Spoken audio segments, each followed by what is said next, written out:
The Committee on Budget, Appropriations, and Finance meeting of October 7th, 2024 is hereby called to order.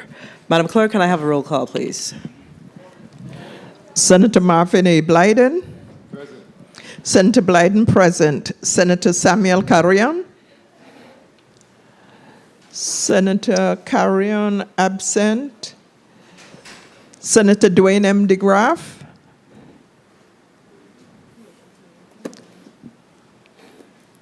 Senator DeGraff absent.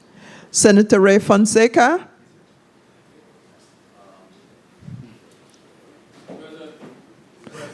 Senator DeGraff present. Senator Fonseca present.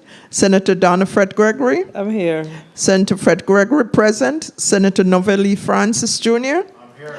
Senator Francis Jr. present. Senator Javani James Sr. absent.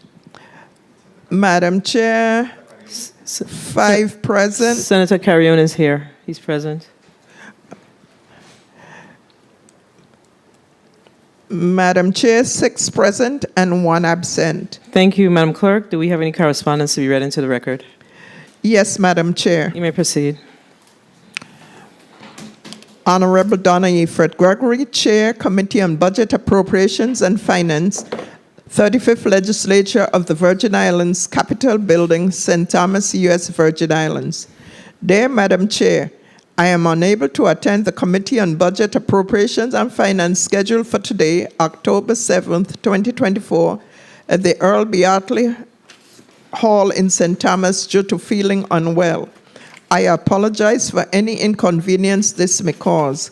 Please mark me as excused and forward any documentation to my office for my attention. Thank you for your kind consideration in this matter.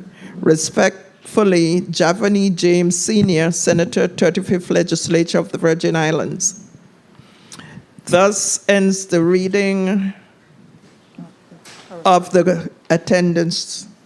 Correspondence. Of today's correspondence.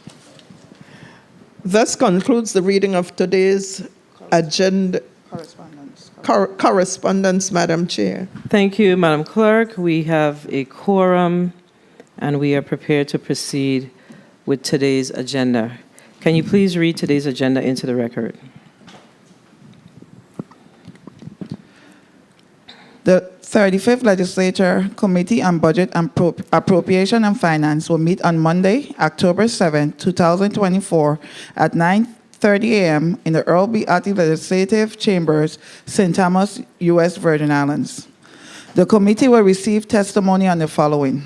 Block 1, Bill number 35-0384, an act approving amendment number 1 to the lease agreement between the government of the Virgin Islands Waste Management Authority to amend the premises by replacing the parcel of land described as a portion of parcel number 10B, VI Curb Land, King Quarter, St. Croix, Virgin Islands, with parcel number 10M, VI Curb Land, King Quarter, St. Croix, Virgin Islands.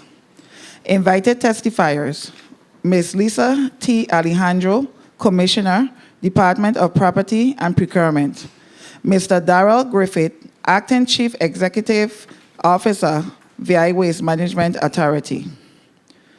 Bill number 35-0374, an act approving the conveyance of parcel number 201, submarine base number 6, Southside Quarter, St. Thomas, Virgin Islands, from the government of the Virgin Islands to the Virgin Islands Public Broadcasting System. Proposed by Senator Novel E. Francis Jr. by request of the governor. Invited testifiers, Ms. Lisa T. Alejandro, Commissioner, Department of Property and Procurement. Ms. Tanya Marie Singh, Chief Executive Officer, VI Public Broadcasting System. Bill number 35-0383, An act approving the lease agreement between the Government of the Virgin Islands and the St. Croix Science Teachers Association, Inc. for parcel number 10P, VI Curbland, King Quarter, St. Croix, Virgin Islands. Proposed by Senator Novel E. Francis Jr. by request of the Governor. Invited testifiers, Ms. Lisa T. Alejandro, Commissioner, Department of Property and Procurement, Rosa White Cromwell, President, St. Croix Science Teacher Associations.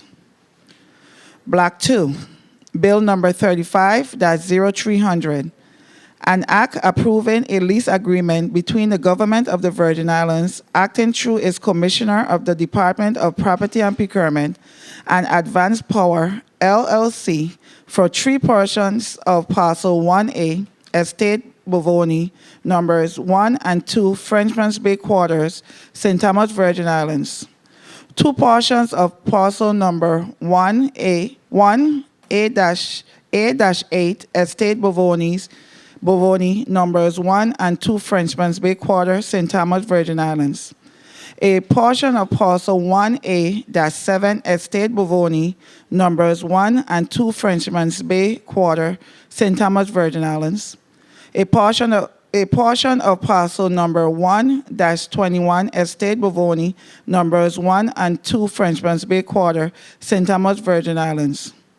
2 portions of remainder of parcel 1-19, Estate Bovoni, numbers 1 and 2, Frenchman's Bay Quarter, St. Thomas, Virgin Islands, and a portion of number 1-18, Estate Bovoni, numbers 1 and 2, Frenchman's Bay Quarter, St. Thomas, Virgin Islands, for the proposed constructing, operating, and maintaining turbine generators, offices, metering, maintenance sheds, access roads, utility substations, and part of microgrid on St. Thomas and other related purposes.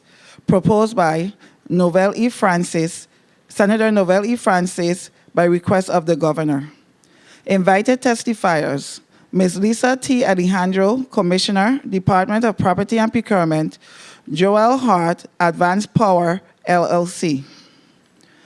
Bill number 35-0320, an act approving a lease agreement between the Government of the Virgin Islands, acting through its Commissioner of the Department of Property and Procurement, and Advanced Power, LLC, for 2 portions of parcels number 1 and remainder 39A and 49 Estate Cassava Garden, Queen's Quarter, St. Croix, Virgin Islands. 6 portions of remainder Matriculate 38 Estate Pearl, Queen's Quarter, St. Croix, Virgin Islands.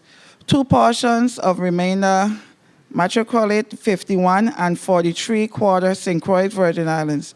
2 portions of remainder parcel number 1, Estate Byron Spot, Queen's Quarter, St. Croix, Virgin Islands. 2 portions of parcel number 11, Estate Pearl, Queen's Quarter, St. Croix, Virgin Islands, and 6 portions of plot number 2, Estate Hamburg, Queen's Quarter, St. Croix, Virgin Islands, for the purpose of constructing, operating, and maintaining wind turbine generators, maintenance sheds, access roads, utility substations, and part of the microgrid for other related purposes on St. Croix. Proposed by Senators Novel E. Francis Jr. by request of the Governor. Invited testifiers, Ms. Lisa T. Alejandro, Commissioner, Department of Property and Procurement, Joel Hart, Advanced Power, LLC. This concludes the reading of today's agenda, Madam Chair. Thank you, Madam Clerk. So this morning, we actually have a actual treat to the legislature. We have the future of the U.S. Virgin Islands, or some of the future of the U.S. Virgin Islands. The 7th and 8th grade class of the New Testament Academy, and they're here with their assistant principal, their vice principal, Miss Earl, and their teacher, Miss Etienne. I'm gonna ask if, oh, great. If you could you all stand? Thank you for being here. And thank you for being interested in the civics of the Virgin Islands and in the work that we do here at the legislature. I hope that you are able to learn from something from us today. So I want to thank your assistant principal and your teacher for seeing the value of bringing you through the legislative halls on this day. Thank you very much. Hopefully, of course, you can stay as long as you want, but we really appreciate you being here. Thank you. All right. All right, colleagues, we heard the agenda, and today we're going to vet 5 lease agreements. In Block 1, we will hear from the Virgin Islands Waste Management Authority, the Virgin Islands Public Broadcasting System, and the St. Croix Teacher Association. And in Block 2, we'll hear from Advanced Power on their 2 leases. So we are, in fact, ready to proceed. I'm going to ask the testifiers that are here for Block 1 to put their names and titles on the record, and we're going to start with the Assistant Commissioner of the Department of Property and Procurement, Mr. Vincent Richards. Mr. Richards, you may proceed. Please put your name and title on the record. Good morning, Vincent Richards, Assistant Commissioner of the Department of Property and Procurement. Then we're going to start with our WTJX. Good morning, Tanya Marie Singh, CEO, WTJX. Good morning. Kia Tanique Thomas, Disaster Recovery Specialist, WTJX. All right, thank you. And on St. Croix, we have the acting CEO of the Waste Management Authority. Can you please put your name and title on the record? Good morning, Daryl Griffith, Chief Financial Officer and Interim Executive Director, Virgin Islands Waste Management Authority. Thank you. And I see a lady that I haven't seen for many moons. It appears I have not seen her in a long time. Please put your name and title on the record. Good morning, Rosa White Cromwell, President, St. Croix Science Teachers Association, Farm. All right, thank you. Do you have any other testifiers on Teams? Testifiers? No? Mr. Richards? No, Senator. Perfect. Okay. So we're going to ask, I'm going to call up the bills. So we're going to ask who speaks to all of the bills that's in this block. Bill number 35-0384, 35-0374, and 35-0383. Please recognize the mic of Senator Novalee Francis Jr. Senator Francis, you may proceed. Thank you very much, Madam Chair. Good morning to you. Good morning to my colleagues. Good morning to the testifier. And good morning to the people of the Virgin Islands. Happy Monday. And this morning, certainly I present these bills on the behalf of the Governor, Albert Bryan Jr. Bill number 35-0384 is an act approving amendment number 1 to the lease agreement between the government of the Virgin Islands Waste Management Authority to amend the premises by replacing the parcel of land described as a portion of parcel number 10B Vicor Land, King Quarter, St. Croix, Virgin Islands with parcel number 10M Vicor Land, King Quarter, St. Croix, Virgin Islands. This amendment to the lease allows for the Virgin Islands Waste Management Authority, the authority to move forward with their plans to establish additional convenience centers on St. Croix. This would be significant in how the territory manages waste and certainly endeavor to address the beautification of the island as we continue to be challenged by such. Bill number 35-0374 is an act approving the conveyance of parcel number 201, submarine base number 6, Southside Quarter, St. Thomas, Virgin Islands, from the government of the Virgin Islands to the Virgin Islands Public Broadcasting System. Again, this conveyance of this property to the Virgin Islands Public Broadcasting System would support its current and future growth and again address some issues that have been plaguing WTJX since the hurricanes and improving those facilities. Bill number 35-0383, an act approving the lease agreement between the government of the Virgin Islands and St. Croix Science Teachers Association, Inc. for parcels number 10P Vicor Land, King's Quarters, St. Croix, Virgin Islands. This lease property is used for marine, agricultural, and science education, and it enables hands-on experience in crop production. I commend the St. Croix Science Teachers Associations for their innovation and dedication. efforts to educate the next generation of our environmentalists, scientists, and farmers. I do ask for my colleagues' support in moving these 3 leases forward, and at the appropriate time, again, we'll hear from the testifiers in support of these 3 lease requests. Thank you very much, Madam Chair, for the time and opportunity. Thank you, Mr. President, for your presentation on these bills that's before us. I'm going to ask Mr.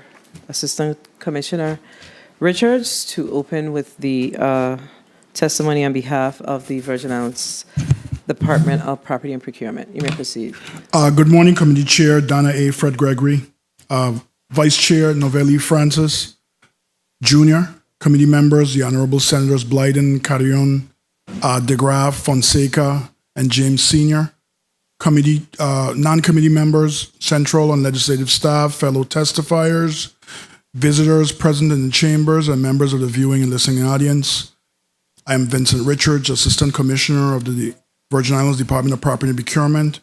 I appear today on behalf of Commissioner Lisa M. Alejandro to offer testimony on the proposed lease agreements, lease amendments, and conveyance for the St. Thomas, St. John, and St. Croix districts, which are before the committee for consideration.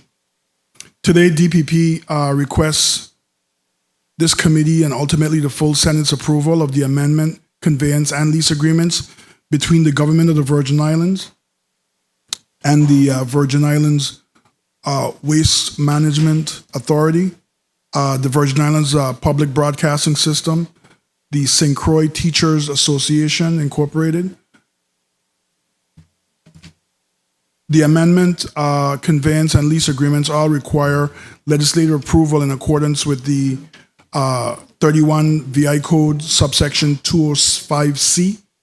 The terms of the lease agreement shall commence on the first day of the month following the approval of the governor and the legislature of the Virgin Islands. The rent payable under these lease agreements shall be adjusted annually, including any renewal term, in accordance with the Consumer Price Index increase established by the U.S. Department of Labor, Bureau of Labor Statistics. The following lease agreements all require a minimum of $1 million of general liability coverage. As a premises owner, the Department of Property and Procurement will be required to execute all permits, licenses required for any leased premises. The grantee, the one existing lessee, and 3 potential lessees all have provided the required documentation to support the processing of their respective lease agreements, conveyance, and amendments with the GVI, including but not limited to their respective business licenses and certificate of good standing. Through amendment number 1, a portion of parcel number 10B VI Core Land, Kings Hill, St. Croix, U.S. Virgin Islands, consisting of 2.7 U.S. acres of land, more or less, will be replaced with parcel number 10M VI Core Land, Kings Hill, St. Croix, U.S. Virgin Islands, consisting of 1.9532 U.S. acres of land, more or less. Parcel number 10M VI Core Land is an existing solid waste bin disposal site under the operations by the lessee, and this parcel is the intended parcel for the construction and operation of a convenience center. As a result, in the change of the property description, the lease agreement is also being amended to replace OLG drawing number D96528C016, dated October 2016, with OLG drawing number A9155C022, dated March 29, 2022.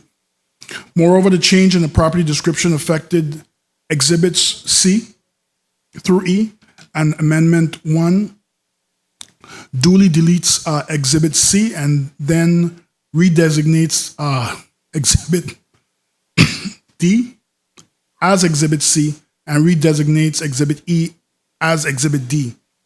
In addition, the lease agreement has been amended to change the zoning designation for parcel number 73C Concordia from R3 to P based on Act number 8605 and the zoning designation for parcel number 1 Estate Cotton Valley has been changed from R2 to P based on Act number 8607. The properties were rezoned subsequent to the ratification of the lease agreement. Amendment number 1 to the lease agreement requires approval of the governor and the legislature of the Virgin Islands in accordance with 31 VI Code subsection 205 B and C respectfully. Except as expressly amended therein, all other terms and conditions set out in the lease agreement between the government of the Virgin Islands and the Virgin Islands Waste Management Authority ratified on July 20th, 2022 shall remain in full force and effect. This amendment is critical to correct a minor error, which also intricately supports a myriad of interconnected disaster recovery projects. The conveyance between the Virgin Islands Public Broadcast System and the GVI as grantor acting through the Department of Property and Procurement is for parcel number 201 Submarine Base, number 9 Southside Quarter, St. Thomas, U.S. Virgin Islands, consisting of 0.743 U.S. acres more or less, and more fully shown and described on OLG drawing number D99793T023.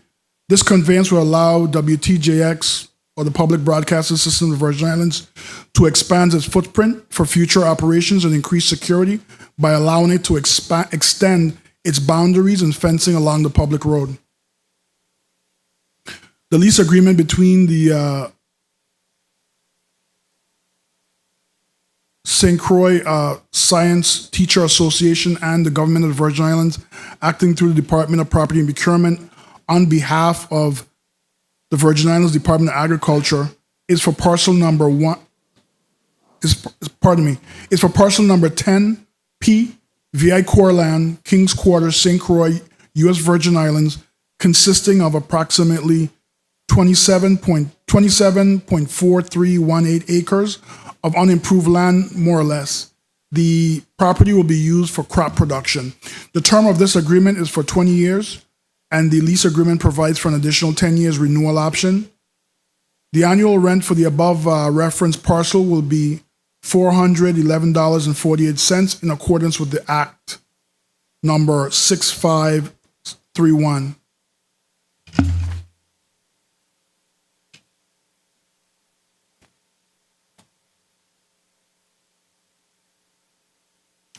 Madam President, Madam Chair, pardon me. The proposed amendment, conveyance, and lease agreement will assist these instrumentalities and locally owned farm businesses to execute their plan of expansion and improve their operations in the St. Thomas, St. John, and St. Croix districts. This will also contribute to the growth and long-term stability and economic sustainability of the United States Virgin Islands. The leased premises will be returned to the government in the end of their respective lease terms in improved conditions. The Department of Property and Procurement, as custodian of all GVI-owned properties, Commissioner Lisa M. Alejandro is therefore committed to establishing mutually beneficial partnerships and agreements with tenants and developers that truly unlock the value of GVI-owned properties. The department respectfully requests that the Committee on Budget, Appropriation, and Finance vote in favor of all of these amendment, conveyance, and lease agreement. This concludes my testimony in this block, and I'm prepared to answer any question the committee may have in reference on the reference, amendment, conveyance, and lease agreement. Thank you very, very much. Thank you, Mr. Richards. We'll now hear from the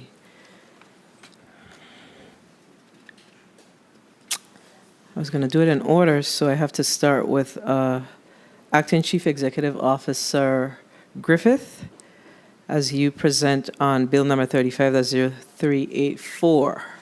You may proceed, Mr. Griffith. Good morning, Honorable Donna Fred Gregory, and of committee members of the 35th Legislature's Committee on Budget, Appropriation, and Finance, and the members of the viewing and listening audience. My name is Daryl Griffith, Interim Executive Director of the Virgin Islands Waste Management Authority, and I'm appearing before you today to give testimony on the proposed amendment number 1 lease agreement between the government of the Virgin Islands and the Virgin Islands Waste Management Authority for ratification by the 35th Legislature of the U.S. Virgin Islands, Bill number 350384, the St. Croix Convenience Center property lease. The Virgin Islands Waste Management Authority is in full support of this amendment number 1, Bill number 35-0384. This amendment seeks to amend the lease agreement between the government of the Virgin Islands and the Virgin Islands Waste Management Authority to amend the premises by replacing the parcel of land described as portion of parcel number 10B, VI Corp Land, King Quarter, St. Croix, Virgin Islands, with parcel number 10M, VI Corp Land, King Quarter, St. Croix, Virgin Islands. As we have stated in previous appearances before the legislature, the approval of these lease agreements is critical to the success of the establishment of several proposed convenience centers across the island of St. Croix.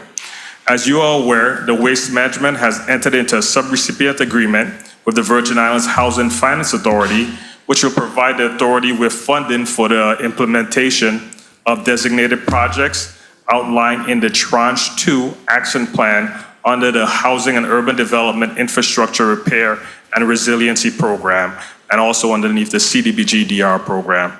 The St. Croix properties outlined in the subject lease agreement are as follows: Estate Concordia Convenience Center, Bombiju Convenience Center, St. Croix as well, Cotton Valley Convenience Center, St. Croix.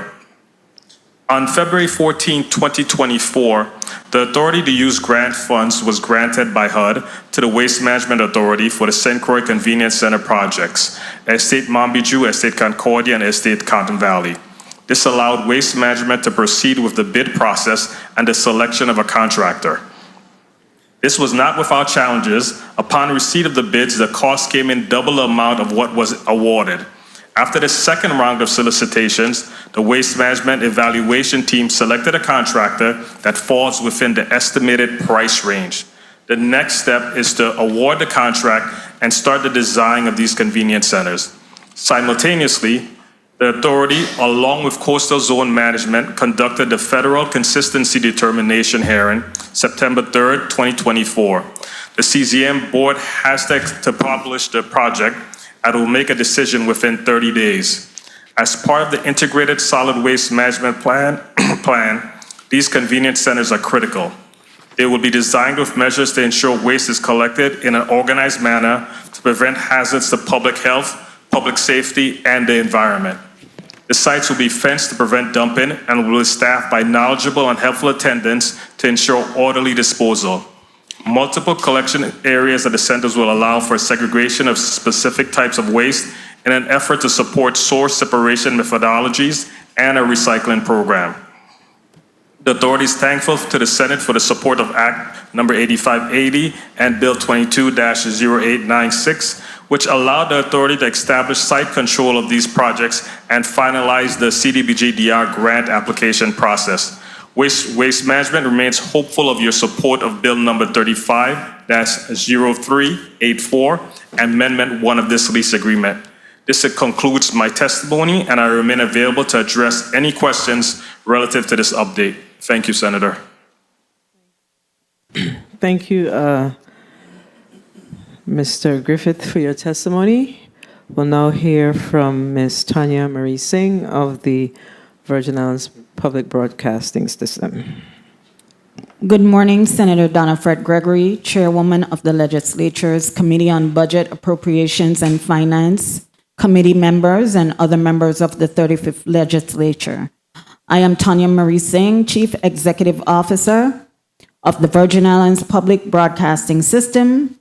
Joining me to my right is Kia Tanique Thomas, the station's Disaster Recovery Specialist. I am here today to respectfully request your support of the joining of parcels number 158 and 158A at Haypiece Hill and the approval of a quitclaim deed to parcel number 201, which surrounds WTJX's current footprint. As I am sure you are aware, WTJX's main office and studio are located at Haypiece Hill on St. Thomas. Hurricanes Irma and Maria destroyed the facility. As we strategize and cement plans for our recovery, we seek to consolidate the aforementioned parcels as the Department of Planning and Natural Resources requires consolidation for the issuance of a building permit. Additionally, if the parcels remain divided, each one's setbacks must be adhered to, which would significantly reduce the flexibility of the design options. Also, the density of each site would have to be calculated separately, and utilities would have to be duplicated since they could not cross into the next parcel.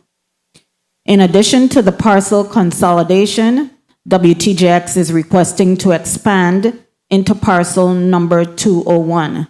The conveyance of this parcel would expand the station's footprint for future operations by allowing it to extend its boundaries and fencing along the public road.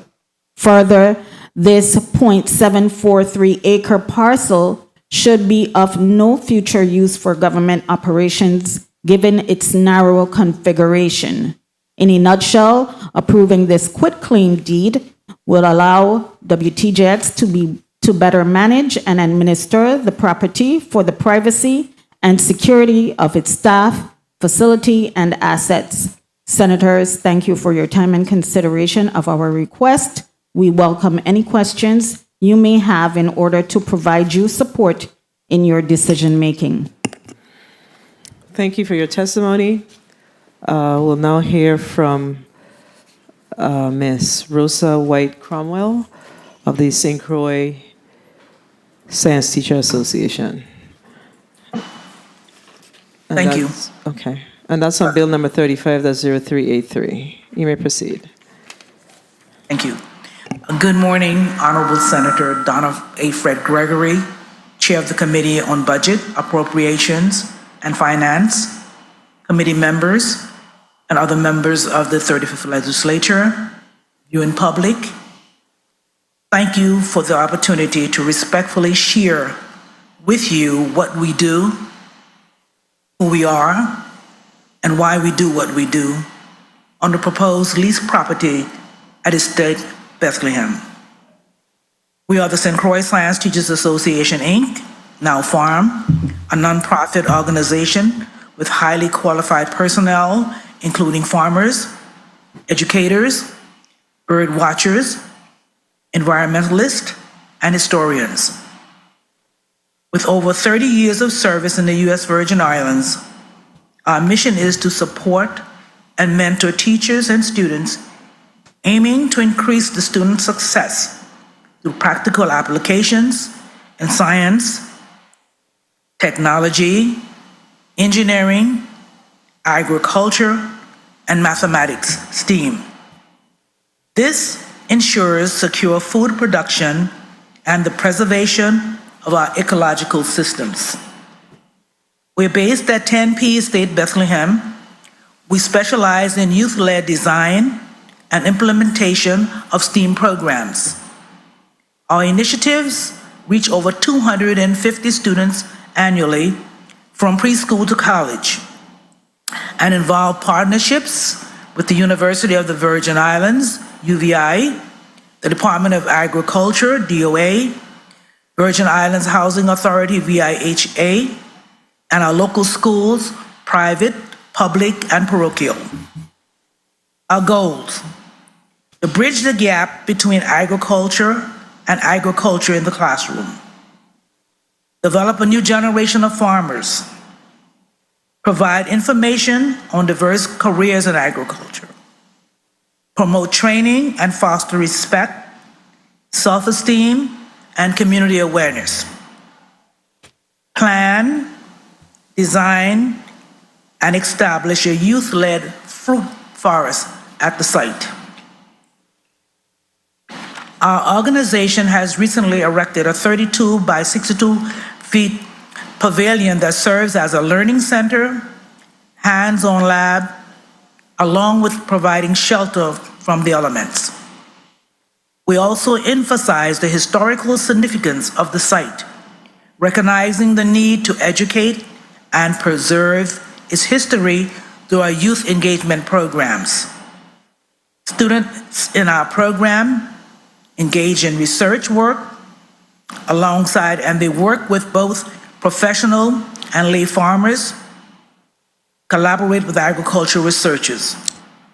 They gain practical experience in food production, soil identification, box gardening, and food security, while also learning about reducing food dependency and the critical importance of environmental conservation.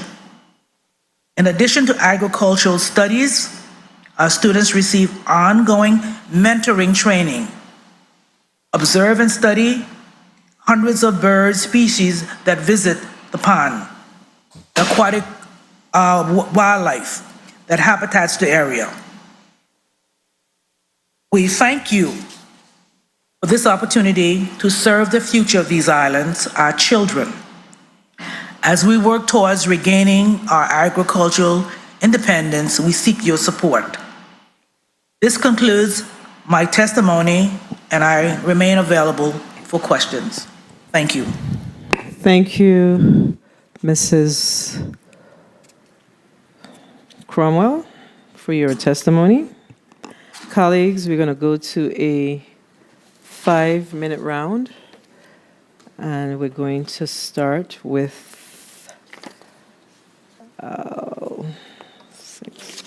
Senator Blyden. But before you go, Senator Blyden, let me just verify. I need to be clear. So, Mr. Richards, the amendment that's before us on Bill number 35, that's 0384, we actually approved this lease when? In 2022, Senator. 2022. And how do we stumble on to the challenges we're having? Is it tied to the fact that we need FEMA approval to begin the project? Senator, to be quite honestly, we erred. Okay. The department erred. Not using an updated map, we transposed a letter and a number and created an error. So we're here correcting the error that we made. Okay. Thank you for that. And then, so we're in 24. Yes, Senator. So, Mr. Griffith, as it relates to these convenience centers, I know that we approved several of them in 2022. And we are now doing an amendment to this particular one that's before us. But what's the status of the other convenience centers? And I'm certain that you're aware by now that we actually repealed the lease for the convenience center in Estate Nazareth.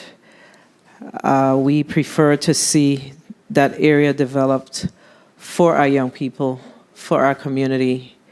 So that lease has been repealed. So just share with us, and that's for the Nazareth Sports Complex, and of course the extension of the baseball field for the children, the students at Ivana Idorican High School in particular. We want to make sure that they have access and opportunities just like every other student in our public school system. But share with us the status of the convenience centers, and then we'll go to Senator Blyden. I'll start with the one. I think we're having an issue. Can you hear us? Oh, we can. Can you hear me? One more time. Hear me now? One more time. Can you hear us? One more time.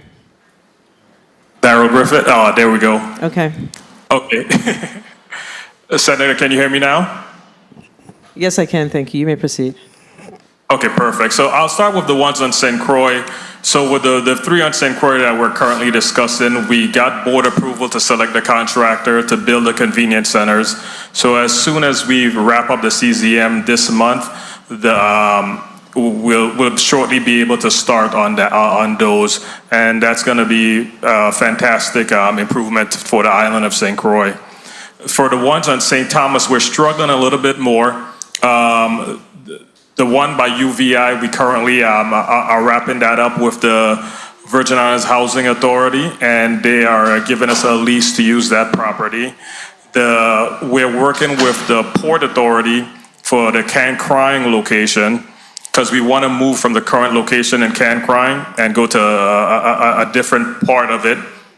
And we're working with the Port Authority on that.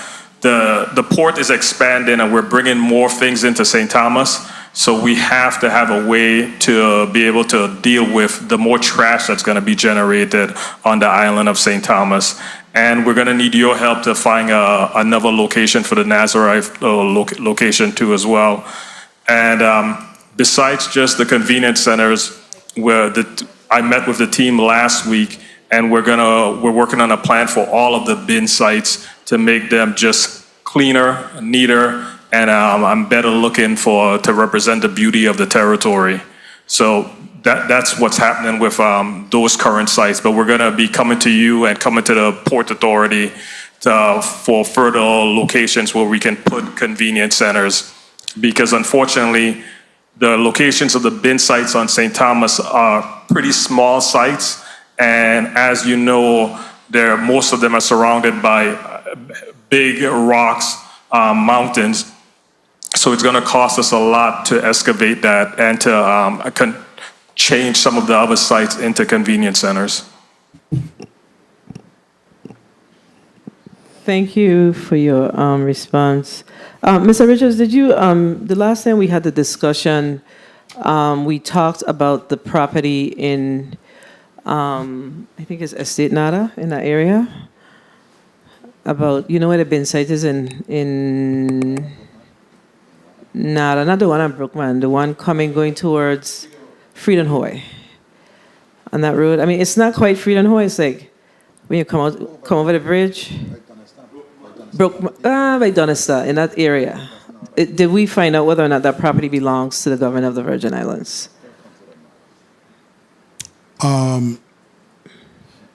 To be honest with you, I'm drawing a blank, Senator. I have so many conversations. Yeah, you remember we had that conversation. This is the one that's the dump site that's next to the lagoon, like right outside of it. The government owns several pieces of property in the general area, Senator, but I'm drawing a blank specifically. I say that because I asked the question specifically because, we didn't move to repeal that measure, and it's up on the governor's desk, but we're prepared to do what we have to do. Just in case it becomes an issue. But of course, we don't want to stand in the way of progress, but we do realize that there's some other property. What about the property on Brookman Road? Does that belong to the GVI? Senator, I will get the specific property we're talking about after this meeting, and I will support, I would research and support in any which way that we collectively decide to move forward as directed. We don't have to collectively decide. We just need you to identify another location in the area. So we have two sites that are currently used as dump sites that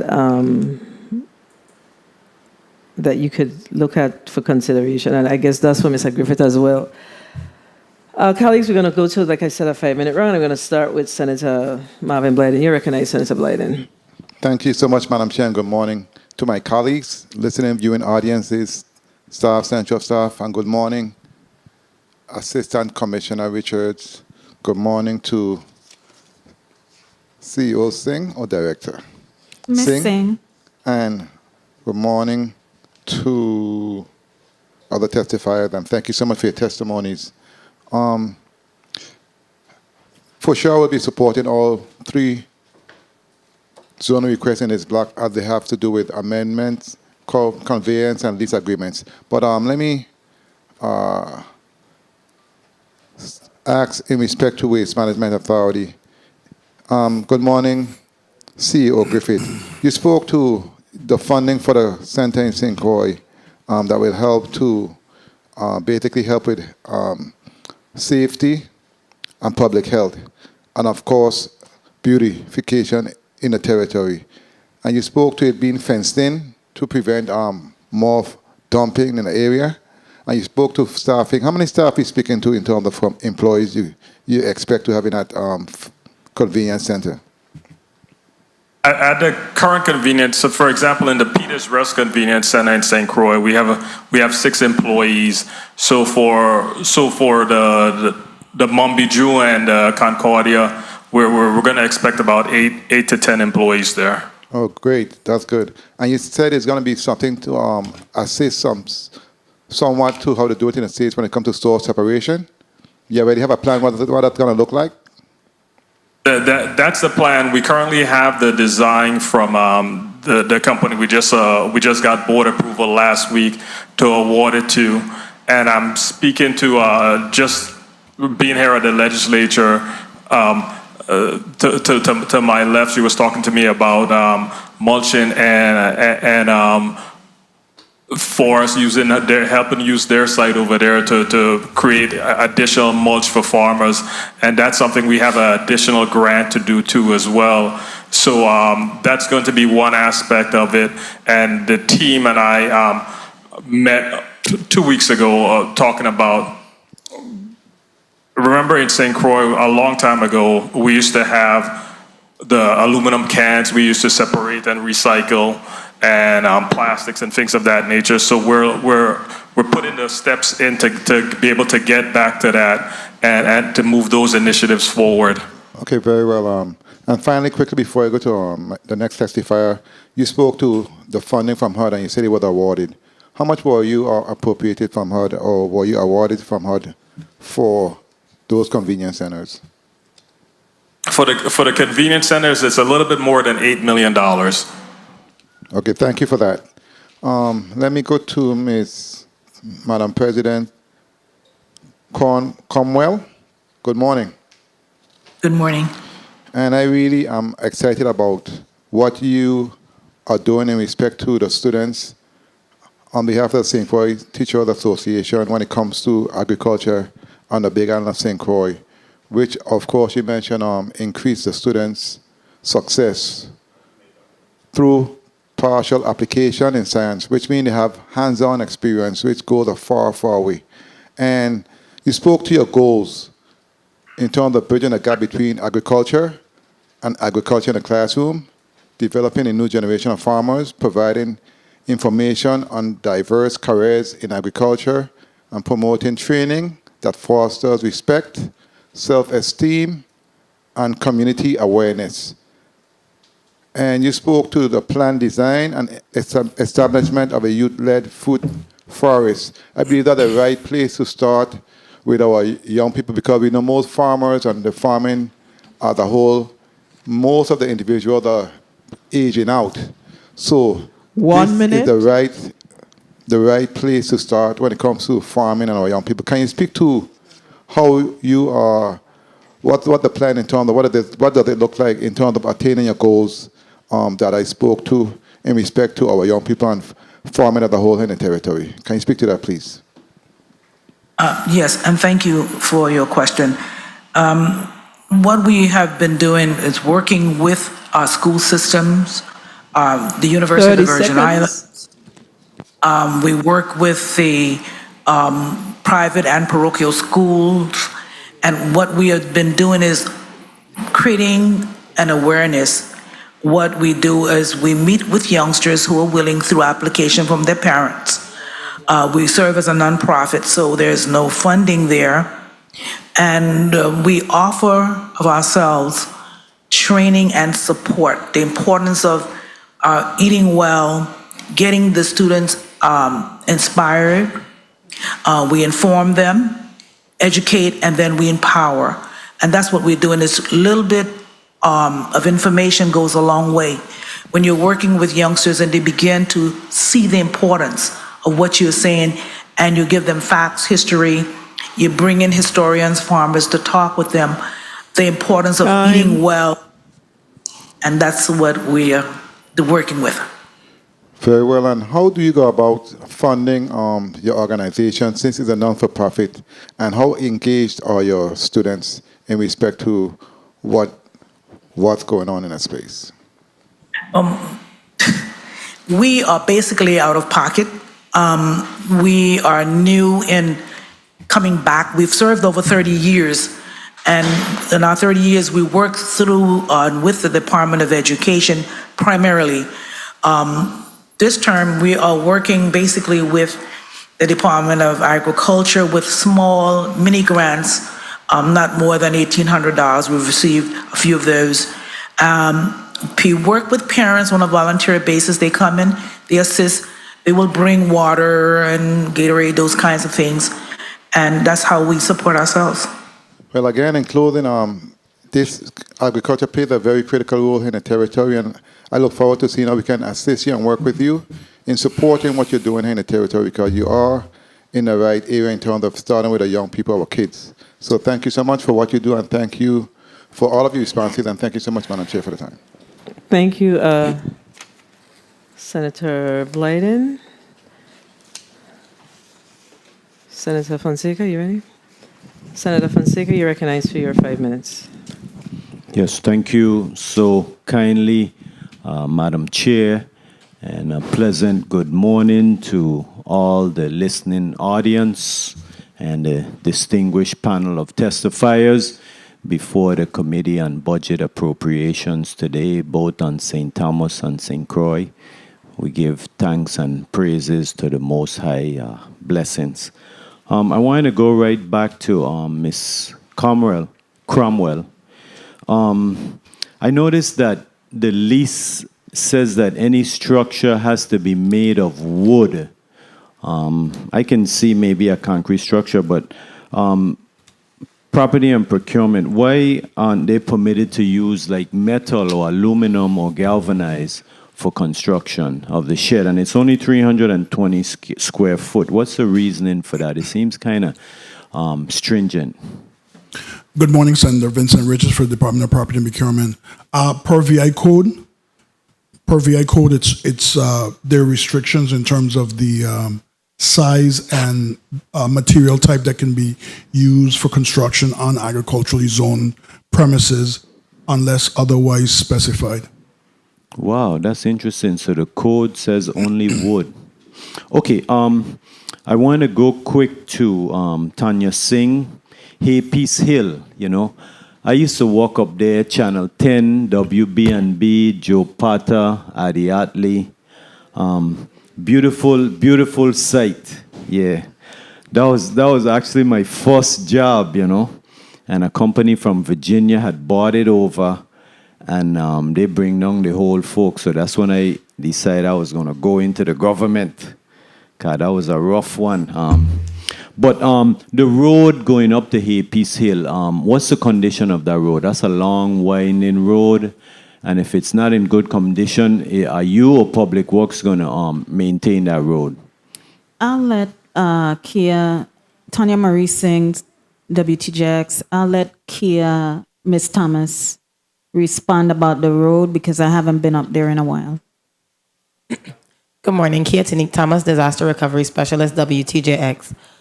The road is not in great condition. There's no significant potholes, but it has a lot of wear and tear. The road is the government road. Public Works is responsible for the road. We are requesting the parcel expansion to be responsible for the vegetation as it approaches the road up to the road. Additionally, we're not the only entity on the hill, so I don't think we would be responsible for the road. But the road, it could use some repair. Some repairs. When was the last time you guys been on that road? I was there on September 16th, just a few weeks ago. Okay, good. And you drive all the way up to the studio? Yeah, we had a site visit with DPNR pertaining to our federal consistency determination. So Okay, we were good. on the premises. Okay, good. Quickly, Mr. Daryl Griffith, acting CEO for Waste Management Authority. Good morning on the big island of St. Croix. How are you doing today? Doing good, sir. Good morning. Good, awesome. You know, I want to ask you, right, the Madam Chair mentioned some bins earlier in her statements. You know, you moved the bin from Bolongo Bay, you got it nicely pretty up and thing, right? But they got one bin there in Bovoni by Thomasville, Jenny Hope, all the Bovoni community using that. Now, the residents, they're listening to you today, because I tell them you won't be on the thing. You want to move the bin from Bovoni, this one up by Thomasville. So what is the reason why you want to move this bin? I understand that you're trying to say that the Thomasville community, explain to the residents why you want to move this bin. So, and let me make sure 1 I minute. have the right bin in mind too as well, because you know I'm a Cruisan, so I get mixed up with some of the. This is the Thomas- closest bin to the dump site. You go up Thomasville, okay? And the bin is right there in the corner, right by a big pond. They had some debris and thing, look like somebody clear out the whole place. And I understand only once a week you're picking up the garbage. So what's the reasoning for, you know, there's a lot of seniors live out there. 30 There's seconds. 3 different community.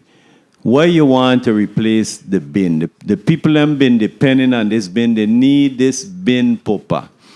Help the people. Tell me. What? Offhand, just by you saying it's near to a pond, I could see us having issues in terms of environment for one to remove it. And we also do house-to-house services over at that location too as well. So we usually have bins for places where we don't do house-to-house collection. And we do house-to-house collection there to each and every house there. So we were looking to remove that bin for one, for the environment, and two, for cost. We're still $2 million over budget. Remember, we started off, when I started here 2 years ago, we were $15 million over budget, and now we're down to $2 million over budget, but we have to get to break even. So it's really environment and lowering cost. Mr. Daryl Griffith, when you come over here to St. Thomas from St. Croix, you go and take a look at that bin, because it seems like you don't even know where it's located. But please keep that bin there. It's been there over 30 years. The pond dry up. There ain't no environmental issue because it's in the back. Keep that bin for the people of Bovoni.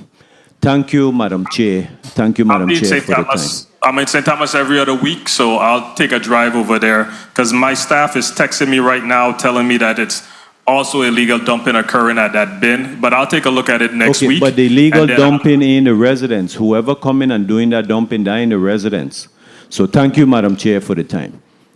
Okay, thank you, Senator Fonseca. So I know that we're not here for this, but this is a matter that is dear to all of us. So let me ask you, if you know our acting CEO, in that area that the senator was speaking about, do you know whether or not that's house to house? That's doing house to house pickup as well? Because I know that's within the Bovoni subdivision, and then you also have the Thomasville community. So the Thomasville community is behind the Bovoni subdivision. That's like one of the original subdivisions when folks moved to the country, home ownership.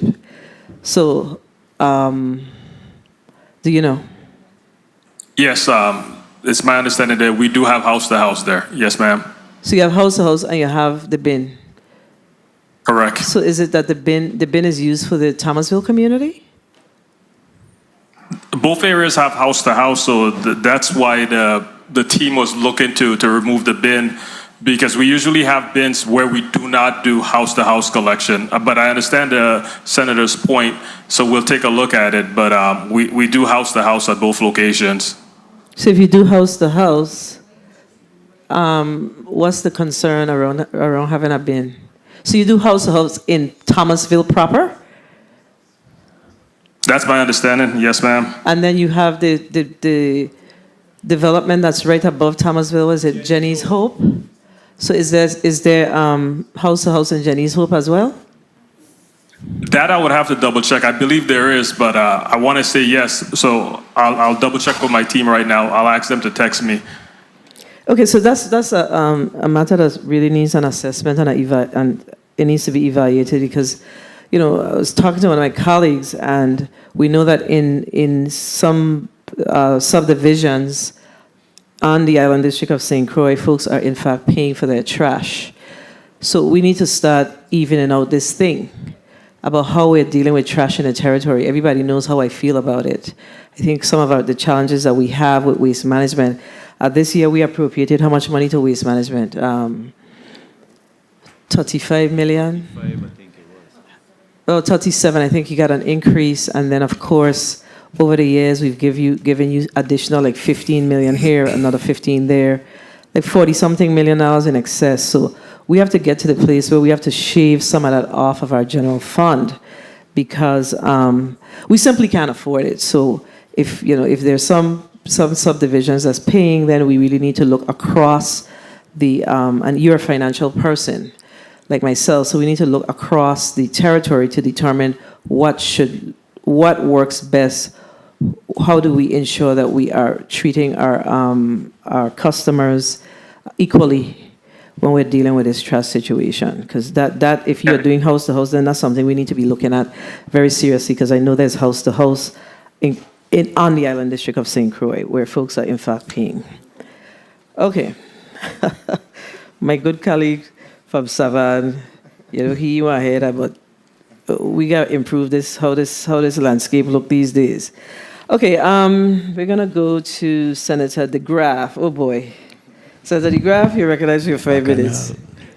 Thank you, Madam Chair. Good morning, colleagues. Good morning, testifiers, all of you listening and present. Good morning to the young generation. Thank you for coming. Hey, I like that. CEO, let me see, Director Singh, the property up on the hill, you getting a lease for that? I didn't own it before? We do. So were you extending it or something? We're trying to combine the two parcels that we're on, 158 and 158A, and we're trying to get a quit claim deed for the surrounding parcel 201. Okay, that's a done deal. Yeah, we good with that one. For Director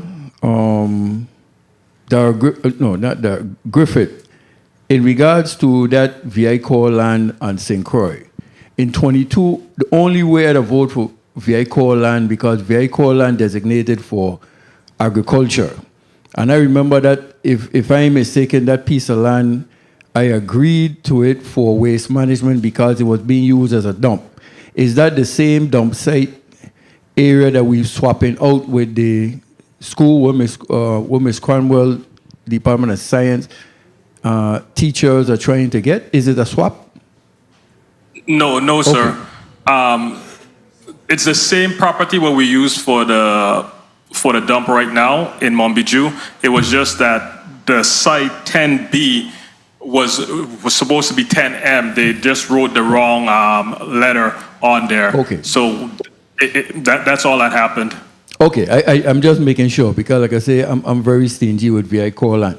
Now, Ms. Cromwell, how much do you have to pay annually? I see post-audit report have $411.48 annual. Annual lease, yes. You know what I think they need to do? I think you need to have your lease redone. $400, and you teaching the children about agriculture and VI core land for agriculture. Yes. You go back and tell them we don't want that. If you satisfied with paying that, fine. But I will support you on that. But I think you need to go back, charge them no more than $1, because agriculture is something here we need to grow our own.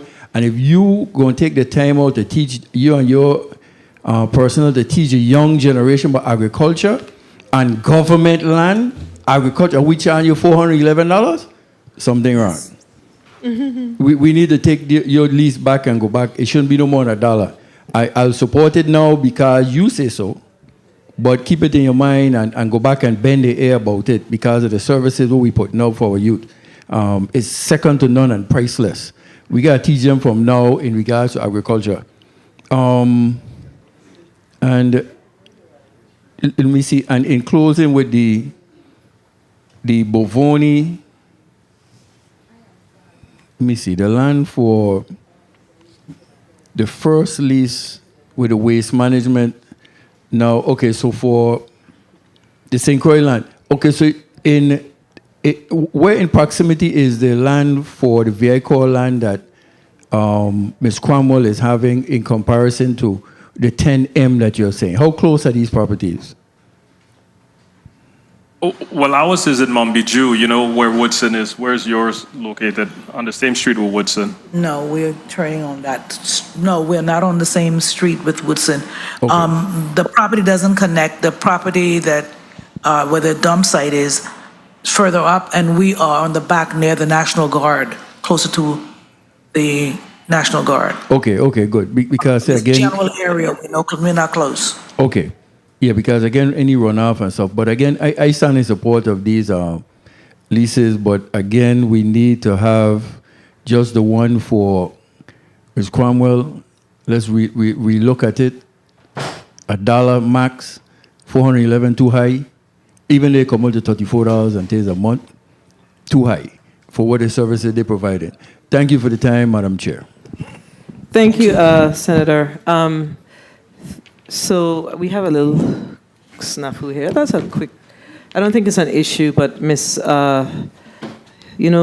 Seaborn, so our CEO for the public television has to leave. Her flight, I think, is at 11:30. Oh, she have to leave by 11:30. So if you have any questions for her, you could ask for a point of information. I'll allow that so she can catch her flight. She will leave her disaster recovery lead, and we have every confidence in Ms. Thomas. I'm so proud of her. Every time I see her, I'm like beaming with pride. So if that's okay with you guys, okay? All right, great. Senator Carrion, you're recognized for your 5 minutes. Good morning. Thank you, Madam Chair. Good morning to the people of the Virgin Islands, my colleagues, and present testifiers. So, yeah, I have a few questions this morning. Regards to Bill 35.0384, I think one of the questions I have was answered. Just wanted to make sure that the parcel that we are currently looking at is the same one where the bin site sits. That's correct, Senator. So that was clarified. So this seemed to be just a typo error within the previous request that came before us. Correct. Very well. Do both, okay, so the size is the same, right? Everything is the same, nothing changes. Correct. Okay, very well. Then we know this is necessary for the process that you're doing in order to have those convenience centers. And how many convenience centers we're having on St. Croix is 3 that you are projecting to build, right? 3 we're projecting to build, and we currently have the one in Peters Rest. And the one in Peters Rest. Okay. I want to also thank you and your team at Waste Management Authority for your prompt response to the cleanup of that bin site there in Montbijou. I've been seeing because the condition was terrible. Yes. As you guys have come in and started cleaning, putting up the fence, and are doing what is necessary. And I think same response was also for Cotton Valley that sometimes these bin sites get out of control and overflow. And it really, really is an eyesore. Not only an eyesore, it's a health concern for those that are in close proximity to those bin sites. So it's important to really keep a hold and manage those bin sites properly until we have the convenience centers, which I know will, look like the one in Peters Rest that is very controlled and beautification is part of it. But I don't want us to, in the process of building the convenience centers, to just allow our bin sites to go crazy Never. and look at the condition that they are. So thank you for responding. The same thing with Concordia. We need to get a hold of what's happening in Concordia, especially the areas where oil is being deposited. So I want to ask you, interim executive director, to please take a look at drive-by to some of these bin sites. And ensure some of them we have oils and tires, and ensure that we have a proper control of how they're being managed, because it could really cause some major issues in the territory if there's a fire. The oil leaks are going into the ground. Some areas you have station oiled. So please take a drive, visit these bin sites, and make the corrections that are necessary in the meantime as we get our convenience centers up and running. Thank you so much for bringing those two things up, because the oil is something we're currently looking at right now. We get about 1,500 gallons a month of illegally dumped oil at the bin sites right now. And we're working with DPNR to put together a solution so that we can dispose of these oils and stop what's happening, because they currently, DPNR is charged with going to the restaurants and, you know, the motor vehicle repair shops and making sure that they are disposing of their oil correctly, but it's a one-person shop over there, which is impossible for them to do by themselves. So we're setting it up where we can, when the oil gets dropped off at Waste Management, that we can at least put it in the containers neatly and get it shipped off island. We'd love to get it disposed on island, but there's no place to do that. So unfortunately, all of this oil has to take a trip to the United States. And then for the tires, the legislature 2 years ago passed a law that allowed the tires to get a tariff when they come in, and that's raised over $2 million. And unfortunately, we haven't seen a dollar of that $2 million yet. But we have begged for other things, so we have not made a big fuss about it yet. But we do need some of those funds to start coming to Waste Management Authority so we can properly dispose of these tires. Okay. I would like to correct you, just for the record. I know maybe you haven't seen specifically from that, but this body is the one that legislates and appropriate the funding for Waste Management Authority. So it comes from the general fund. Yeah. So you might not see directly from that source, but you're still being funded through this body. We definitely are. 1 minute. A concern that I have, also Executive Director, is while we're seeing some progress in Mumbiju, I'm concerned by seeing every night 2 of your enforcement unit there 24/7, and my concern is the overtime pay. And if it's necessary to really have 2 enforcement vehicles there every night, every day for the past 2 months, I could imagine what is that driving your overtime. How are you getting a handle on that? We're getting a handle on it. As of today, I asked that question to our facilities operator, and the fence, they were waiting to complete one portion of the fence at 30 Mumbiju, so seconds. that's completed, and the fence can now be locked. But with us getting the board approval last week to select the contractor to turn the bin site into a convenience center, we're going to section off one portion of that so that we can start dumping there again and simultaneously build a new convenience center. So both of those things are going to happen simultaneously. Very well, because we have to take control. Time. And just in closing, Madam Chair, I will be also voting in favor of 35-0374 and 35-0383. Thank you, Ms. Cornwell, for the great job you and your team are doing with our young people. We need programs like that. You have my full support. I echo the sentiments of my colleague from Savannah with regards to your lease. It should be less, should be $1. If we could convey quit claim of a deed for $1 to WTJX, why can't we lease the property to you for $1 also? That is for our children. So yes, for our children or youth of the territory to develop agriculture. Thank you, Madam Chair. Thank you, Senator Carrion. The only ask that I have as the chair of the Finance Committee is, because those of us, we worked on this budget and we struggled to find revenues, a literal struggle. So once we bring revenue generating ideas, we could do all of these great things that we're talking about, all of them, everything. Just bring the new revenue generating ideas and then we up the road. We up the road. Everybody got to contribute to this cause, okay? And we will make sure that the available resources, the block grants are available, the the LEPC grants, all of those things are available. So, these nonprofits can apply and get these grants, but we need to see new revenues coming into the territory, okay? Very quickly, CEO Singh, because I know you have to leave in a few. So I know that this particular property was destroyed significantly, tremendously in the hurricanes of 2017. So you are now at the cusp of actually seeing progress. So is it that if we approve this lease agreement, sorry, not lease agreement, this conveyance, that we will see significant progress moving forward with this particular project? Because I know that you've been at this for quite some time. You have to be wary. You have to be wary. So tell me. Yes. The key is to combine the two parcels, 158 and 158A. That's the core for what we need. And of course, the surrounding property helps us significantly to manage and maintain that facility. We have a lot of people before the hurricanes, people from cruise ships would just walk up. We need more security. Got it. So,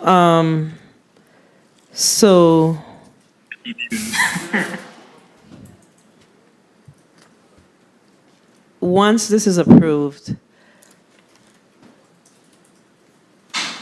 are you getting assurances that your matters that's before the, DPNR? Will be expedited? I would have Ms. Thomas respond. Good morning again. Kiatinik Thomas, Disaster Recovery Specialist. So on September 18th, we had a public hearing with DPNR and we received our federal consistency determination. So the approval of this would allow us to begin the permitting process. And we're also beginning the solicitation process for a contractor and to demolish the building. So yes, this would help significantly. Okay, so you still have to fill out your permitting, your paperwork for your permitting. Well, we're ready to go. We just need the letter from the Commissioner of DPNR to begin the permitting process since we've just received our federal consistency determination. Wow.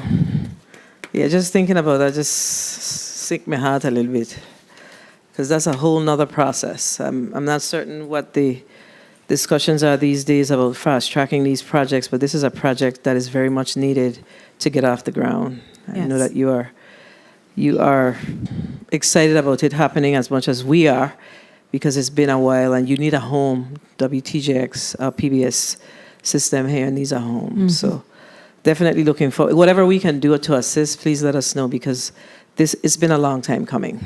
Yes. Let me just say that. All right, Senator Blyden, you recognize for your point of information, and then we're going to go to Senate. Oh, let me take this opportunity to also recognize the presence of Senator Kalaji Joseph, non-committee member. Thank you for being here. Senator Blyden, you recognize for your 5 minutes. Thank you so much, Madam Chair. CEO Griffith and Acting Director for Waste Management Authority, based on the last Senator line of questioning in respect to the bin sites and the amount of used oils, tires, etc., that's illegally dumped at those sites. I know in the third legislature, I shepherd legislation with the support of my colleagues, and we approved to have cameras at the bin sites. Let me ask you, though, in respect to the cameras, how many cameras do you have? I don't need exact location because I don't want folks to know, but how many cameras do you have in the St. Croix district? And how many do you have in St. Thomas, St. John district that's working? And how are you monitoring those cameras, and how much have you collected in the last, say, year in each district in respect to illegal dumping on the bin side? Because that's a solution. That's a lot of revenues that the agency can collect on an annual basis. So I would like to know exactly what's being done in that space. Thank you so much. You're welcome, Senator. In St. Croix, almost all of our bin sites have cameras. In St. Thomas, it's a smaller amount. It's about a quarter of them have cameras, 25%. The issue with the cameras working and not working is that every time the power goes off, we have to reset the cameras by by contacting the camera operator for us through the states. And unfortunately, we've had a surge of power outages. So, every other week, basically, we're resetting those cameras to go back on. So we're looking at cameras that can be powered solar so that we avoid this issue, because in the States, they don't have this issue, so they're not thinking about that. So we're just going to have solar panels on almost every camera to ensure that every other week we're not resetting it to make sure that it's working properly. In terms of it's our enforcement officers who look at the cameras. We have enforcement officers and inspectors, and they have a shift of looking at the cameras, and they also get calls in so that we can easily track down someone who's doing illegal dumping around there.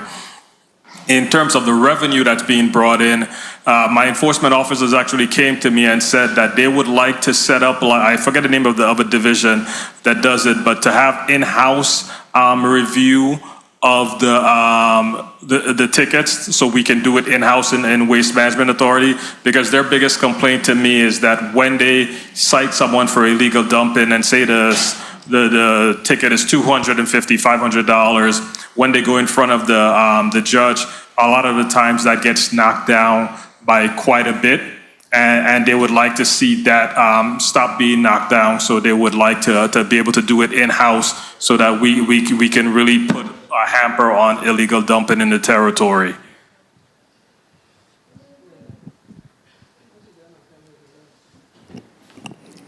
Thank you for your response. I am not sure how much of enforcement or reviews are actually being done. That being said, going past Frenchman's Bay, when you come up from Havenside, every Sunday, I am coming home from my mom around 7:30, 8 o'clock in the night, and folks who are doing work in the day, contractors, they dump their stuff in that bin. Every time I stop, I say something to them.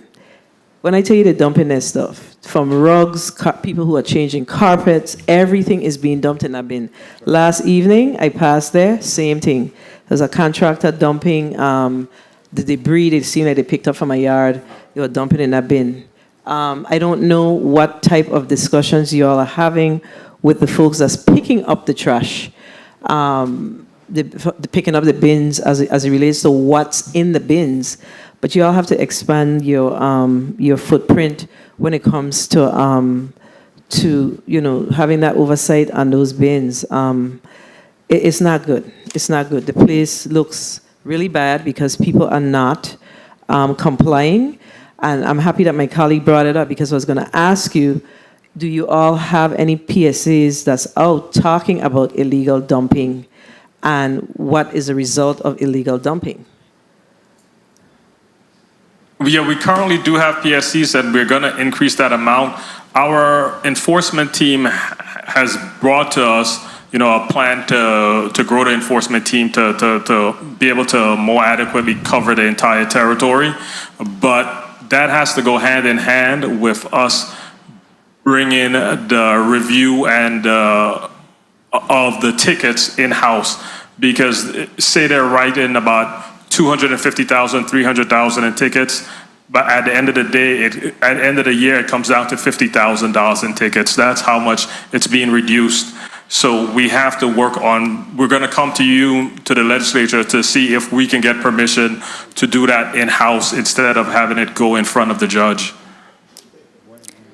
All right. Your enforcement, do they work on weekends? Yes, ma'am. So what's they have shift work? I mean, I have never seen them. At the past, I've been every day. Yes, they do have shift work. We just don't have enough. Right now, the task that I assigned to the team just a couple of weeks ago was to look at all our bin sites. We don't have enough money to replace every bin site with a convenience center, but we're going to change the look of the bin sites, and so that we cannot be a tourist destination and have garbage everywhere. This just doesn't work. So we have to change the look of the bin sites, and we also have to do more enforcement, as you're suggesting, to make sure that our contractors just stop illegally dumping all types of materials inside of the bin sites instead of bringing it to the landfill. Okay, well, let me just say, it's not only because it's a tourist destination, it's for all of us that live here, that we should be living in a clean environment. But unfortunately, it's people that live here that's doing this. My recommendation, because, I'll tell you, I appreciate your conversation, or I appreciate your responses, but these responses are the type of responses we receive all the time when our agencies come before the legislature. We're looking at how we're improving. But these things are not getting done. And we have, when last have you been around the field? Because I can't forget that one. When last you been around the field? Hospital Line Road. Last week. And what did you see? It's the same on all of the, that's not the worst one. To I me, didn't the ask worst you one. that. I asked you what you see. What did Saw you the see? People the bin cannot. sites overflowing. Yeah, it's very bad. I don't know how. I met a lady that lived across the street. She said she can't even open her window. The rats. It's very bad. We have to do something about that. And unfortunately, it's the people that live in the area. And other people are coming in too. So they dump beds. Basically, what I'm saying to you is, they dump beds, white trash, goods. I mean, it's bad. And this is a conversation that we've had over and over. But you don't see no improvement. I've gone there one Saturday and wait for them to come. People that put on the oil. We have these conversations over and over, but we're not seeing any improvement. All bins are not created equal, okay? And when I say that, what I mean is some bin locations have lots more violation than others. I don't see nobody around there. You have somebody that's stationed in that particular area? No, we don't have coverage on every bin site. And remember, But which one you got coverage on, buddy? Because I don't see none. This is No, my seriously. 6-week at interim executive director, so I'm not going to fix everything in 6 weeks. Been the CFO before, from before, so I'm currently sitting with the team for us to go and address these issues. But these are things that's been long-standing since waste management was created. So we're going to work on improving them, but it's not going to happen overnight. And we are currently working to address it, but it's not an overnight fix. As you know. See, I'm going to move on to the next senator, because when anybody says to me about overnight fix, this ain't an overnight issue. This has been a long-standing issue, and I do agree that you've only been there for 6 weeks. However, you've been part of the leadership team at Waste Management Authority. Let me ask you a question. How many enforcement individuals do you have on the ground in St. Thomas? In St. Thomas on the ground, we have 4 individuals. So you have 4 people. And what are their hours?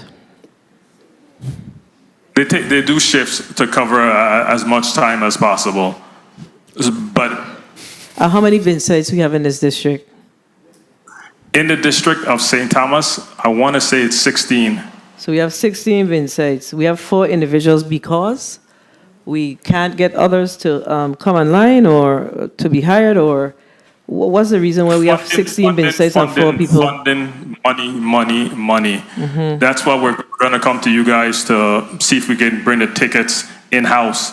Because if we do that, we'll be able to cover the enforcement officers that we need. That's not the only fix, right? How much money do you think you will generate from that? To generate from that, we think we hope to generate nothing and everybody follows the rules. But we think we can generate about $500,000 from that. So you're collecting $50,000 now, and it's your hope that you'll generate $500,000, correct? That's what you're saying? Correct, ma'am. And how many enforcement do you have on St. Croix? 6. And how many bin sites you have? On St. Croix, we have 4 bin sites. How many? 4, which are being converted to convenience centers. St. Croix has St. Croix does a lot more house-to-house collection than St. Thomas. St. Croix is primarily house-to-house collection.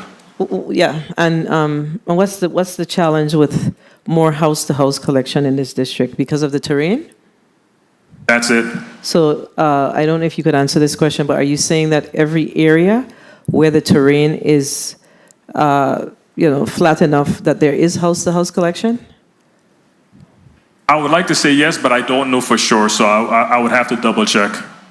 Okay, because we have to. I agree that the number of bins that we have around the island is very unsightly. It's very unsightly, and 100% agree. If we are able to move towards more house-to-house collection, I think we'll be in a better place. So that's an assessment that, like I said, we're not here for this, but this discussion is a ripe discussion. It's a really bad situation that we have here in this district. And that property on Brookman Road, do you have enforcement officers over there? Because I stop there sometimes on Saturdays, and that is unsightly. I don't even want to put my foot on the ground over there. I will have to double check to see if when the officers are over there. I am going to urge you, I think Senator Fonseca asked you this, I'm going to do the same thing. Please take some time to go and visit the bin sites. This is not a rocket science. There must be some way that we can make some adjustments so we could see a improvement while we build out those convenience centers. It's bad. It's bad. We're currently doing that right now, so hopefully within the coming months, you'll start seeing some improvements to all of those bin sites. But it's going to take work, and it's going to take us coming to you guys with a lot of bills asking us to be able to charge fees, as you have been 100% supporter of. And I've written them up. I'm bringing them to the board of directors, and as soon as I get board approval, I'll bring it to you and to the PSC. We've been having this conversation for 6 years, right? Well, as long as I've been here.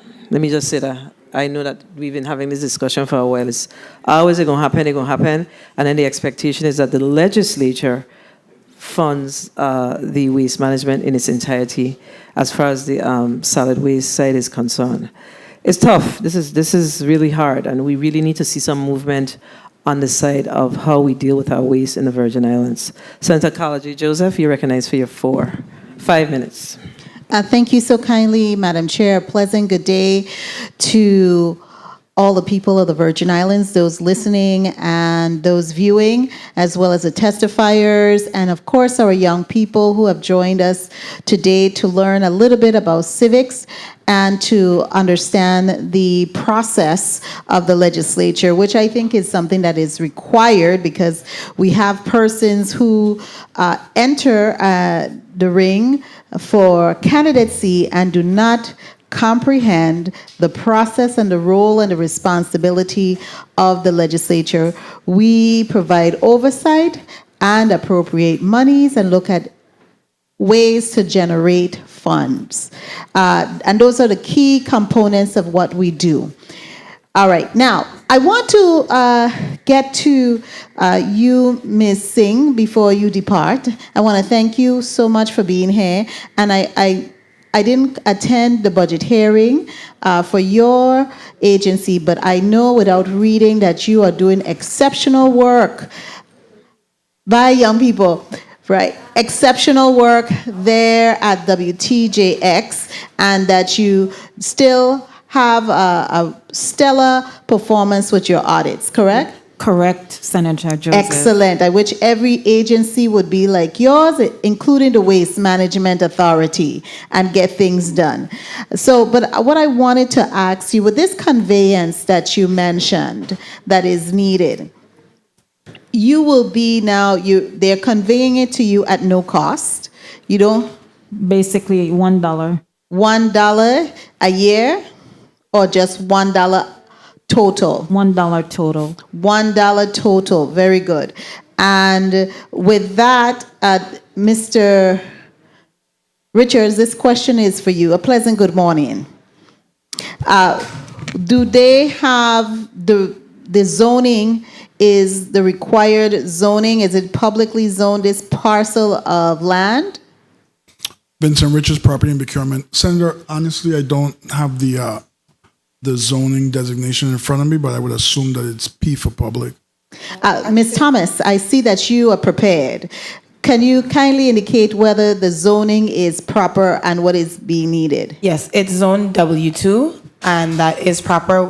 We had to go through that process to finalize our federal consistency determination through DPNR. So the zoning is proper for your use? Yes. Because I know sometimes with some of the public lands, they weren't zoned for public, and that provided a little bit of a barrier in the disaster recovery efforts, and some of them had to come through our legislative process to be zoned P instead of their current. So if the Fed say it is okay, then we're good. DPNR said it was okay because we actually had to go through zoning to rebuild the property, although we were there before. So yes. Okay, so that's good that that's clear on the front end. That's a very vital, important item. Now, I wanted to go to you, Mr. Richards, again. I was looking at the property that is going to be leased by the St. Croix Science Teachers Association. How is it takes us such a long time for these leases to come down here from the executive branch? Because we saw that it was executed by, you guys are doing some good work at Property and Procurement. You're working fast with the AG office. Everything was done within a month. And for the lease to come down here was a long period of time. How is that? Do you have those level of communications with the government house? Because this is a very vital program that Ms. Cromwell in St. Croix is performing.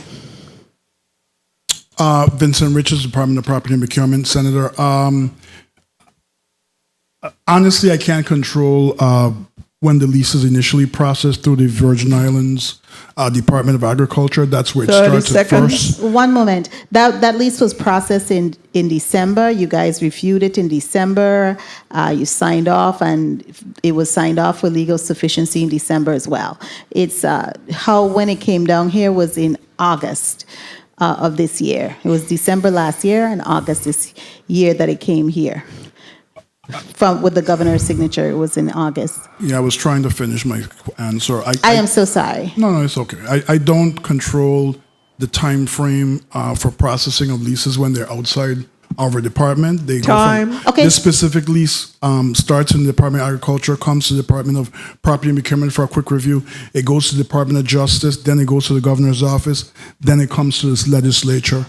I mean, there's two leases on the next block that's been here at the legislature for quite some time as well. So I honestly don't control the time frame. I was not referring to those. Let's just keep it to the topic. No problem. Okay, thank you. I have one follow-up question, Madam Chair, relative to the dumpsters and the disposal of, and I know our chairman of the Committee of Housing, Telecommunications, and Transportation, which has oversight of Waste Management Authority, is going to really delve into it at a later date. But there's a major issues at our landfill, Mr. Griffith, where the oil is being collected there.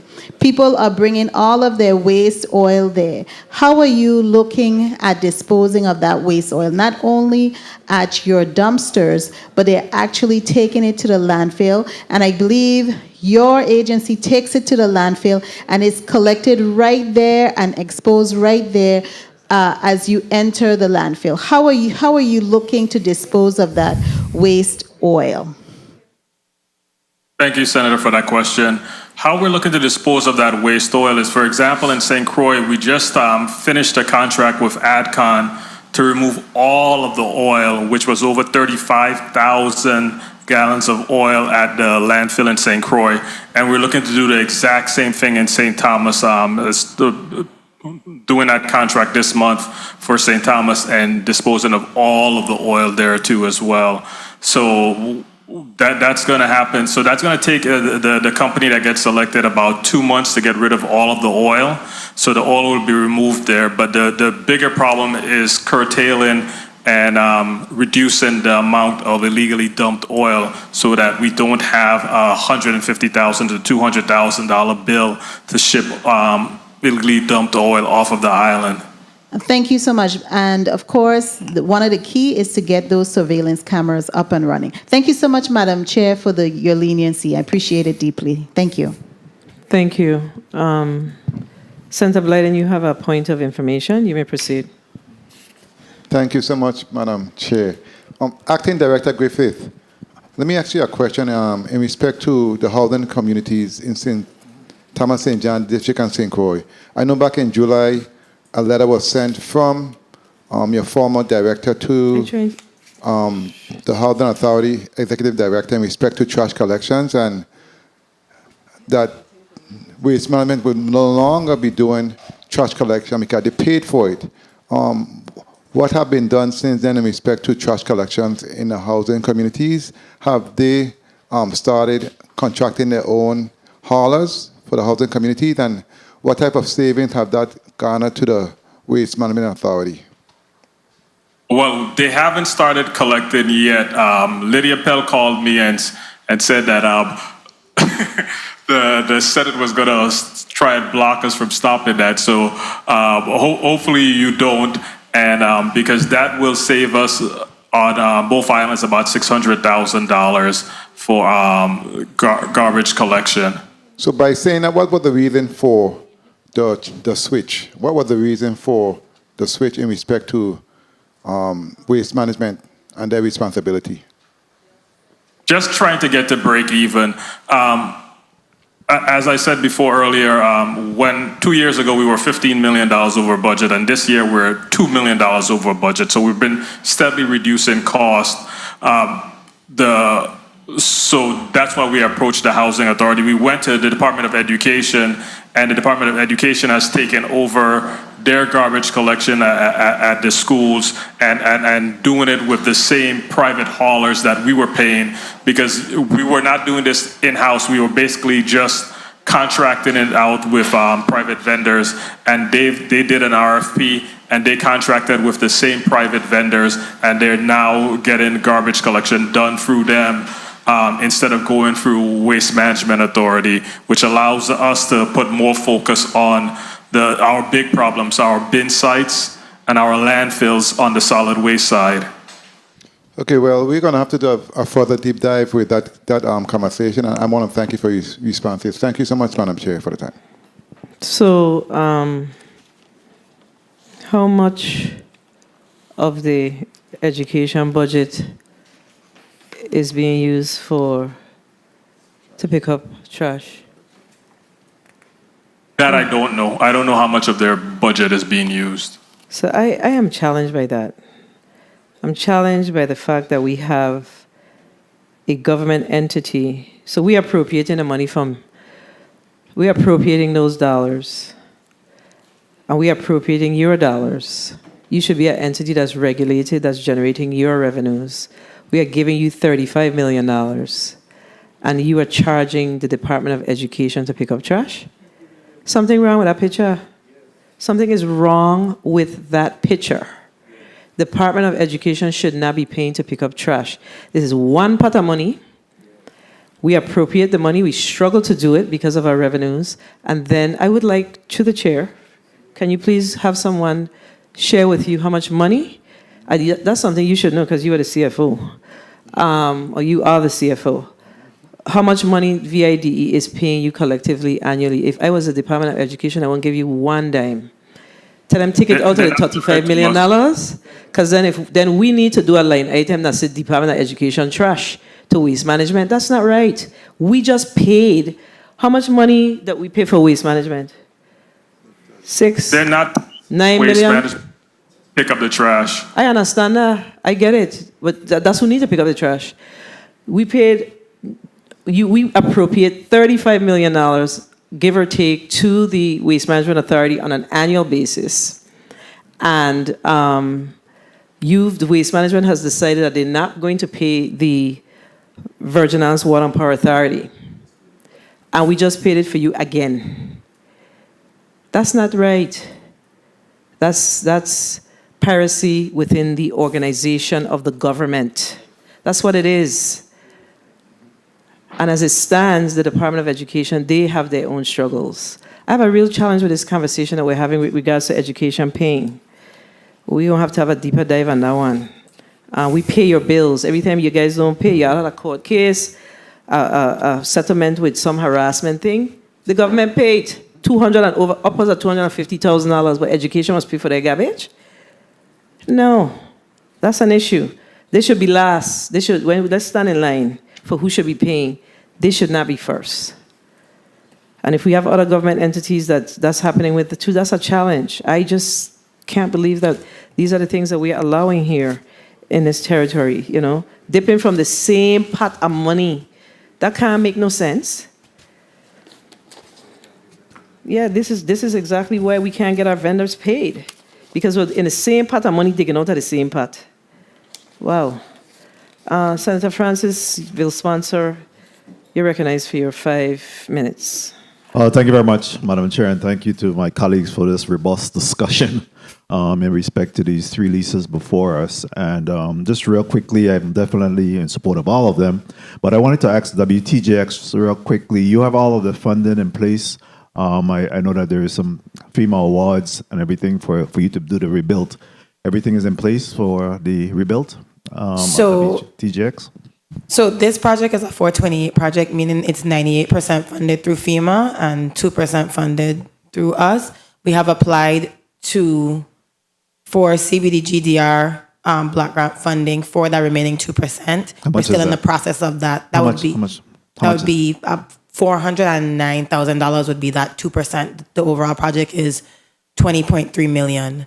So we're still in the process of going through the process for that $400,000 2% match, but the 98% is fully funded. Great. And all of the other requirements is met at this point to move this project forward? Yes, we still need to go through an environmental review at a later stage with FEMA, but thus far everything has been met. Okay, good.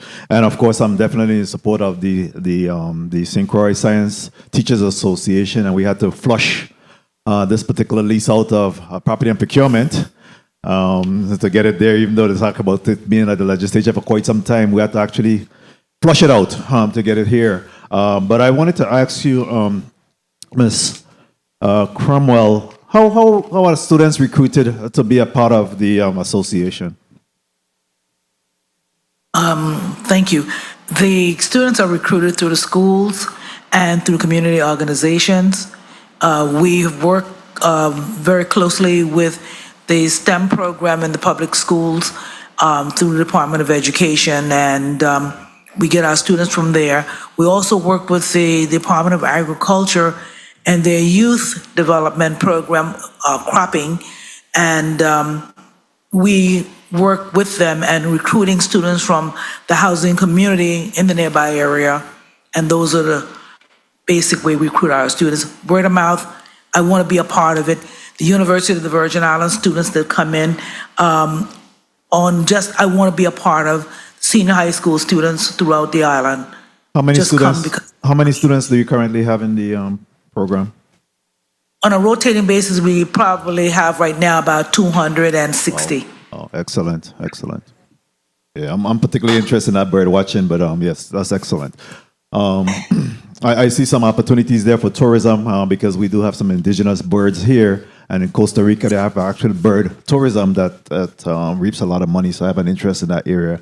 Real quickly to waste management, and I heard all of the conversation in respect to how this body could continue to support waste management. Of course, we heard about the tires. We had about 300,000 to 500,000 tires in our bushes that we've created the tire bill. We're working to massage that down so we could see some enforcement there. We talk about the surveillance cameras at the bin sites, making sure that happened.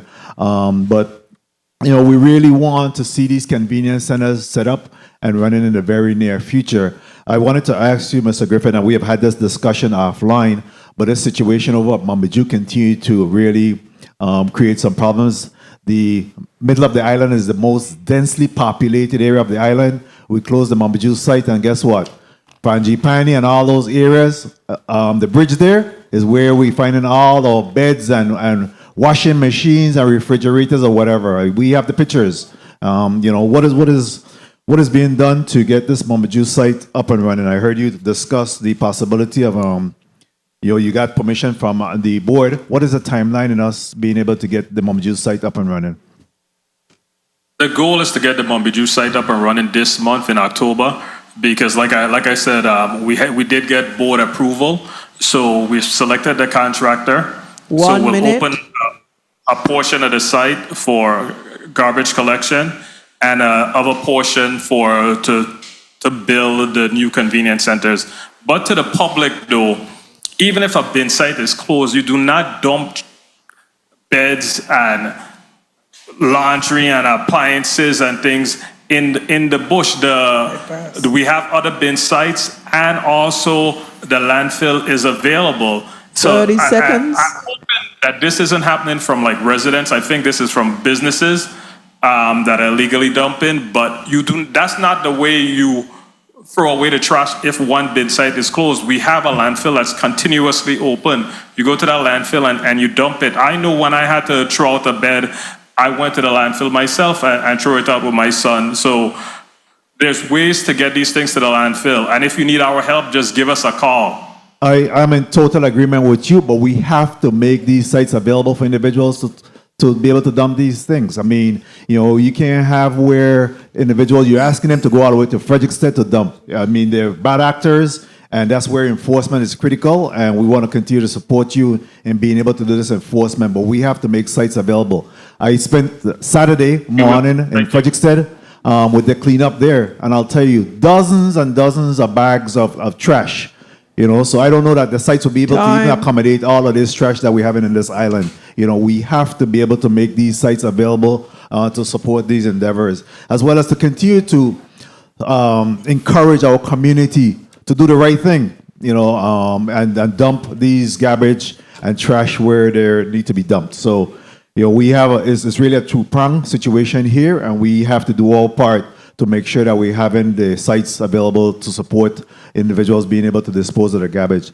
I wanted to conclude real quickly with you, Assistant Commissioner, in respect to what is the decision that's made in regards to leases versus conveyance? What happens, and of course you have government entities versus nonprofit organization. How is that determination made? Whether you decide to do a conveyance, a lease, and whether or not you decide to charge or $1 a year. Can you just speak to the community really how that decision is made at Property and Procurement? Vincent Richards, Department of Property and Procurement, Assistant Commissioner. Senator, specifically for WTJX, the subject property that they're requesting, it adjoins their property immediately. The pieces or the pieces that they're asking for are not usable, and it just made more sense to incorporate it into their facility, due to terrain and just usability altogether. They are a government entity or an instrumentality of the government, so conveying it straight made more sense than pursuing using another instrument to transfer the property. When it comes to nonprofits, once they're viable, we explore leases and or some other alternative use of the property rather than to convey to give, which is basically forever when you convey. Oh, thank you. I thought that was important for us to at least give the public a bird's eye view of how those decisions are made in there. Thank you very much, Madam Chair, for the time. Thank you, Senator Francis Jr. So I too just want to lend my voice very quickly to the parcel of land that is being recommended to be leased to the St. Croix Science Teacher Association, I will tell you that Juanita Bonique, Rosa White, as I know her, they've been champions of STEM. When it was STEM, now it's STEAM. They've been champions of that work for our children. So I really want to, and I know that this organization has been around for quite some time, and it's very heartwarming to see that they are now able to move forward with leasing land, leasing government property so they could do the work that supports our children. But let me ask you, you speak specifically around agriculture in this particular conversation, and we passed an agricultural bill of which I was a sponsor, and of course all my colleagues supported, so all of us sponsored it. But let me ask you, are you in fact doing any work with the Department of Education with regards to the implementation of the agricultural component that was laid out in the agricultural plan that has been presented to the legislature and we've since been funding? No, we have not. We did make an attempt, put a proposal in, but we have not heard anything from the Department of Education. Okay, in terms so, of, I'm sorry, go ahead, I'm sorry. we've not heard anything from the department. Okay, so that's where we run into challenges. Here is that we have an organization that's willing to support this work, very important work, especially in the island district of St. Croix, where you have the vast land, the agricultural land, and these are individuals who've worked in the education system. They understand curriculum matters. I'm not certain why we would not, that you would not be in, deep down in a discussion and the work that's happening around agriculture as we traverse this lease and just the overall STEAM initiatives that we have in our educational system. So I will be checking on that to find out exactly what is the challenge, where we can at least move that forward, because this body, we have set aside $500,000, I think in fiscal year 2024 for that purpose, and I don't believe one single dime of it has been spent.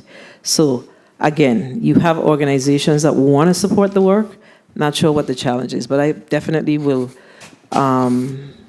be looking to finding out what is the challenge with an organization like this. This is a St. Croix Teacher Association, so education is not new to you, it's not unfamiliar to you, it's very familiar to you, so you know this work. So we have to do what we have to do when individuals in the community are willing to support the work. So I will be checking into that. So I'm definitely in support of your lease. And then I've already touched on the submarine PBS, and I've already asked the question around the amendment on the waste management. So we need to have a deeper dive regarding waste management at a later time. All right, so we've exhausted our discussion here today with regards to these three matters. So I'm going to ask the testifiers to give a quick 30-second close, and we're going to start with the Assistant Commissioner Richards, Department of Property and Procurement. Good morning, Madam Chair. I'd just like to say thank you for the consideration, and the Department of Property and Procurement will continue to work with this body to move things expeditiously through the process. Thank you. Thank you. And then Ms. Thomas for CUSing. Good morning again. I would just like to say thank you for your time and consideration. VIPBS is very anxious and excited to move forward with our recovery, and we appreciate any assistance from this body. So thank you. Thank you. And Mrs. Rosa White Cromwell, 30-second close. Thank you so very much, and we thank you for your strong support as we work to serve our future, which are our children, and it's particularly in the area of agriculture. Thank you. And let me just say, Mrs. Cromwell, White Cromwell, if you have not seen the agriculture plan, please reach out to my office so you can get a copy of it, because we are very excited about the possibilities as to what can happen with this particular relationship with the Department of Education. And then Mr. Griffith, acting CEO of the Waste Management Authority.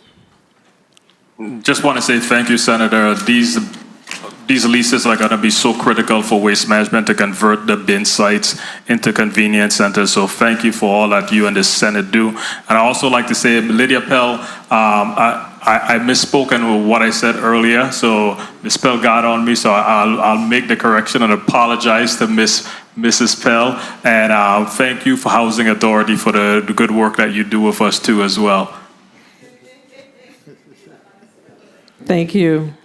So you have some commitments back to us, and that is doing an assessment, looking at the various bin sites in both districts, but particularly in this district where you have more bin sites, and the situation is grave as far as the state of the bin sites in some of our neighborhoods. Our people should not be living like this, and of course we create it. So we have to, the responsibility has to go, there's culpability, if that's the right term, all around for what's happening there. But we have to hold people responsible. And some bin sites, like I said, need more overseeing than others. So I urge you to really take some time out, visit those bin sites, and kind of redirect, the enforcement around some of those bin sites that we see that's in really, really bad condition, okay? As far as what people are dumping and, just the overall condition. Yeah, okay, I think that's it. We're going to take a recess, and then we're going to vote on these measures.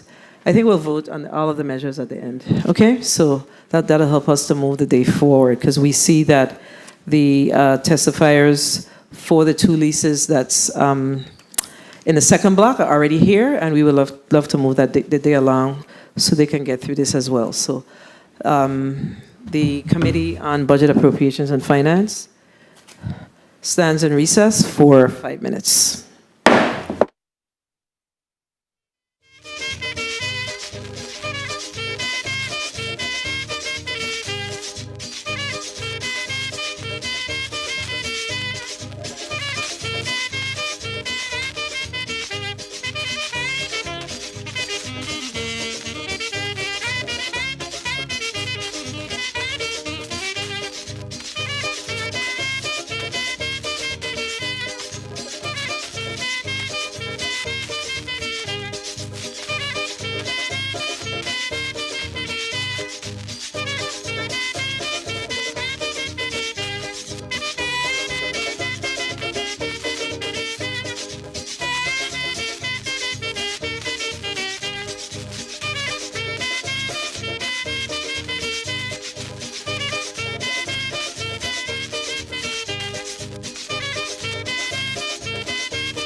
The committee is back on the record, and we are now moving to block number 2. And I'm going to ask, we actually already read it into the record, and the subtitles of these leases are extensive. So we've already read it into the record once, so I'm going to ask the sponsor of these 2 pieces of legislation, Bill number 35-0300 and Bill number 35-0320. I guess I'm supposed to say who speaks to this measure. You may proceed, Senator Francis Jr. Thank you very much, Madam Chair, and good afternoon to everyone. Bill number 35-0300 is an act approving a lease agreement between the government of the Virgin Islands, acting through its Commissioner of the Department of Property and Procurement, and Advanced Power LLC for 3 portions of parcel number 1A, Estate Bavoni, number 1 and 2, Frenchman's Bay Quarter, St. Thomas, Virgin Islands, 2 portions of parcel number 1A-8, Estate Bavonis, number 1 and 2, Frenchman's Bay Quarter, St. Thomas, Virgin Islands, a portion of number 1A-7, Estate Bavoni, numbers 1 and 2, Frenchman's Bay Quarter, St. Thomas, Virgin Islands, a portion of 1-21, Estate Bavoni, numbers 1 and 2, Frenchman's Bay Quarter, St. Thomas, Virgin Islands, 2 portions of remainder of parcels number 1-19, Estate Bavonis, numbers 1 and 2, Frenchman's Bay Quarter, St. Thomas, Virgin Islands, and a portion of parcel number 1-18, Bavoni, numbers 1 and 2, Frenchman's Bay Quarter, St. Thomas, Virgin Islands, for the purpose of constructing, operating, and maintaining wind turbine generators for offices, metering, maintenance sheds, and access roads, utility as part of the microgrid on the St. Thomas and other related purposes.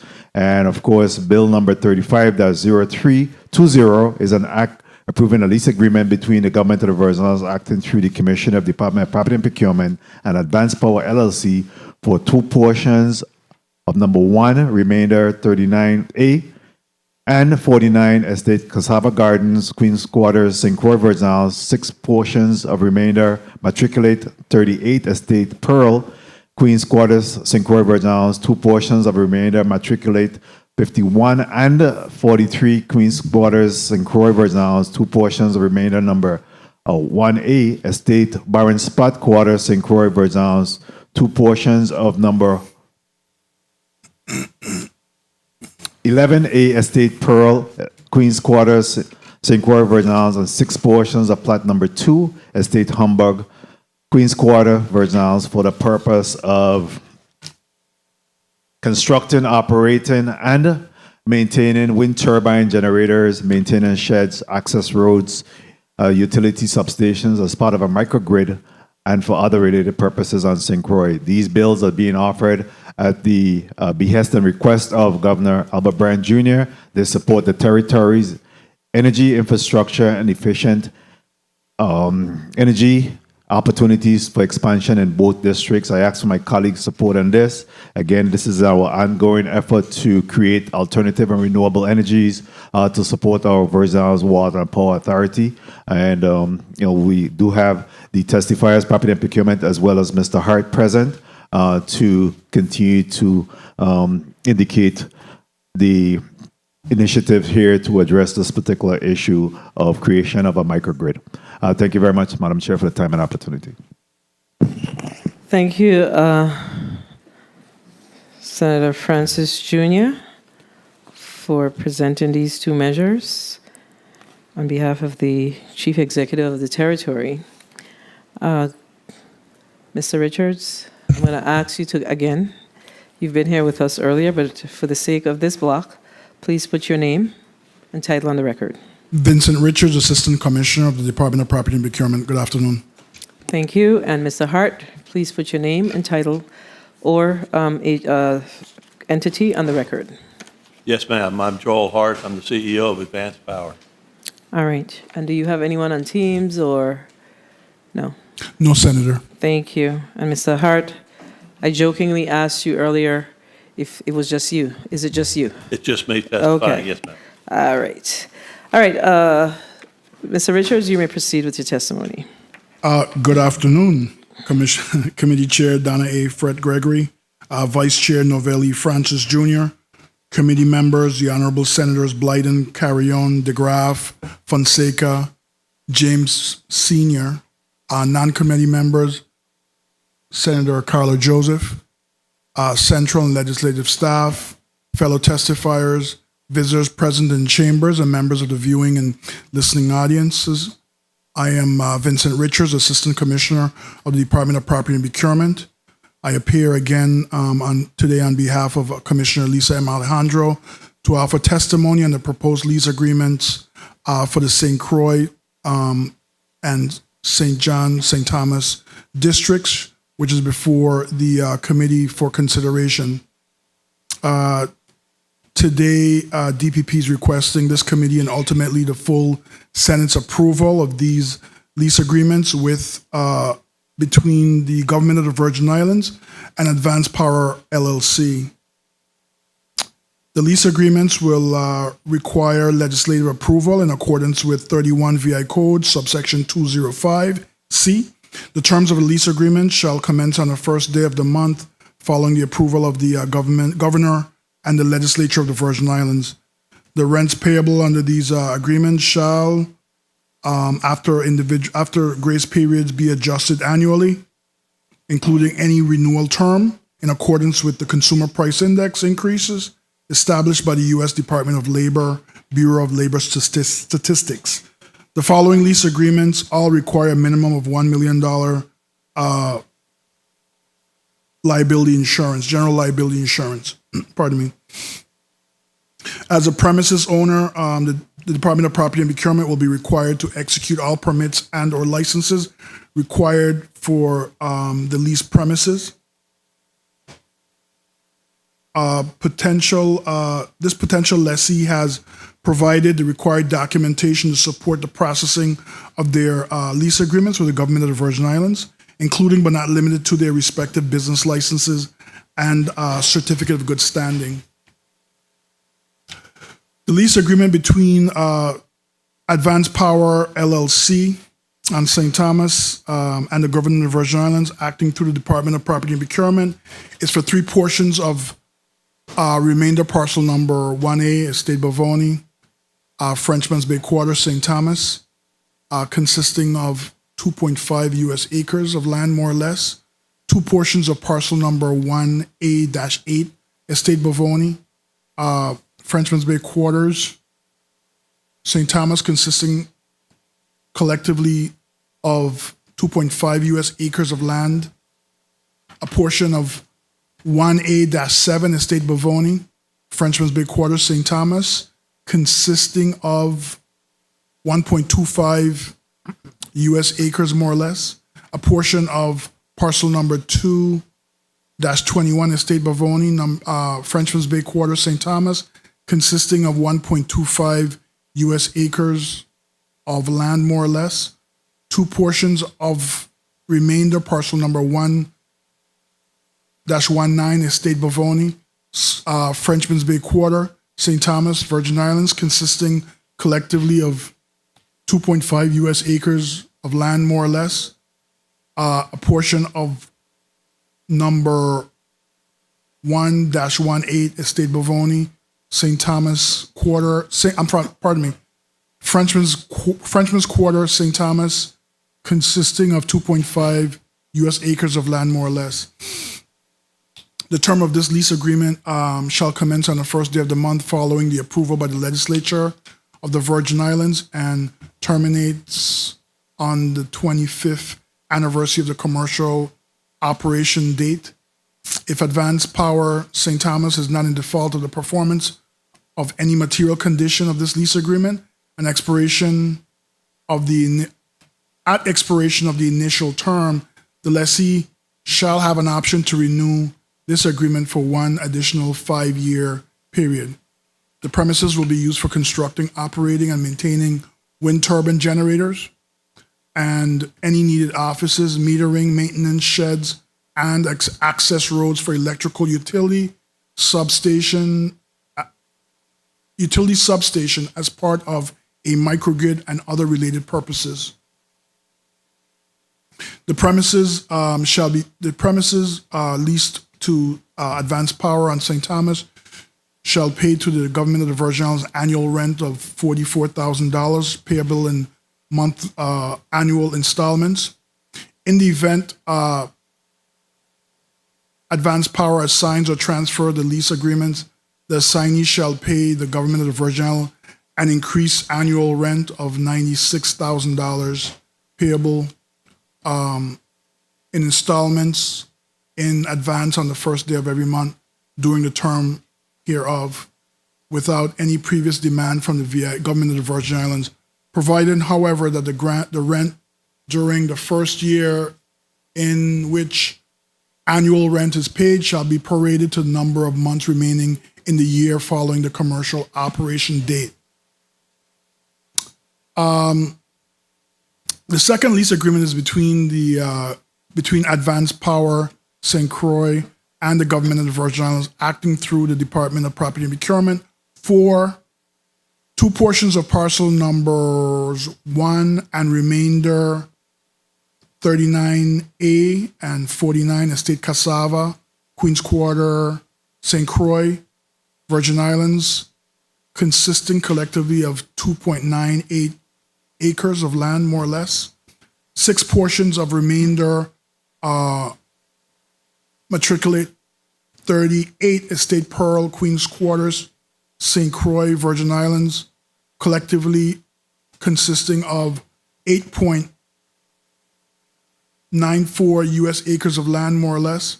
2 portions of remainder matriculate number 51 and 43 Estate Pearl, Queen Quarters, St. Thomas, Virgin Island, St. Croix, Virgin Islands, pardon me, consisting collectively of 2.98 U.S. acres of land, more or less.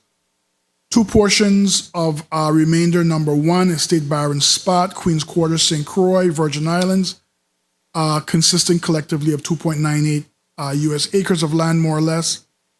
2 portions of parcel number 11, Estate Pearl, Queens Quarters, St. Croix, Virgin Islands, consisting collectively of 2.98 U.S. acres of land, more or less. And finally, 6 portions of plot number 2 and 3, Estate Humbug, Queens Quarters, St. Croix, U.S. Virgin Islands, consisting collectively of 8.94 U.S. acres of land, more or less.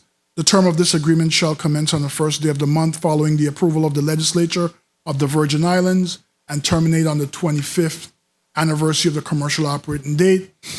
If Advanced Power St. Croix is not in default in the performance of any material condition of this lease agreement at the expiration of the initial term, lessee shall have an option to renew the lease agreement for one additional 5-year term.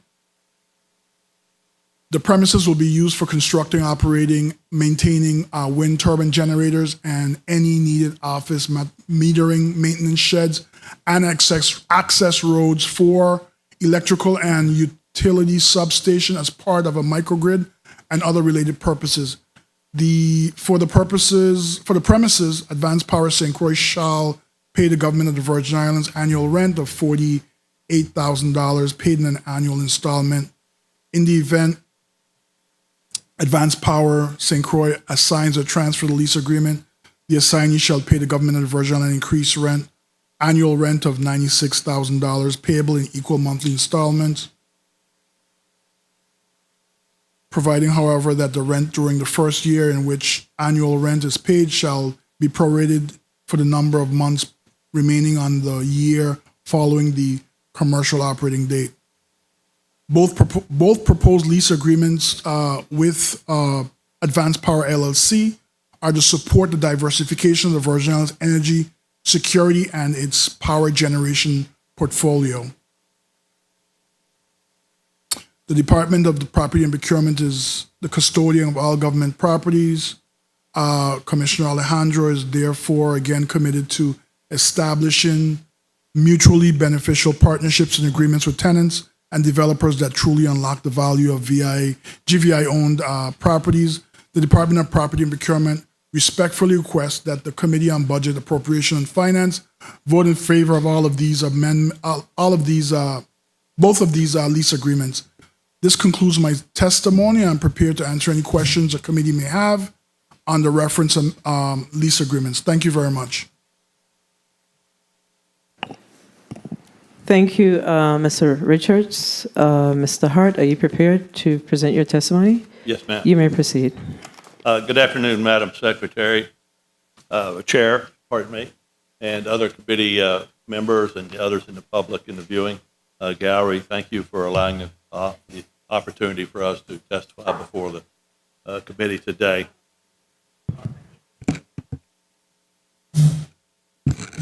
Just better? I'm sorry, I've been accused of being a loud talker. I thought maybe it would carry better than that. Thank you for allowing us to testify about the site leases today. After a number of years working with the Power Authority, the local Power Authority, WAPA, we entered into a power purchase agreement, long-term power purchase agreement in June 9th, 2023. That was after we also had to support and work with the Public Service Commission, who also had to approve the PPA, the rate structure, and WAPA's governing board. So we went through those steps to arrive where we're at today. Prior to that, we had done a significant amount of work for the. Okay. I'm sorry. Oh, that's even easier. All right. Yes, ma'am. We're here. We're trying to bring long-term energy solution in regards to the renewable energy sector, including wind. Typically, over the period of time here, for an annual consumption for the power grid in the U.S. Virgin Islands, about 660 million kilowatt hours a year. That historically, the Power Authority's had to burn about 100 million gallons of fossil fuel. I'm sorry? Oh, okay. From the word for word from the start? Okay. Thank you for allowing me the opportunity to appear before the Committee on the Budget, Appropriations, and Finance regarding the above described matters. My name is Joel Hart. I'm the CEO of Advanced Power LLC, and I'm here today to provide testimony in support of the multi-year lease agreements proposed between the Department of Property and Procurement on behalf of the Government of the Virgin Islands and Advanced Power LLC. The proposed lease agreements are a crucial element in helping to meet the long-term energy needs of the U.S. Virgin Islands community. The subject property of these two leases will be utilized to construct facilities to produce and deliver commercial quantities of wind energy to slow down. Okay. To both St. Thomas and St. Croix. In recent years, the entire USVI power system generally has produced, and the ratepayers have consumed approximately 660 million kilowatt hours of electricity per year, primarily generated by burning approximately 100 million gallons of fossil fuel. Combined, the two wind projects are expected to provide approximately 23% of the USVI total annual power consumption, while at the same time, the clean renewable energy is expected to displace or reduce the territory's current total fossil consumption by nearly 23.5%, or roughly 23.5 million gallons per year. It's my understanding that the lease agreements require legislative approval pursuant to the provisions of Title 31, Section 205, subsection C, Virgin Islands Code. The basic description of the two proposed lease agreements in no particular order are as follows. Bill number 350300, St. Thomas. This lease agreement between Advanced Power LLC and the GVI acting through the DPP is for the parcels located on Bavoni Point Peninsula, located on the southeastern portion of St. Thomas. Okay. The lease agreement between Advanced Power and the GVI acting through the DPP is for the parcels located on Bavoni Point Peninsula, located on the southeastern portion of St. Thomas in the existing landfill area.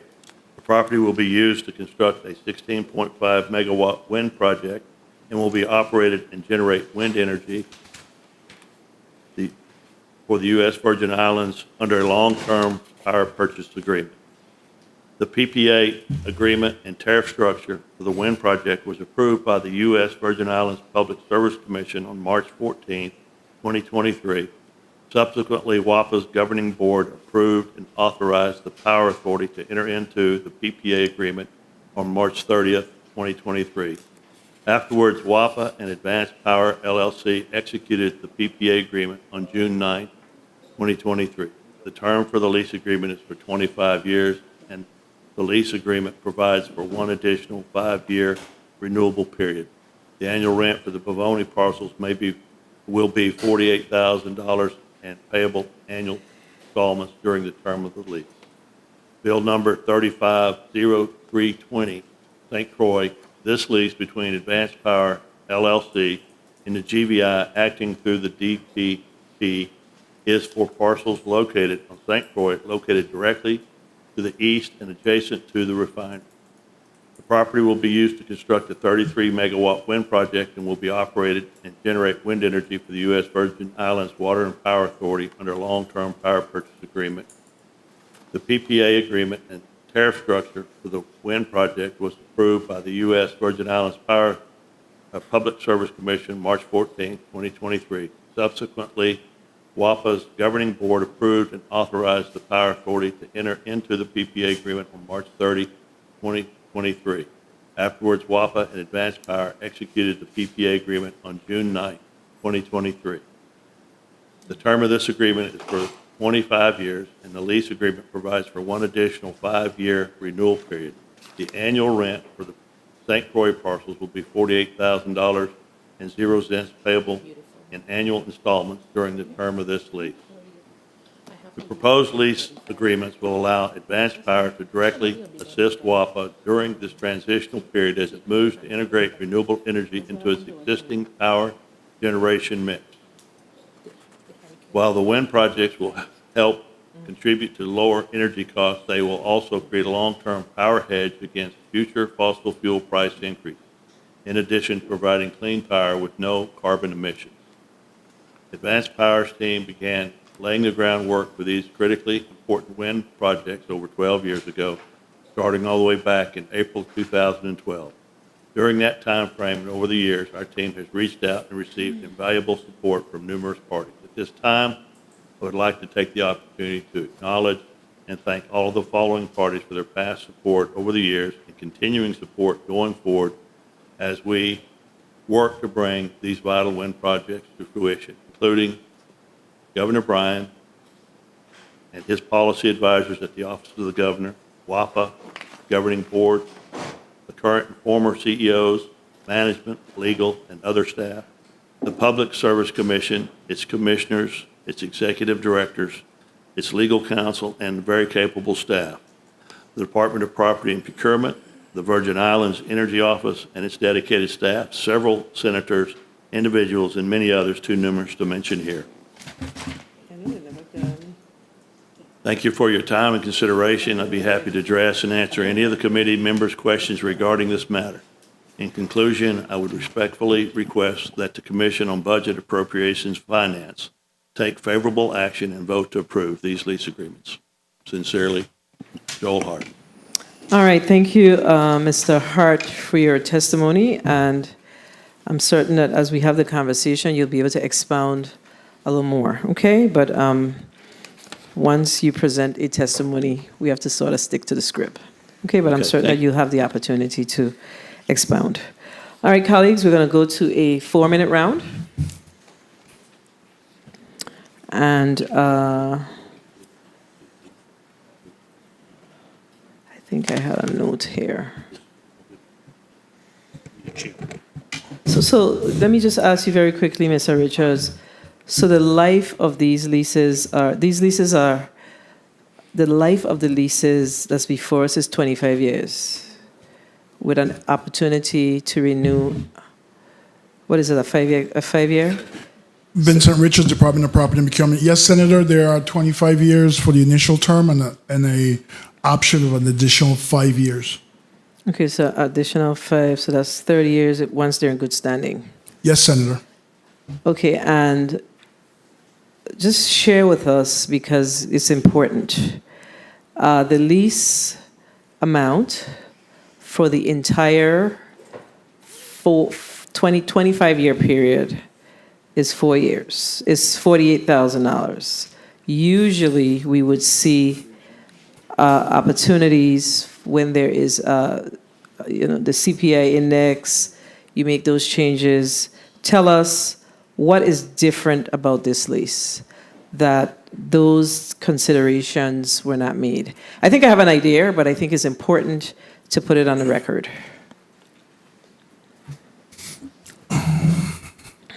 Senator,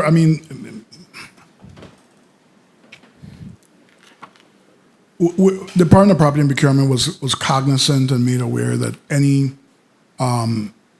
additional costs that's passed on to this vendor would be passed on to, could potentially be passed on to the ratepayers. So that was a consideration in terms of structuring what we did with this potential lessee. Okay, so I guess we'll get into the potential, I don't know if the word is savings, but what are they selling back and how we're going to levelize this. We'll get into that discussion, I'm certain, a little later on in the discussion.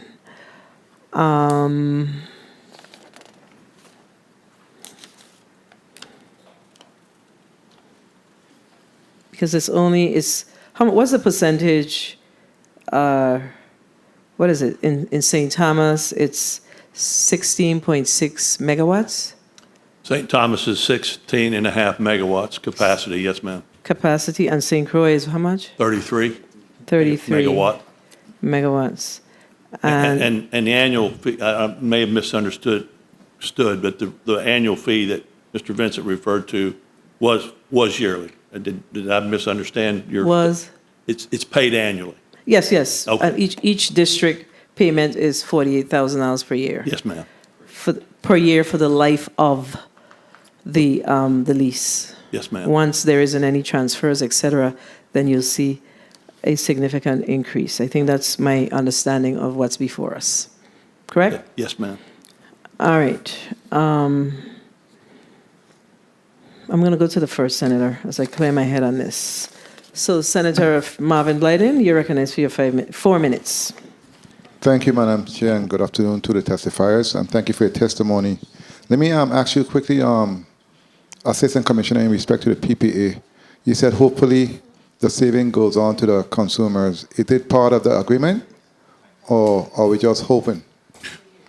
Vincent Richards, Property and Procurement. Senator, the PPA agreement is completely separate from the lease agreement, I Senator. understand that.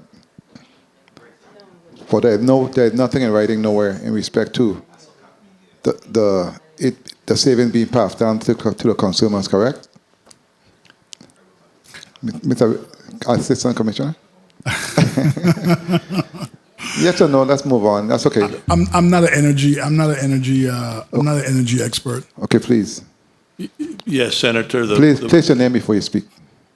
Put your name on the record Joel before you Hart. speak. Yes, okay. sir. Okay. The PSC oversees all the rate structure, every phase of the charges to the ratepayer. Of course, I understand that. It was just an inquiry. Let me ask in respect to the amount that's going to be used between St. Thomas St. Croix District, 16.5 St. Thomas, 33 megawatts St. Croix. Is that based on the size of the plant? What's the difference? Was that part of the contract? Can you speak to that briefly, please? Joel Hart here. No, it was not done on a percentage. It was just done as a reflection of what we had previously agreed on St. Thomas, and it was any rate would have to reflect the cost of the lease, and we were trying to work to hold that down. Okay, very well. Have you done any sort of investment before in terms of PPA? The PPA that you're. Oh, yes, sir. Yes, sir. We've done a significant amount. Yes, sir. What would you consider a significant amount? Over 7 figures, and we've worked here for 12 years. We're the only private sector group that has done a full-on site assessment for data collection. We did that over a 4-year period. We deployed very sophisticated equipment. We recorded data on both islands. And that's good for the public to know. I think that's important because as we expand renewables, energy, etc., I think it's going to help to sustain the Water and Power Authority when it comes to power. And of course, you're speaking to a microgrid with what you're doing. And I believe that as we progress as a territory when it comes to all of the different renewables here, it will assist us and do us well in the long run because we know when it comes to power here in the territory, it really affects all areas to include investments, to include reliability and affordable utility. And on the whole, it affects our economy, period. So I am happy to see that we are moving forward in terms of approving these type of lease agreements when it comes to renewable energy. And I look forward to seeing the day that when we bring all these different projects online. Let me ask you, though, in respect to what you are going to be accomplishing once these leases are approved in the St. Thomas and St. Croix district, what's your vision moving forward when it comes to getting online? What do you 30 hope seconds. to see and get out of this agreement moving forward? To be clear, I want to understand I'm answering your question. Based on you doing these type of investments, what can we look forward to and what would that look like moving forward? What can the community look forward to? Well, clean energy, of course, and then we're talking about providing almost 25% of the energy all territory-wide at a competitive rate. They will not be exposed to fossil fuel price increases going forward, and that's the economic benefit. Of course, there's the clean air. There's no emissions. We also will reach out and work with all the local skill sets and other stakeholders in the community. There's job creation during the capital build out. There's also we're looking at working in an internship with a number of people locally. There's a lot of other benefits, but primarily we're here to provide clean, renewable power. And you spoke to internship about how many employees in terms of running these plants? Do you permanent employees? You'd be probably looking at 10 to 12 permanent employees. Okay, good to know. And with what's going on in the world in respect to fossil fuel, we know exactly what happens when there is conflict, etc., and the price. So that's important also. So again, thank you for the time. Oh, you give me an extra minute? Oh, great. Okay, in respect to the number of employees, etc., would those employees have any benefits in respect to that, and what type of salaries are we speaking to? Oh, those would be competitive for the industry. I mean, those are typically higher paying jobs. I mean, we're looking at all kinds of, skilled people, particularly with an engineering background, electrical skill sets, and mechanical. And during the construction phase, how many employees are we speaking to? We would anticipate in the neighborhood of 150. 150 individuals. Right, between both islands. Yes. 30 seconds. That was my next question. So about 75 per district. Yeah, we'll move the crews around where they need to be for the job. Okay, very well. Thank you so much for your investment, and thank you, Madam Chair, for the time. Thank you. You're welcome. Thank you so much. So you shared with me that St. Thomas is 16.5 and St. Croix is 33 megawatts, correct? Yes, that's correct. So based on the footprint of the property there's a lot of unusable, that's the word, property in that area where you're moving to establish the wind turbines in the St. Thomas St. John district. So I'm trying to figure out, why isn't your footprint larger in this district? In the St. Thomas? Correct. It has to do with physics. Okay. Senator, yes, ma'am. The wind turbines have a rotor span, and as we say in the business, the rotor is the motor. And if we have shadowing and spacing concerns, because if we place the turbines closer, then we lose production and we're not gaining any output. We would like, and when I talked to WAPA, they wanted more turbines on St. Thomas, but it's a matter of having the physical space. And that's the reason we've worked hard. That's one of the things that we're looking at to, originally we started with a smaller number here on St. Thomas, but we worked with engineers and we looked at the site and we've increased it to the 10 turbines. But we'd be happy to put more here if we had more room. Okay, so it's all about spacing. It's about space, yes, ma'am. And the physics parts I can't. If you imagine, you have very good wind resource here coming from the prevailing east. And if we have a turbine here, you're going to have blockage here. This turbine might be running at 100% capacity, but this one is 50%. I'm using just for example, you're just not going to gain the additional power. It's very important to have these spaced properly to maximize the output. Okay, I asked a question because I don't know. Have you ever seen our racetrack? I have seen the racetrack. So there's I don't know how far it is. The land is here, and I'm not sure where the water starts. But those are other areas. Are you asking me? Could we put some at the racetrack? I'm serious. Not on the racetrack. Don't misunderstand my question. I'm saying outside of the racetrack, there's land. I'm saying as we have this discussion, it is important that we explore all of the areas to expand the footprint if we are serious about this. That's a very good question. Yes. The answer is yes. We've looked at it, but we didn't pursue it because I didn't know how serious somebody would be. I didn't know if the racetrack guys would go, we don't want a wind turbine this close. So, we're happy to look at any other areas. What's the effects? Of the... What would be an impact if a wind turbine that close? To me,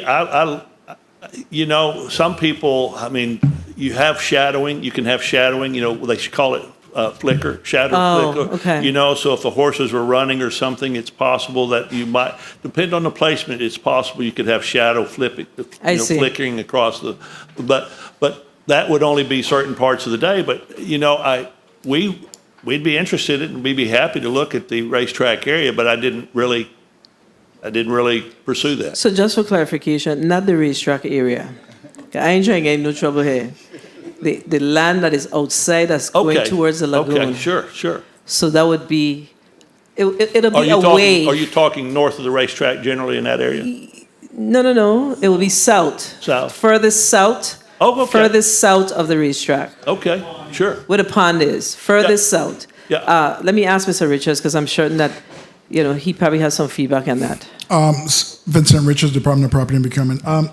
Senator, there was consideration for some additional space. The environment, the wetlands are a concern in that general area. It's a very sensitive area. So. Yeah, I figure that that would be a major CZM permit matter, but it's not. It doesn't say that it's not doable. We know what our crisis is, and sometimes we have to push the envelope to ensure that we are able to get what we need. This is not what we want. This is what we need at this point. So I think it's important that if it's something that we can explore, it will require another lifting because it will require your submerged land permits if it's doable. There are things that has to be considered as the Assistant Commissioner shared. But, we want to see that we are expanding as much as we can because the crisis that we have is real. And my colleague spoke to it earlier. The economy, if we are going to move the economy here forward, we shall reduce this challenge that we have. Absent of that, we will talk about our economy forever and ever, and we'll still be in the same place. So, I just want to know that we are exploring every single possibility. To answer your question, Madam Chair, yes. Okay. We would be happy to look at any area that is available. Yes, ma'am. Okay, so I saw an article, and I'll move on to the next senator. So I think this has changed. This was 2023. It says that the Water and Power plans to institute a 20 megawatt solar project on St. Thomas and an 18 megawatt on St. Croix. So the St. Croix has increased to 33, which is excellent, and St. Thomas has reduced to 16.5. So again, it's all about how do we ensure that we're able to look at every possibility. So please continue to, the squeaky wheel gets the oil, to work with the Department of Property and Procurement to see what is truly available Okay. to us, okay? Senator Fonseca, you're recognized for your 5 minutes. Yes, thank you, Madam Chair. Welcome, Mr. Joel Hart. Yes, definitely, this is good a proposal, clean energy, renewable energy, cost effective. I'm for it. You know, that whole Bovoni area on top them hill, I fish in all them little beaches over there, pick wilks, even lobster. Real nice area on St. Thomas. So I imagine they're gonna be on the hill top them, because they got a lot of hill there. Okay, so let me ask you now. So you you do business also in Amarillo, Texas, and Austin, Texas. Our team, we're based out of Texas, yes. Okay. So do you have any other wind turbines in any of your other locations? I've done over 30 projects, yes, sir. Okay, great. So Let Wind, they involved with the gearboxes. Is Let Wind involved in this project? Yes, sir, they are. They're really a key component to the project, yes, sir. Okay, so I understand you're using their gearless turbines. Yes, sir. It's designed. It's referred to as a direct drive system. Yes, sir. No gearboxes. Oh, okay. No main gearbox. Okay. So now, because sometimes the wind blows, sometimes it doesn't. And sometimes it's faster, sometimes it's slower. So your storage capacity, what is your total storage capacity with your batteries? Well, we don't have any batteries. That's a unique feature here. What we did, Senator. Sorry for interrupting. So then once the wind is out, then you're not generating any electricity? Is that No, what sir. No. Okay. That week, I'll be happy to address it in two ways. Well, on the chair's time, because I know that's going to be a detailed explanation. Yeah. Okay, I got some other questions, right?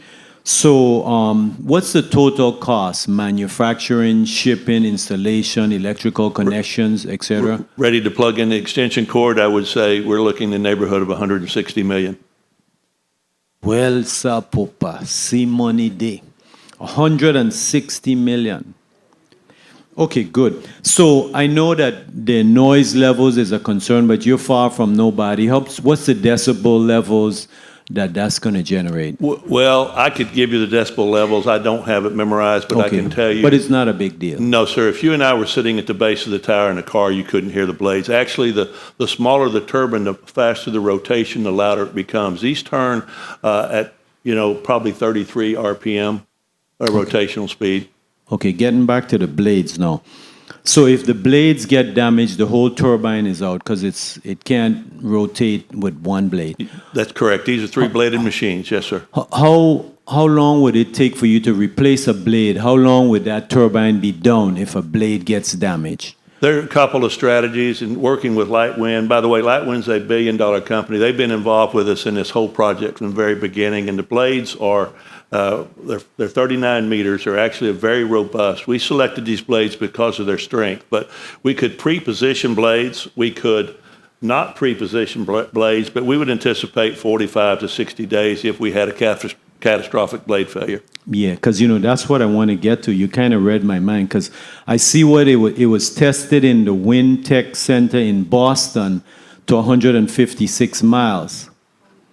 But we're going to get storms here that's a little bit more than 156 miles. So we're going to test the capacity. So that's good, and I love it. I'm definitely in favor of this. Right. I think this is the way the Virgin Islands needs to go because, we get a lot of wind energy as well. So I think this is a win-win-win for the Virgin Islands. One further question. So at 160 million, how long is your break-even point? How long before the company breaks even and starts to go into the black? How long? Well, we have the project financed for a long term, so we expect to make a small margin on each kilowatt hour that we produce. 1 minute. The idea is to sell it for a little bit more than what it costs. So we're looking, I don't think of it in terms of a break even in that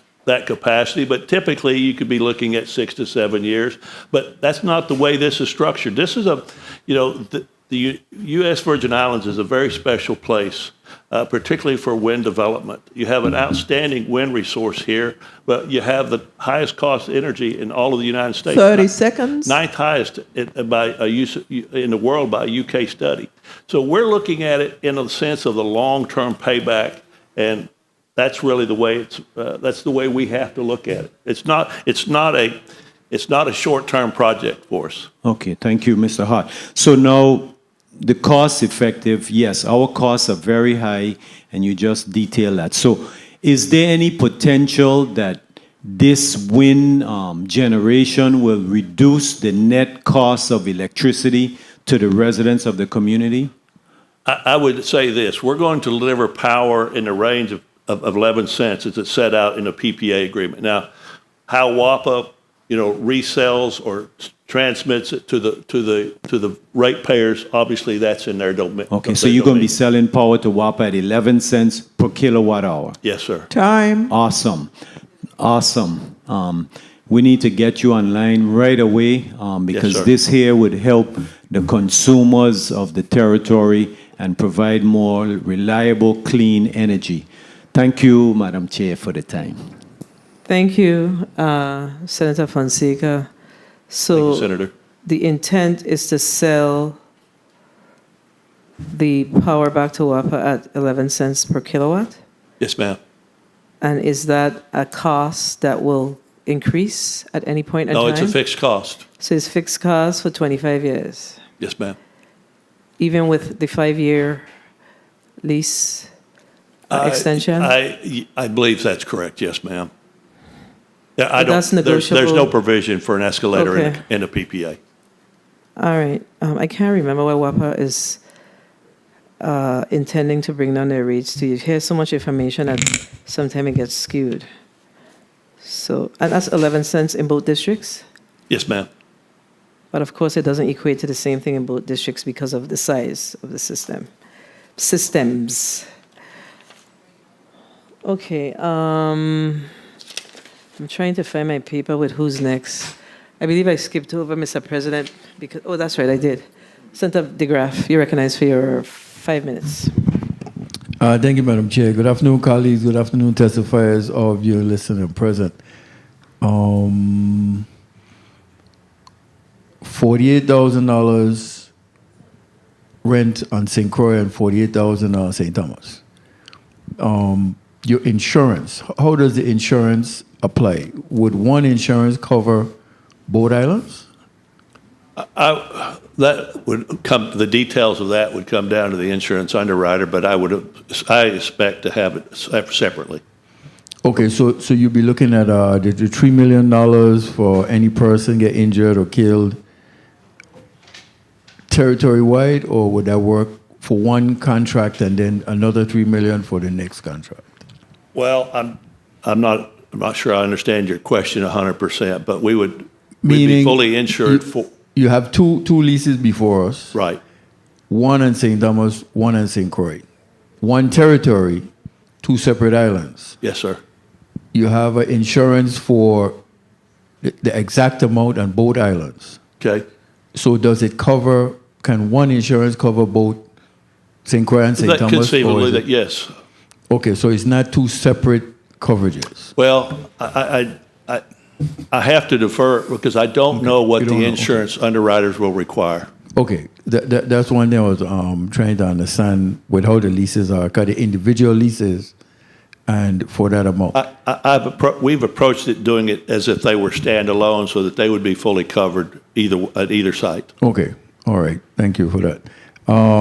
So in proximity to the dump, about how far are you away from the dump itself? Well,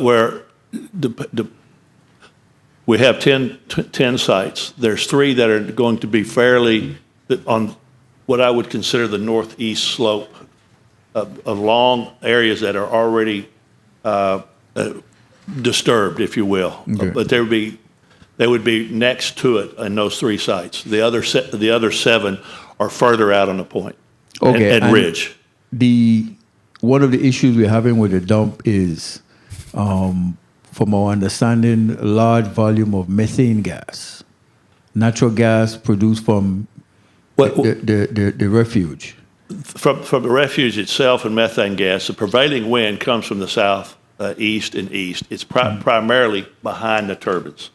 Okay, so would the turbines rotating generate static electricity? With the turbines themselves?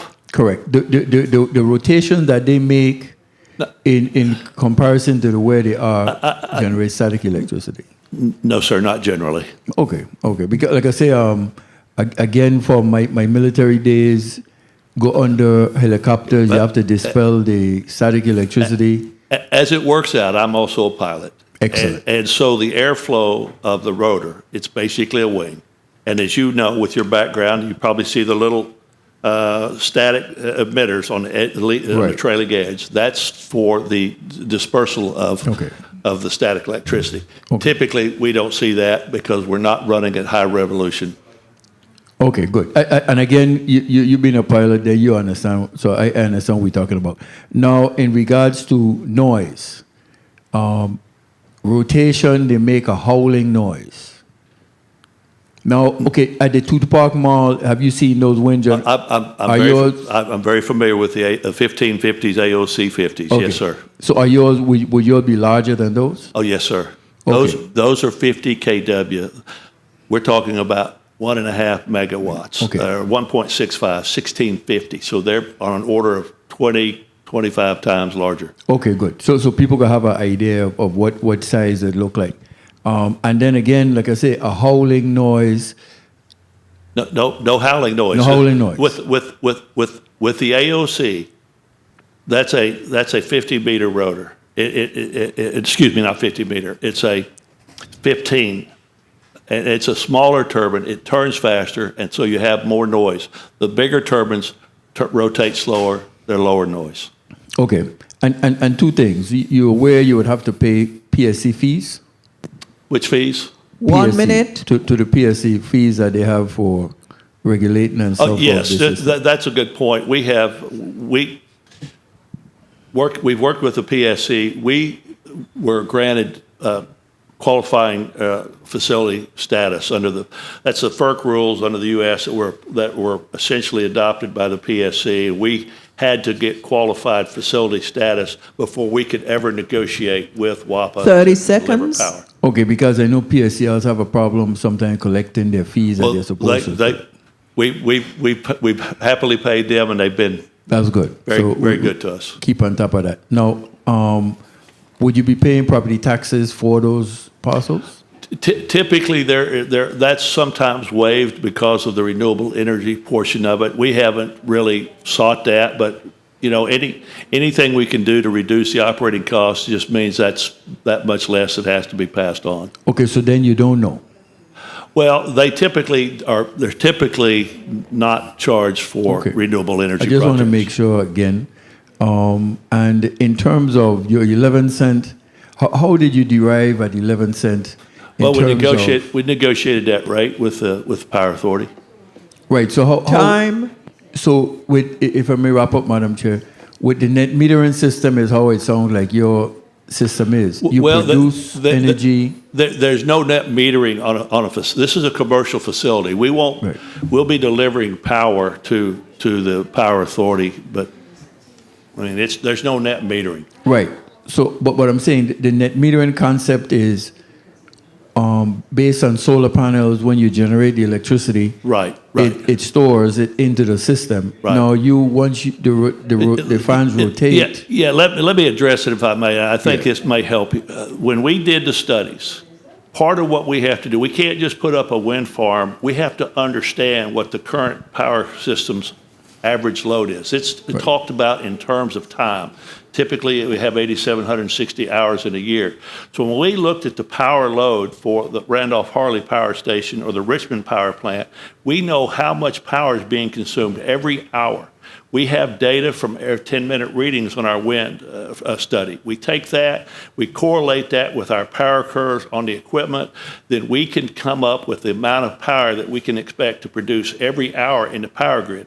So unlike solar, we can generate power around the clock. So we match the size of the project to the load for the Richmond plant and for the Randolph-Harley. So we know that we didn't exceed certain maximums. We know that the power will be consumed as it's being generated. That's part of the reasons we were talking to the other senator about. We don't have the need to displace or shift power load because we can deliver. It can be consumed as we generate it. That's a very important factor. We talked about having battery storages at one time. WAPA didn't want to do that. We're happy to talk about that. But when we matched it with the power load, it was not necessary, and batteries add cost. Okay, and just on Madam Chair's final, on closing on her time, but there has to be an interface of how you interface your energy you're producing into the production of energy that WAPA is doing. There has to be some kind of batteries is normally the interface, but you could explain that. It's a technical question. We use inverters. We take it out of the towers and we match it to the line voltage at the point of interconnection. So if WAPA needs 34.5 kVA, we will bring it out of the turbines at 34.5 kVA. Perfect. Got you. Thank you. Thank you, Madam Chair. I understand. So if you need more clarity, you can break it down more, but I understand what you said. Thank you, Madam Chair. Very insightful question, Senator DeGraff. You know, I know you're a maintenance man, so you could, that one there above my... Maybe he needs to go work for a wind farm. Yeah, but there's a but though. So will there be any responsibility on the Virgin Islands Water and Power Authority outside of the 11 cents, O&M? No, ma'am. So the operational costs are all borne by Advanced Power? Yeah, it's the concept is this. We know what the capital cost is to build it today. Mm-hmm. We don't have the fuel cost, which is what really is everybody's trying to get away from. So we can project within a certain range what the O&M costs are going to be during the life of the turbine and the equipment. Okay. Senator Carrion, you're recognized for your 5 minutes.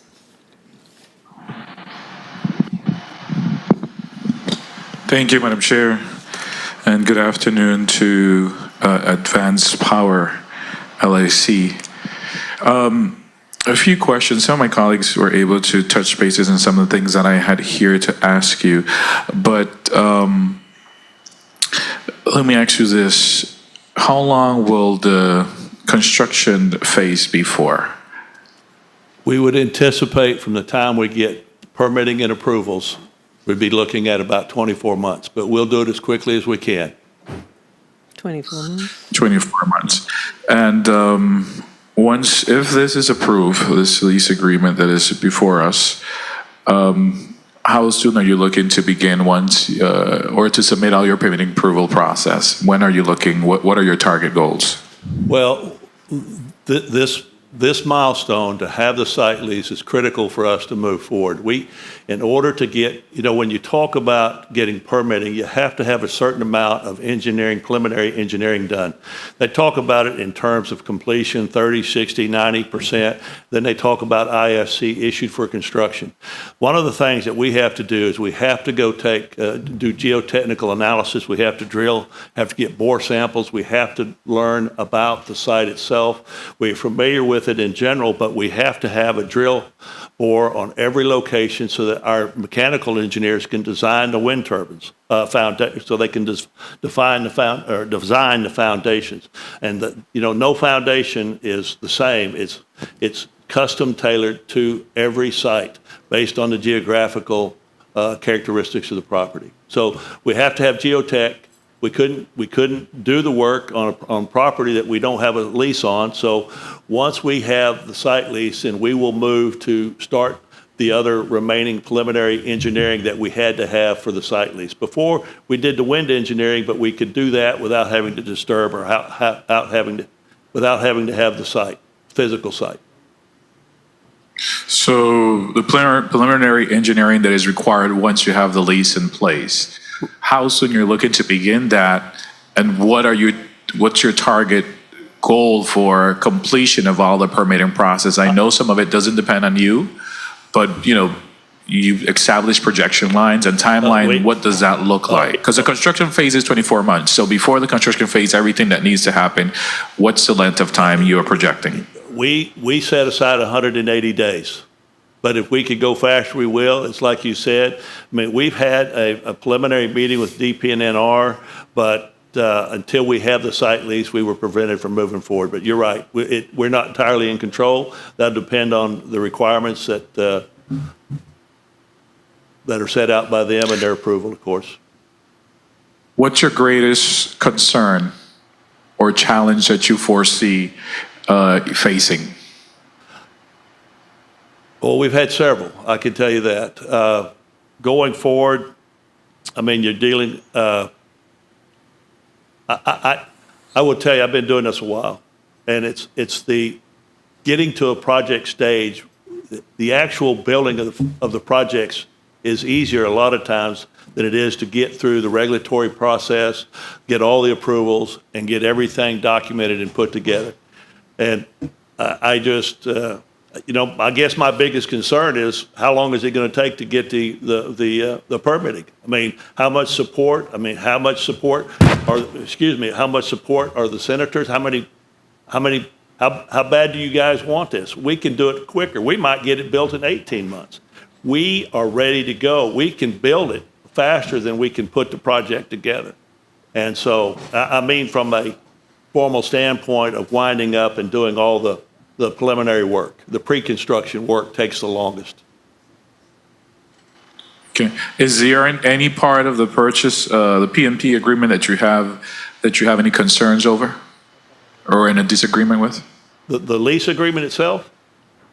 No. Your agreement with WAPA, your PPA. Well, I mean, let's just put the elephant out in the room. Yes, WAPA's challenged, right? They're financially challenged, they're credit challenged. We want to get, as I said earlier, we want to sell power for a little bit more than what it costs. We want to we want to get paid. But we know that there is a path forward here, and part of the solution for WAPA is to integrate renewable energy. I know people are looking at the short term for WAPA, and their short-term problems, and I recognize that. We're trying to find a long-term solution. We have underwriters. We're working with the DOE. We're working with a number of groups that are interested in helping provide solution long-term for the U.S. Virgin Islands. This is solvable. We can't do it overnight. 30 seconds. But we can fix this. Very well. Well, thank you, Madam Chair. I don't think I have any further questions this time. Thank you, Senator Carrion. So let me ask you, you do have a signed purchase power agreement with the Water and Power Authority for both leases, correct? Yes, ma'am. Great. So are you, I know that I don't remember where I read this. Oh, this actually was in an article. When was it? Sometime in 24. But in any event, do you have the opportunity to apply for federal subsidies and tax credits? There's no subsidies available to us as a private developer, but we are working with the DOE. They've got a Title 1706 program. They do offer long-term financing for investment development or infrastructure development. I actually met with the Madam Secretary, Jennifer Granholm, when she was down on the island back in July. But yes, we are working with the Loan Program Office. But as a business person and as a developer, you can't have too many funding sources. I pursue all solutions until we have one in place. But yes, one of the advantages about the DOE is that they're driven. There's a national policy to adopt renewable energies, as you know, and they have a competitive rate less than just under 5%. If we had to go out in just a typical commercial bank, some of those could be 12, 10%. And I've got a bond company that will do it, but the costs are cost prohibitive. We are seeking the, we talk about engineers all the time. We talk about the wind engineers, the geotechnical, the electrical. Really, my team, we have to be financial engineers. As much as as long as I've done this, I've never found anybody that says I don't like clean, renewable energy, and I don't care what it costs. That's not the way it is. Our challenge as a private sector group is to deliver competitively priced power that's affordable. We got to deliver value. It's not the technical challenge. There's a lot of great engineers that build wind turbines. How do we employ it and bring a solution to a community like the Virgin Islands? That's our task. It's not the technical threshold. It's the financial threshold. It's a compelling argument.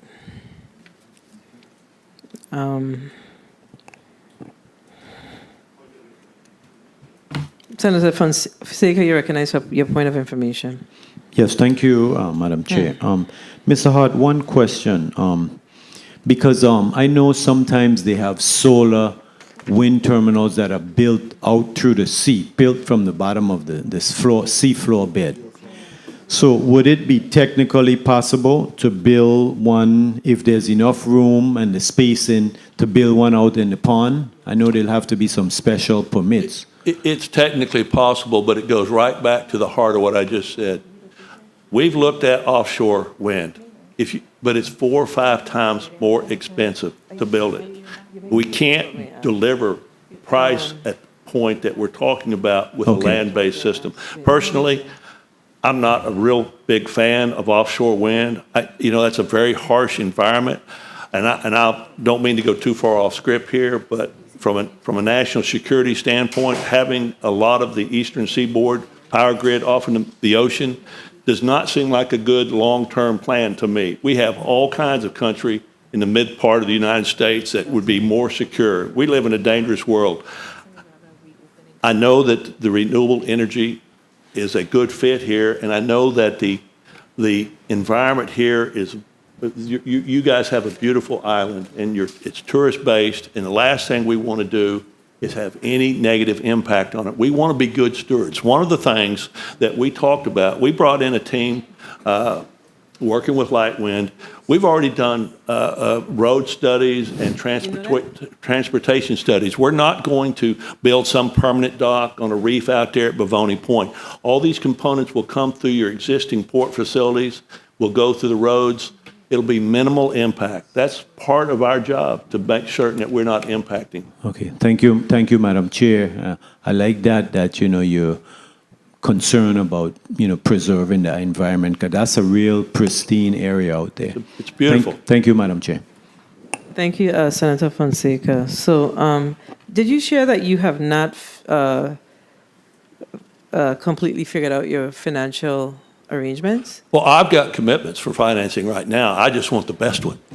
So, I asked the question for a reason. So the reason why I asked the question is because we don't want to hear 2 months from today that because of your financial challenges or your, how you're going to finance this, Sure. that you're now saying you want another percent.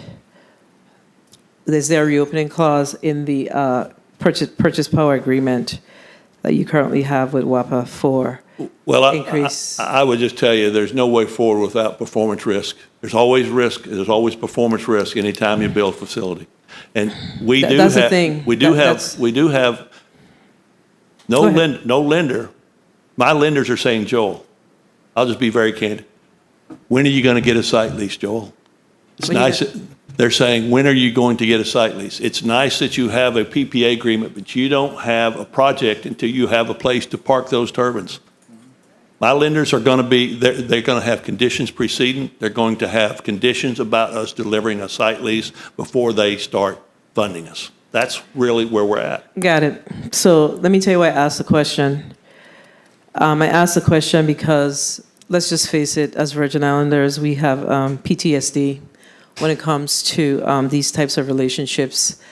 We know what occurred with VTOL, and hence the reason for my question. I don't want to hear down the road that, due to your financing challenges, I understand that there is inherent risk with what you're proposing to do or what we're proposing to accept. However, we have to look out for the interests of the Virgin Islands at the end of the day, because we know of our challenges, and you know what I mean when I say PTSD from this. I've been around 12 and a half years. I know about the VTOL. I would say we're not a VTOL. We're not asking for any money from the legislature. We're not asking money for anybody. This is a budget-neutral proposal. And it's at our risk. It's a risk versus reward. We're business guys. We want to make a little bit more money than what we sell it. It's on us to perform, or we spent tremendous amount of time and money without guarantee at our own risk, and I don't know what else to say. When we took it on, we basically looked at it. I guess we like a challenge because we stayed hooked up, right? When we start something, we want to see it through. We know that we have a solution that we can bring to the community. We've been singing the same song for 12 and a half years. Now people are starting to listen. Now the federal government, FEMA and HUD and everybody else is showing up. We've been here for 12 and a half years. We spent our own money. Nobody asked us to.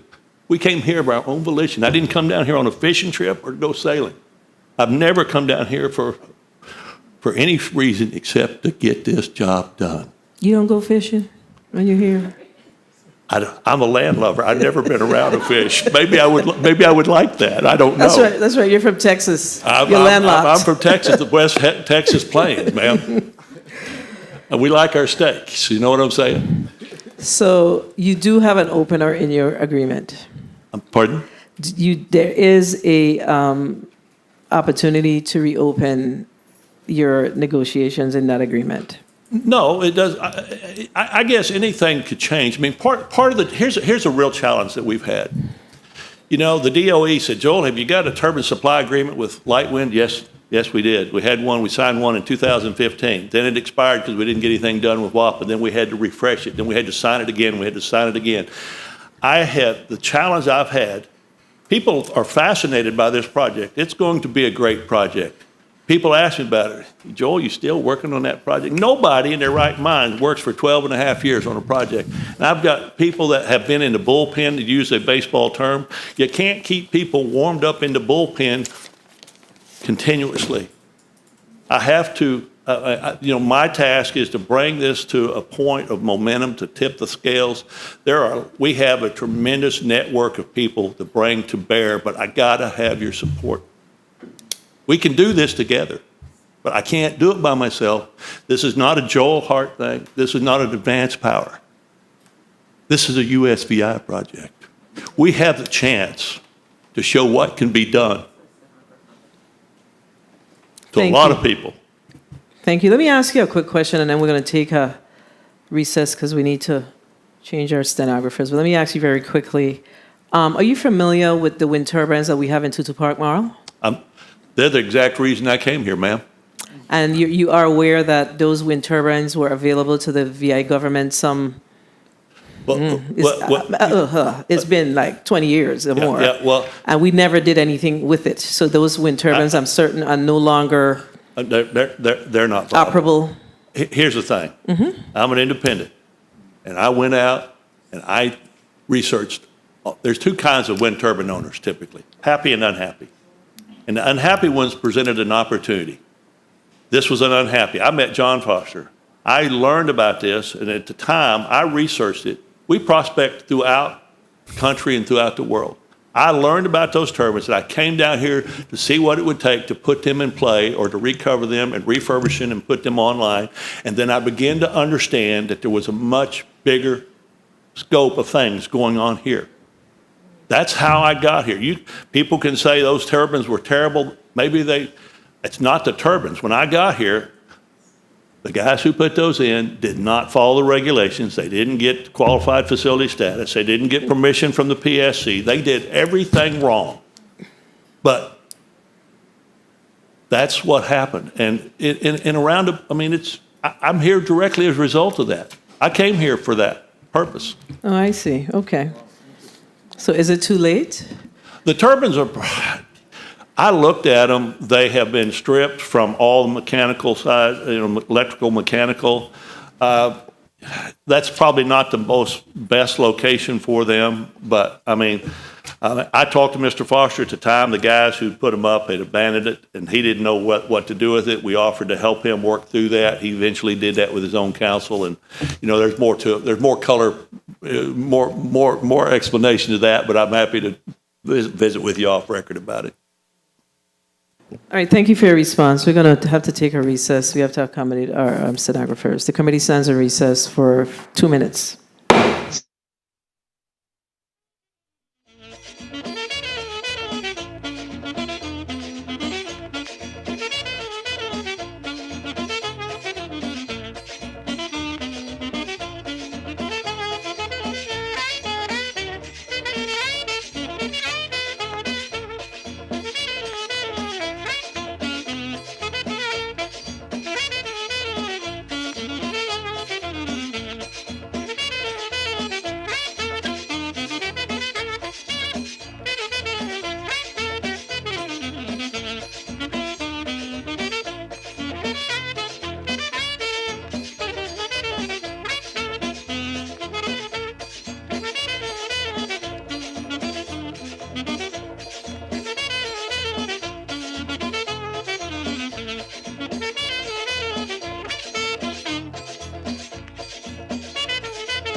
The committee is back on the record, and my colleague asked a question earlier, and we just need to get clarification on it. So I think we were talking about has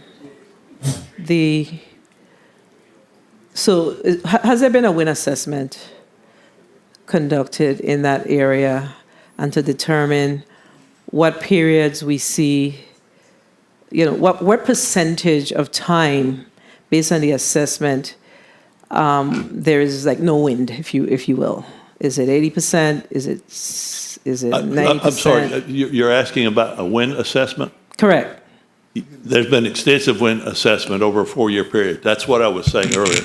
Yeah, we deployed units called SODAR units. They measured the wind up to 200 meters. They had remote satellite capability. They transmitted all the data to us. We measured the wind shear. We measured the wind direction, the wind speed, the humidity, temperature. We measure everything.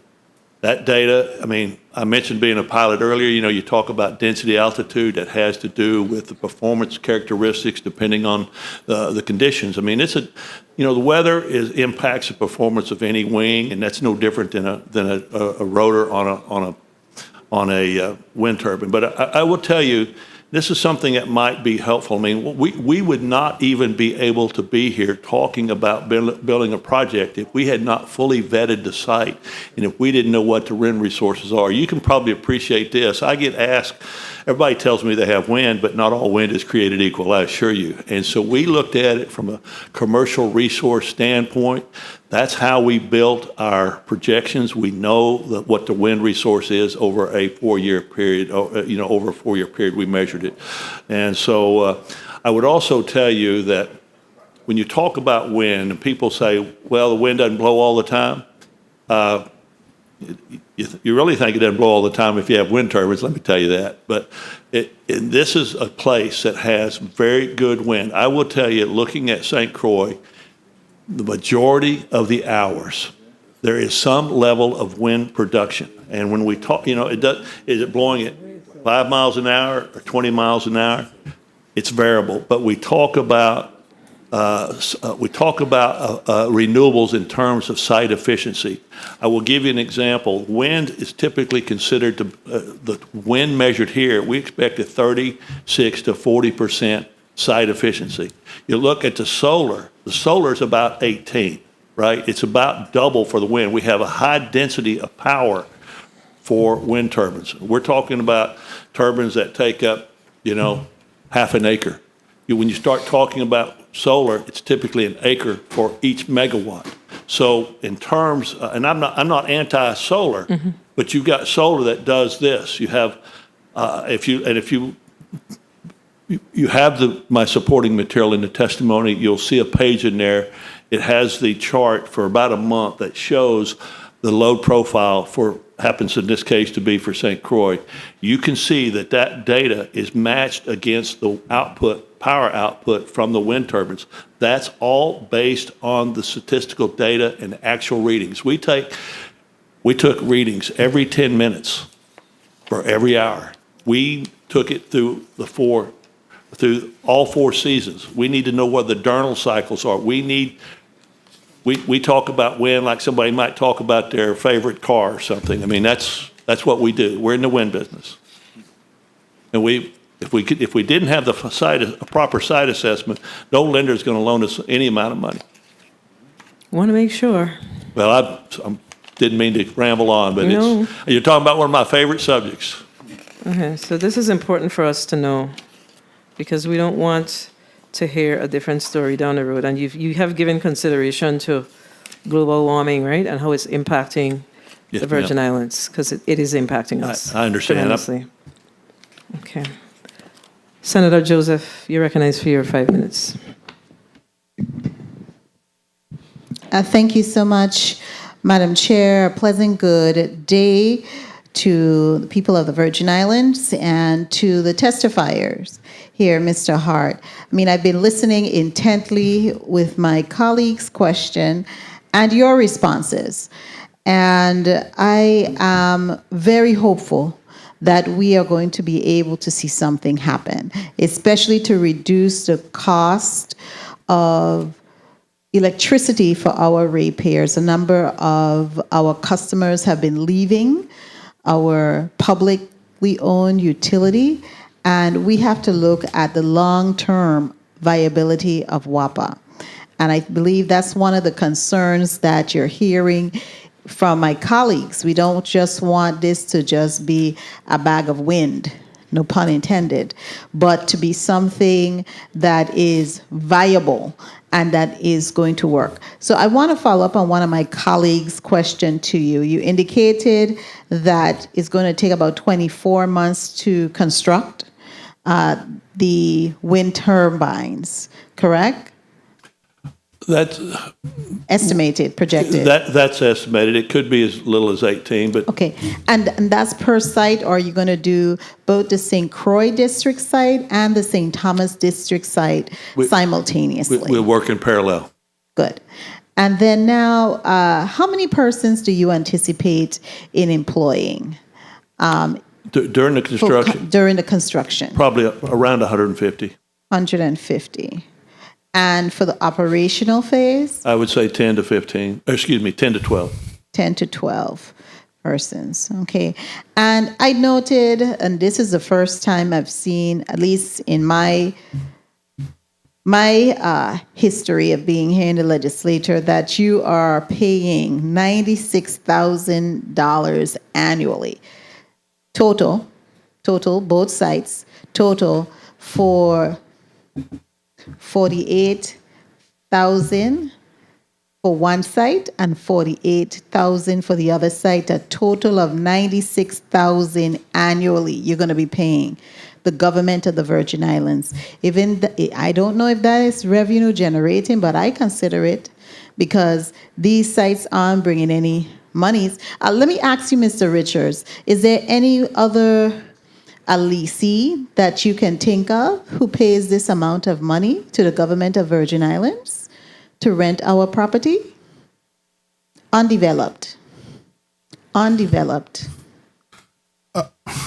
Senator, I think we found a happy medium, a fair medium rate. But just answer yes or no.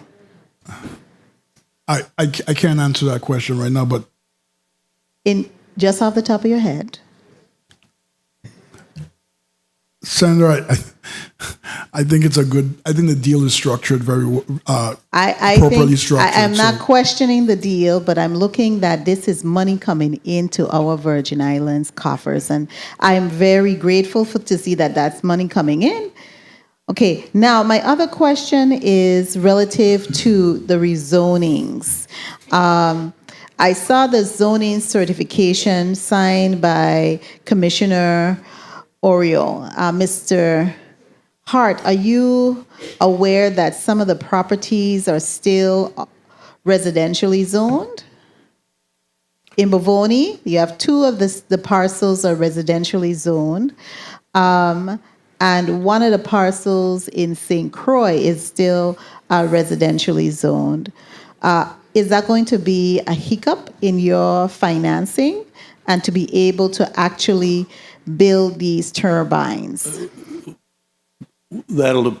The answer is that we'll have to be in full compliance with the DPNR's regulations, regardless of what they are. So let me shift the question to you, Mr. Richards. How is the department and the executive branch are going to work with us as legislators to assure that Mr. Hart can do what he says he needs to be done? Because he's been here 12 years, he said. He has the financing. And because these aren't zoned with the proper zoning, is it at work right now to get those rezoning down to the legislature? Vincent Richards, Property and Procurement. Senator, in Section 4.02 of the lease, the lessee is required to apply for any permitting or anything that's required. The majority of the properties, the assemblage of property meets the zoning requirements. And the attorneys at the Department of Property and Procurement the Department of Justice, the Office of the Governor, and the legislature have vetted the agreement, and we're happy with moving forward. 1 minute. I am deeply concerned. You see, these are the delays. The delays. This is something that's vital to our economy to grow. It's vital to our people to keep the cost of electricity. This should have been something, I think, and I'm not the smartest one here, that is done simultaneously. Okay? You know these things have the proper zoning. You need to send down the zoning amendments so we could fix it. And so that this is not just, like I said, a bag of wind talking, that we actually are giving this company who already have their finances and who are going to pay us money to be able to put it in place. So I'm asking you, I'm sending you a notice, kindly noted, as well, Mr. Richards, to have your team and the executive level to send down the zoning amendments so that this is not held again in any committee and we aren't moving forward, because we have to move forward on this very critical item. Now, I want to ask you, Mr. Hart, one final question. Kindly indicate for us, have you looked at any 30 seconds. FAA regulations which is going to hamper the production of the wind turbines? Anything like that? Joel Hart. We've been in constant contact with FAA. Yes, ma'am.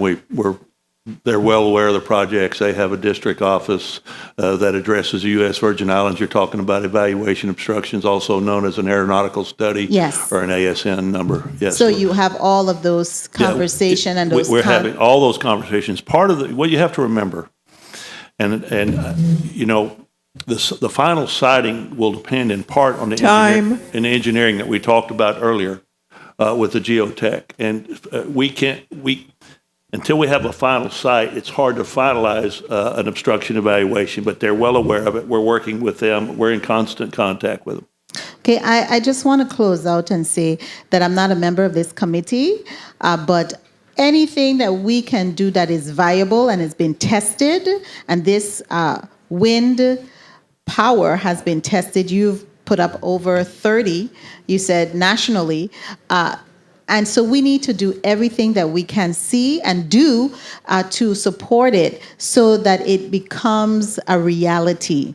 And us as ratepayer, because I'm a ratepayer, I don't have any other alternative energy I use, that my light bill and my colleagues' light bill is reduced and our people, more important, electricity is reduced. Madam Chair, I want to just thank you so much for the opportunity. Thank you kindly. Thank you, Senator Joseph. And while you were having sharing your displeasure, my very able chief of staff went and looked at it right away. That's why I love her so. But there's a correspondence dated April 12th, and I'm shocked that Mr. Richards, I know sometimes you get tired of us, you'd be like, whatever. But we don't want those types of matters to be on the record that, we did not, or your office or the government in this instance did not do its due diligence. So there is correspondence from the Department of Planning and Natural Resources that speaks specifically to parcel number 121, Estate Bavoni. It is zone R1.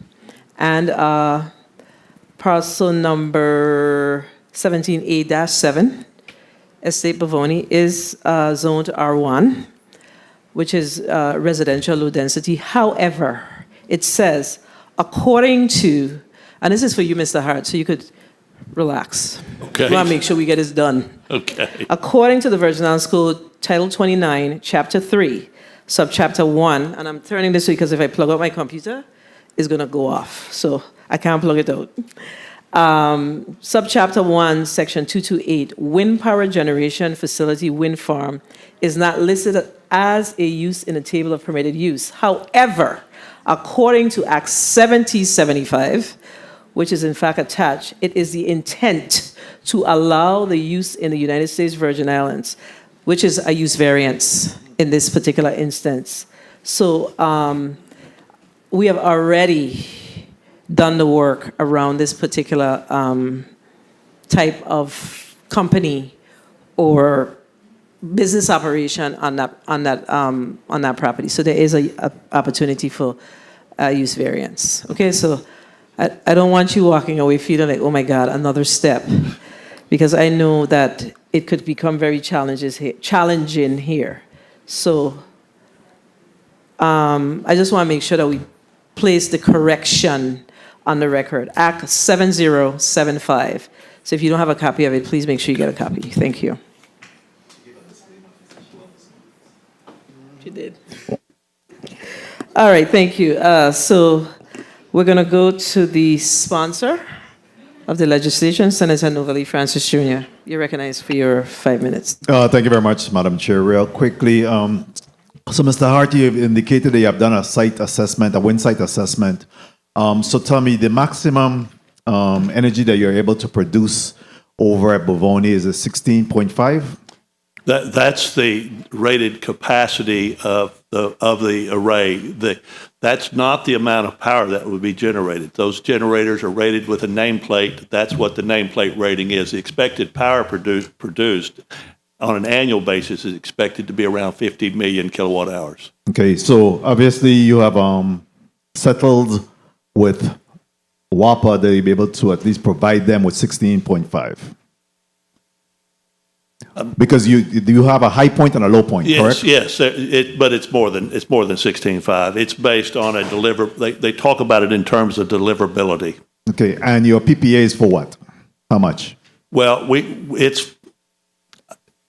I don't know what I don't have it memorized. You don't have it. But I'd be happy to look. But we project to deliver 50 million kilowatt hours based on our site assessment. And that'll be the same for St. Croix as well, in terms of the comparison, your high point, low point, and then you arrived at 33. That's taking into account all the ups and downs over the life over a 12-month period, over 8,760 hours. Okay.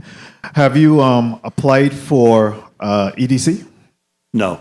Do you have any intention of applying for EDC? I had benefits? a preliminary discussion with them years ago, but it makes sense to talk to them, but I don't have that as part of our immediate plan. Okay. And infrastructure build out, you're saying that what is the cost? You said the total cost will be 160 million? I would estimate 158, 160 million in that range. Obviously, we'll do it as cheap as we can.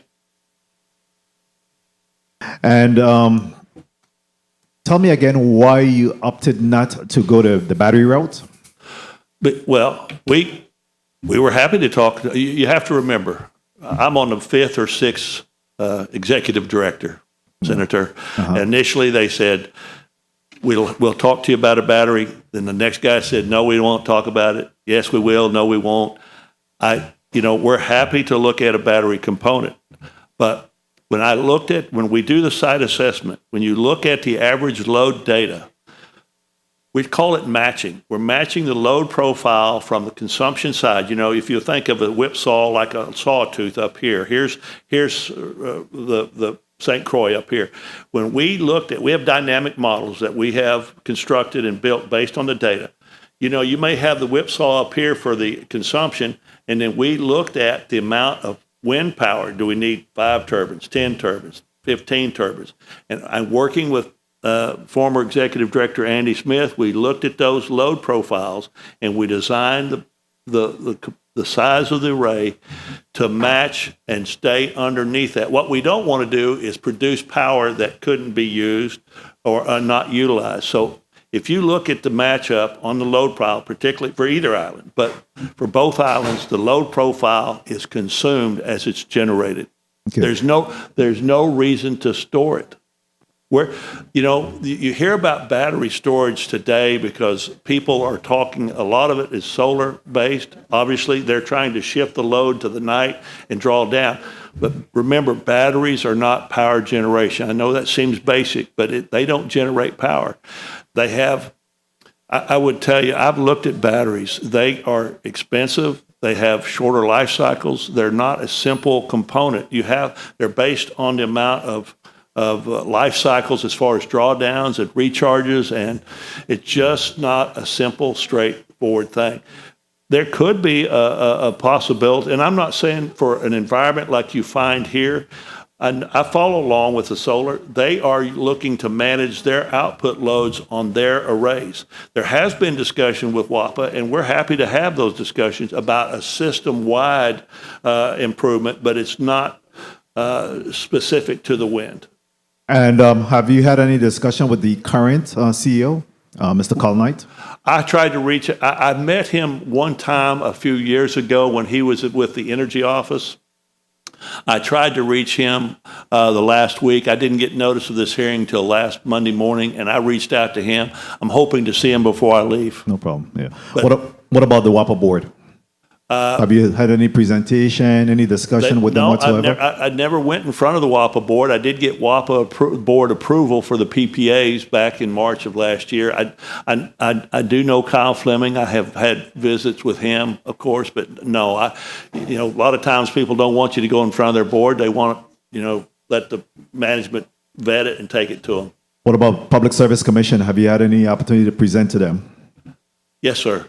Yes, sir. I started presenting to them, back in 2014. I've appeared many times.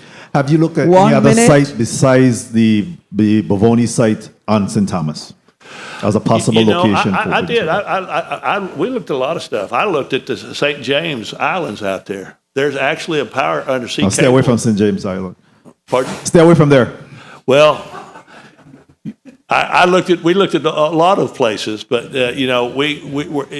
we're happy to go wherever we can. We don't want to, we're not here to divide a community. We want to bring a solution, and if there's options we've missed, we're happy to look at them. What about St. Croix? Did you look at any other site besides Estate Pearl where you're currently there's anywhere along the South Shore, but one of the things that we look at is we're looking at the point of interconnection, and you've got a 69 kV line, main trunk line from the Spanish Town interconnect all the way back to Richmond, and they're asking us to go to a point of interconnect there. We'll have to put in a step-up transformer from the site. We talked about bringing 30 seconds out of the turbines at a specific rate. We can't go as high as 69 kV, but just as a reminder, one of the things that we are waiting on, but is in progress, is the interconnection study that's been commissioned by WAPA.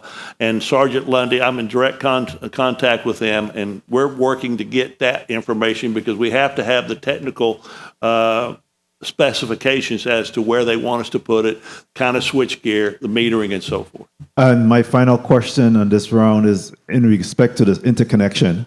While you have had the opportunity to at least be connected over Spanish Sound, over in the South Shore, here in St. Thomas, is there a similar interconnection that will be done there?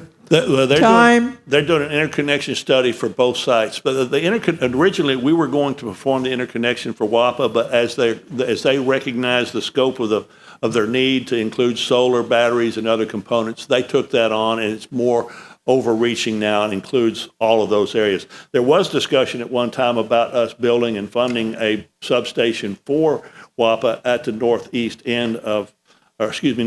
wind of St. Bavoni. But FEMA eventually came to the table, and they're going to actually build it, and we're going to tie into that substation that will be built on the north side of Bavoni. So to be clear, the interconnection is the responsibility of WAPA? It's an agree. We have to have an interconnection agreement, but we can't get to it. It's a technical agreement. The interconnection study will tell WAPA in technical terms what the impact of integrating renewables or introduction of any power generation is into the grid. If we get too high a level of penetration, you can destabilize the grid because of the intermittent nature of renewables. And so we have to make certain that we're not destabilizing the grid by bringing power that's not managed properly. Oh, very well. Thank you for your response. I just want to caution that, in fact, I know that the interconnection study was delayed somewhat on the Petronella site on St. Croix, and I'm hoping that we don't see the same thing happening over on this side. I would tell you, normally, I've never seen a site built without an interconnection study first. That's the first I've ever seen. I talked to Sergeant Lundy, they're a national engineering firm out of Chicago. You don't usually build a site unless you know you have an interconnection agreement. We will have an interconnection agreement or our funders will not fund. We have to have it. It'll have to be online when the turbines come online. And by the way, I know we've talked about construction. Once we go to move to construction, we'll start building the foundations way before the turbines show up. When the turbines show up, they don't just lay around.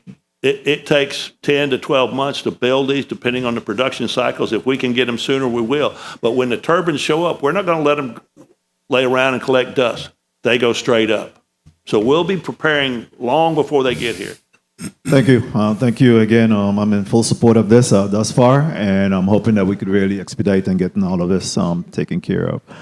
Thank you very much, Madam Chair, for the time. Thank you, Senator Francis Jr.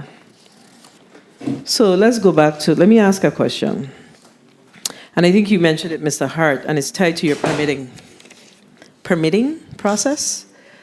So have you submit your application for permitting? They won't let us submit it without a site lease.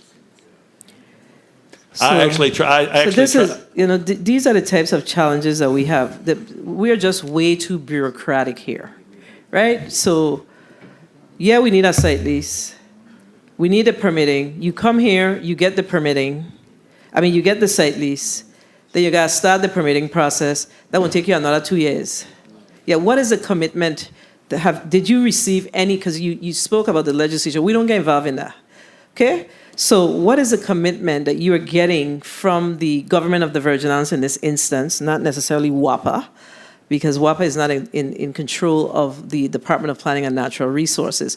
What is the conversation with the GVI around fast-tracking this permitting? Because you are giving a 2-year window, and this is what's going to happen. If that doesn't happen within a reasonable window, then we're going to say that you came here and you frauded us because you said 2 years. But we need to know that the GVI is in fact going to work with you to ensure that this permitting is timely, because permitting here is a huge feat. And there are people who leave the territory saying, look, I'm not dealing with that. Right. So, based on what you presented us today, it will be unfortunate for you to have been here for 12 years and then you become frustrated because of the permitting process. So is there any commitments? What are the discussions that's being had about, moving this along once the property lease is identified, approved rather? Yes, ma'am. I've spoken and spoken to the governor directly about the project. He's indicated his support for it. I talked to his policy advisors on a regular basis. As far as, me representing what the permitting process will look like and Please how put fast the camera on the testifier. Thank you. Go ahead. I don't know what the answer is, other than by our actions, we have stayed focused to get the project done. It's going to take the support of the community. If we're going to have public hearings, people are going to get to come and vent all of the things they don't like about wind turbines. If somebody doesn't, if we don't get permitting, we don't build it. It's just that simple. I don't have a guarantee that I can't come back and tell you that what I can speak to is what we're capable of doing. And I don't want to build false expectations. Wind farm is not going to solve every problem in the U.S. Virgin Islands. It's not. That's one of my main jobs. Is I'm a professional handholder. People want to know how this is going to fix everything. I can build it. We can get it built, but I can't. I don't make the laws here. I'm not a politician. Obviously, I'm not a practiced or polished speaker. I would have read the statement. That would have been easier, right? I'm just a simple roll up your sleeve. Let's get it done. We're not faint of heart. I would have left a long time ago. There's nobody, no other project I know that they ever worked on a project for 12 years.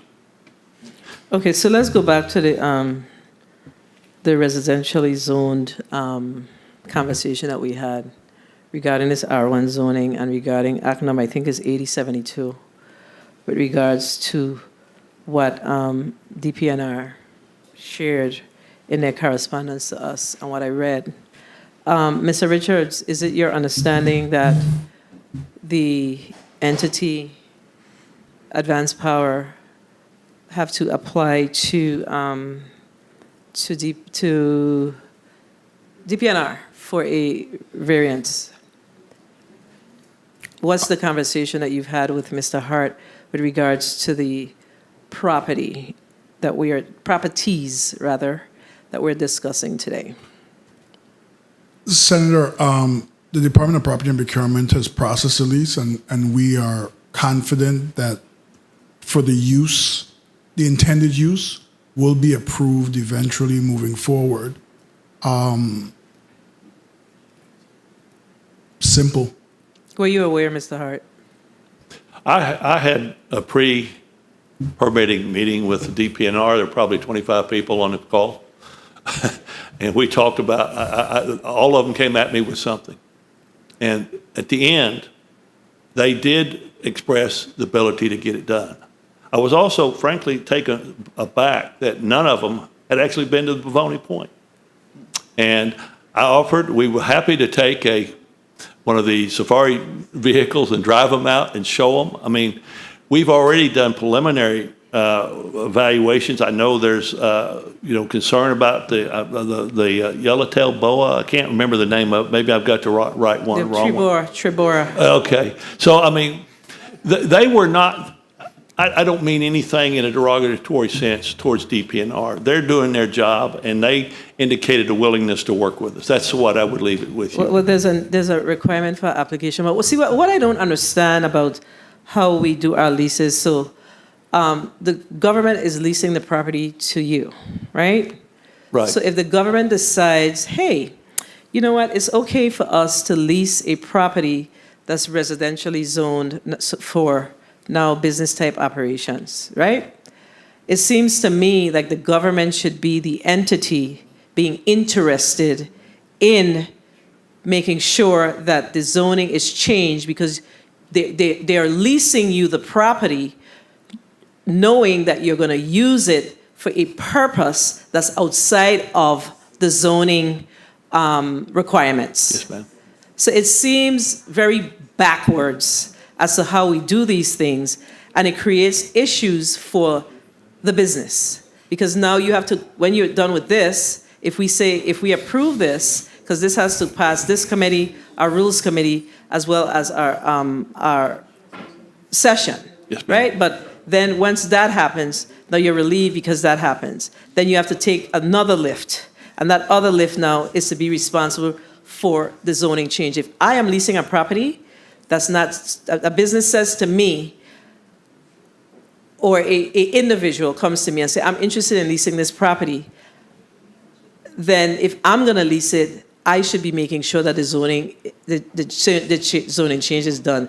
And we experience this over and over. If the government is interested in changing the landscape Right. of how the property is zoned, we have to be more business friendly. We should be, and we meaning the executive branch, because that's the entity that's responsible, should be that once they say they sign off on all of what's happening and what you're saying that you're interested in doing, then you should come here saying, look, we've done all our due diligence. There must be some sort of one-stop shopping.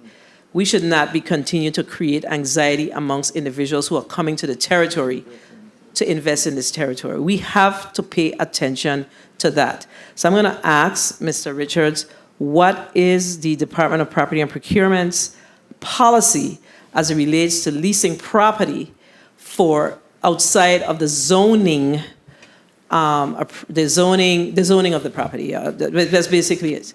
Yeah, so everybody's doing their own thing, but we have one government, and we're trying to make sure that we are able, because I've read different articles. Some say, look, you delay this, it costs in $3 million, and it's just a lot to take in. At some point, if this is important enough for us, then we should be working together. That's my concern, because I know you got to do an application based on the law. It's saying that they will give high consideration to a variance, but you still have to do it. Right. So let's hear from Property and Procurement. Senator Vincent Richards from the Department of Property and Procurement. Senator, we wouldn't be here if there was any concern about the usage of the property. A zoning certification from DPNR is part of our package.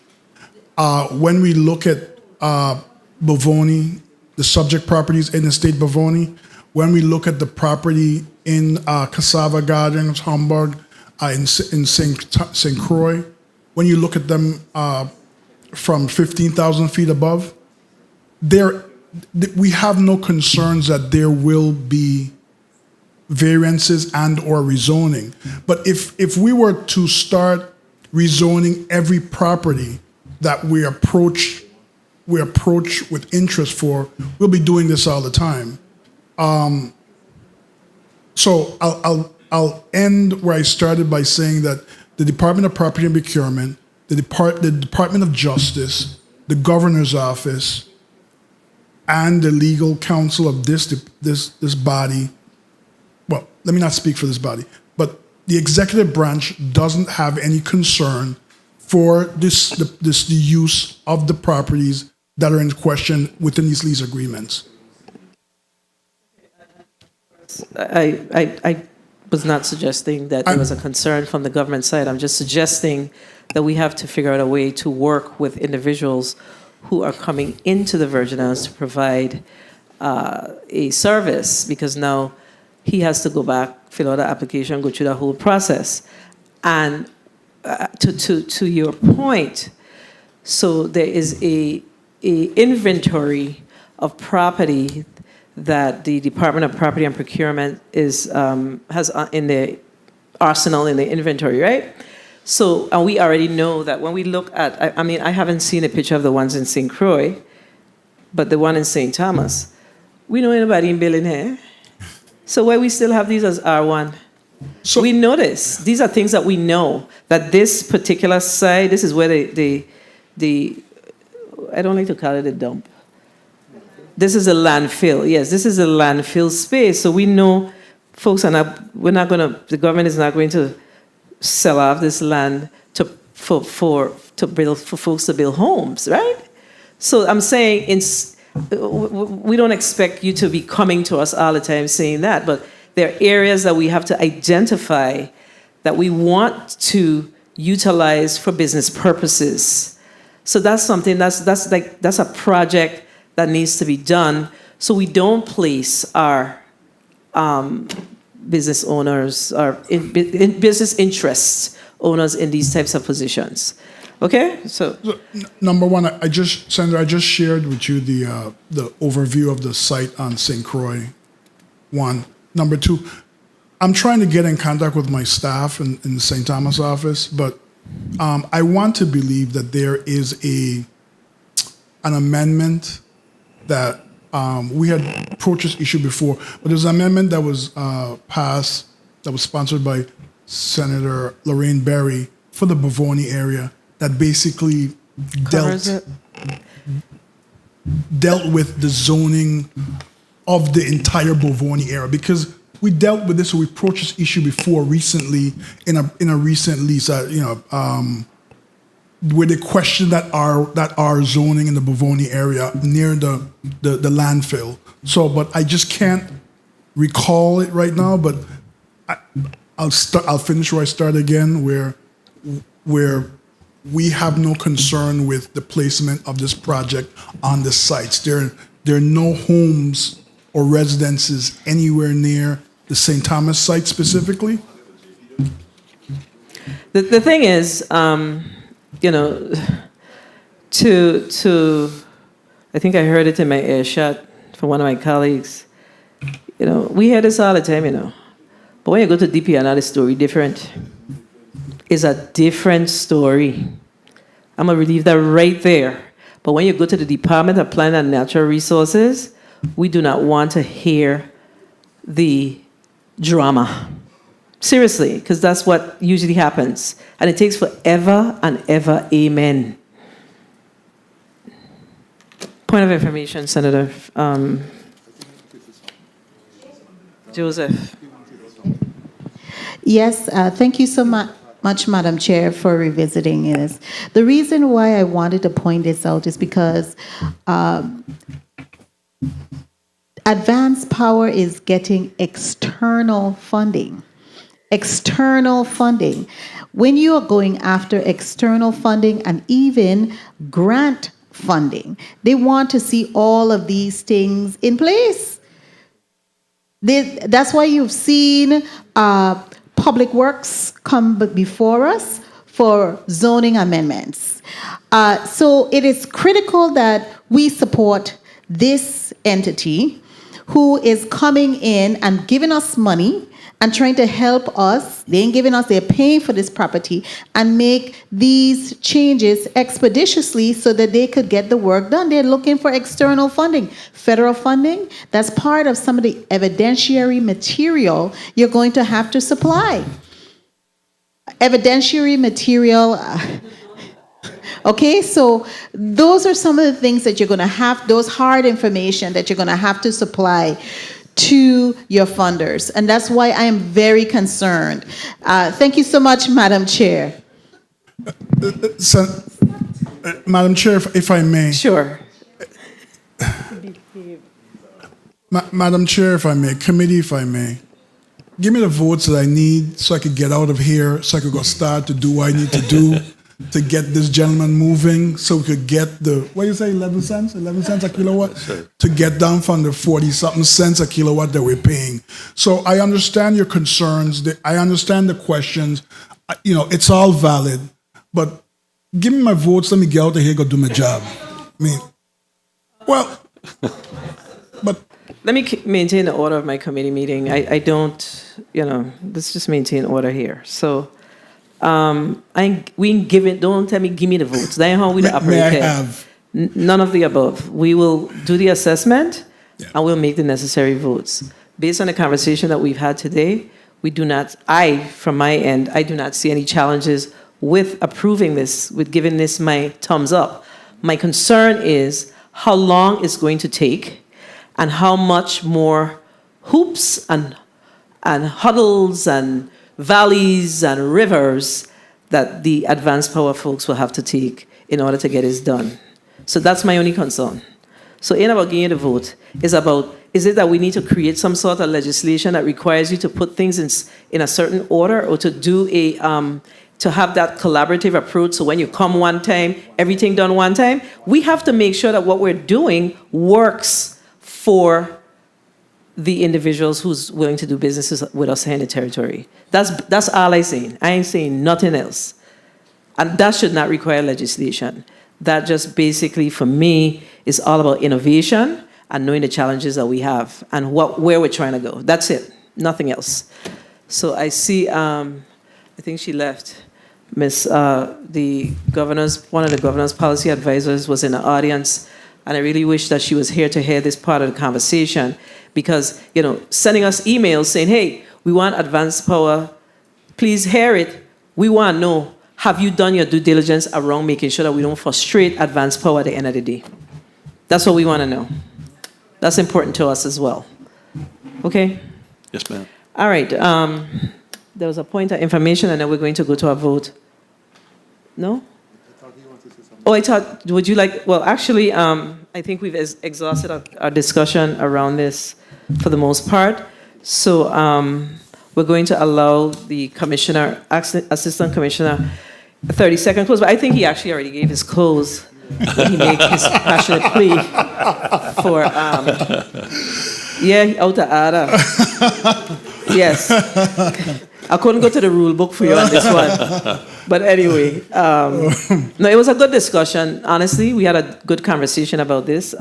Again, I was sharing with my Senate President that, I think we are at the point where we should be having a broader, a deeper dive conversation around, how does all of these renewable energies come together to support WAPA and, the fact that we have millions of dollars to build a new plant or new plants here in the territory, and what that capacity is going to look like. We need to have that deeper dive discussion as we do this work. So I'm all for what works and what helps us to see the reduction in our energy costs, because many times our constituents believe that, well, I know I to pay, that we don't see it on our bills. But I too, from time to time, to be a little confused, because I pay a bill for $1,000 the other day, and I look back and say, I pay that? Yeah, I'm like, how that happen?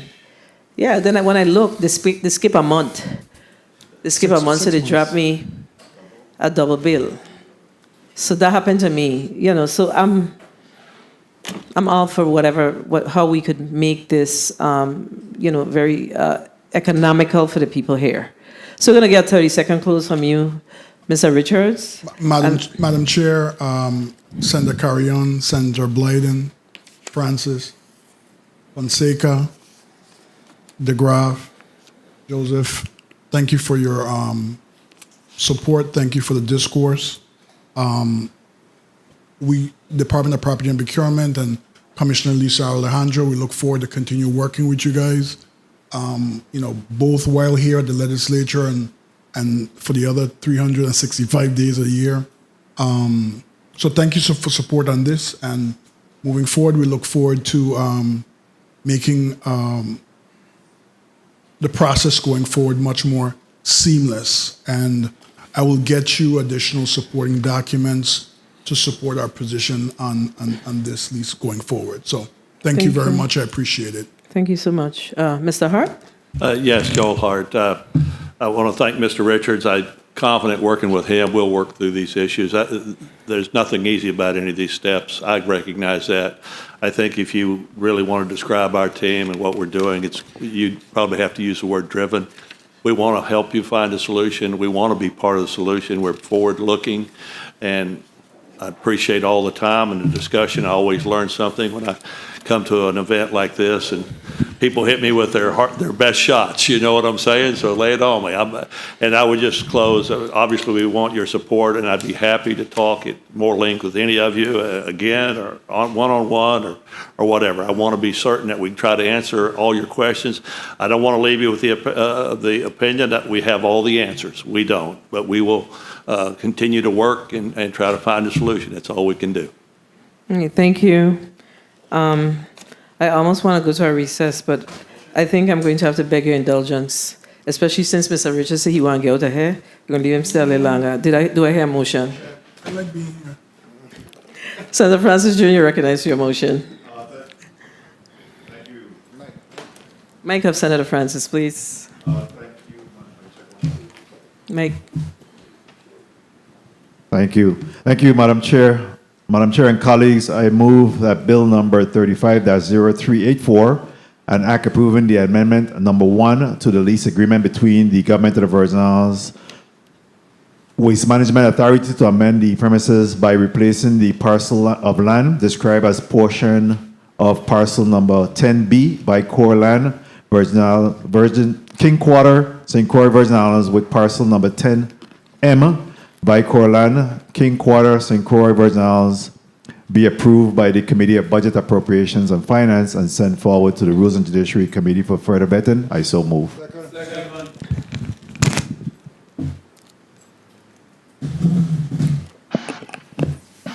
The bill number 35-0384 has been properly moved by Senator Novalee Francis, seconded by Senator Ray Fonseca, Senator Dwayne M. DeGraff, and Senator Marvin Blyden.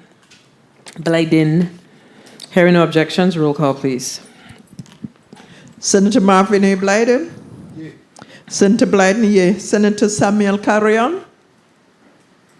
Yes. Senator Carrion, yes. Senator Dwayne M. DeGraff? Yes. Senator DeGraff, yes. Senator Ray Fonseca? Senator Fonseca, yes. Senator Novelli Francis Jr.? Senator Francis Jr., yes. Senator Donna A. Fred Gregory? Yes. Senator Fred Gregory, yes. And Senator Javani James Sr., absent. Madam Chair, 6 yeas, 1 absent. Thank you, Madam Clerk.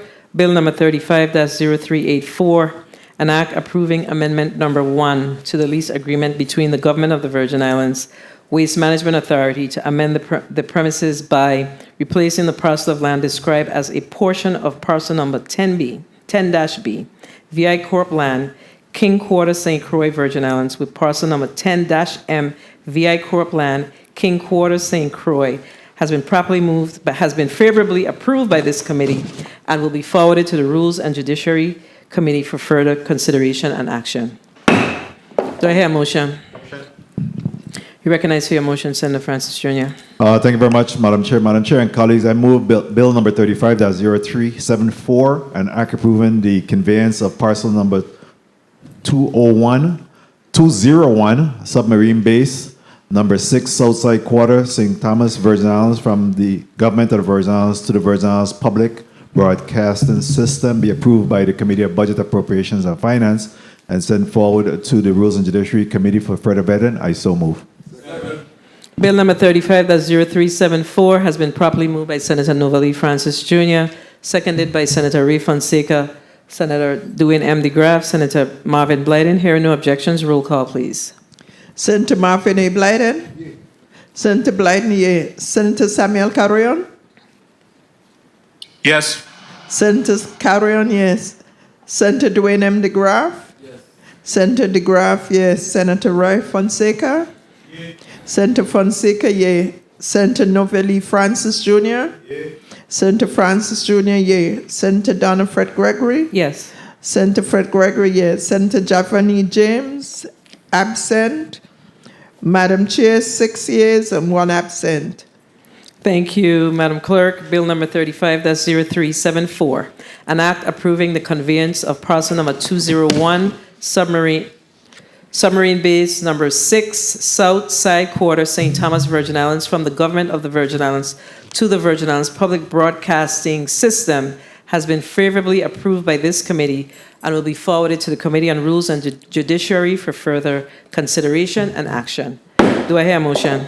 Motion. You recognize for your motion, Senator Francis Jr.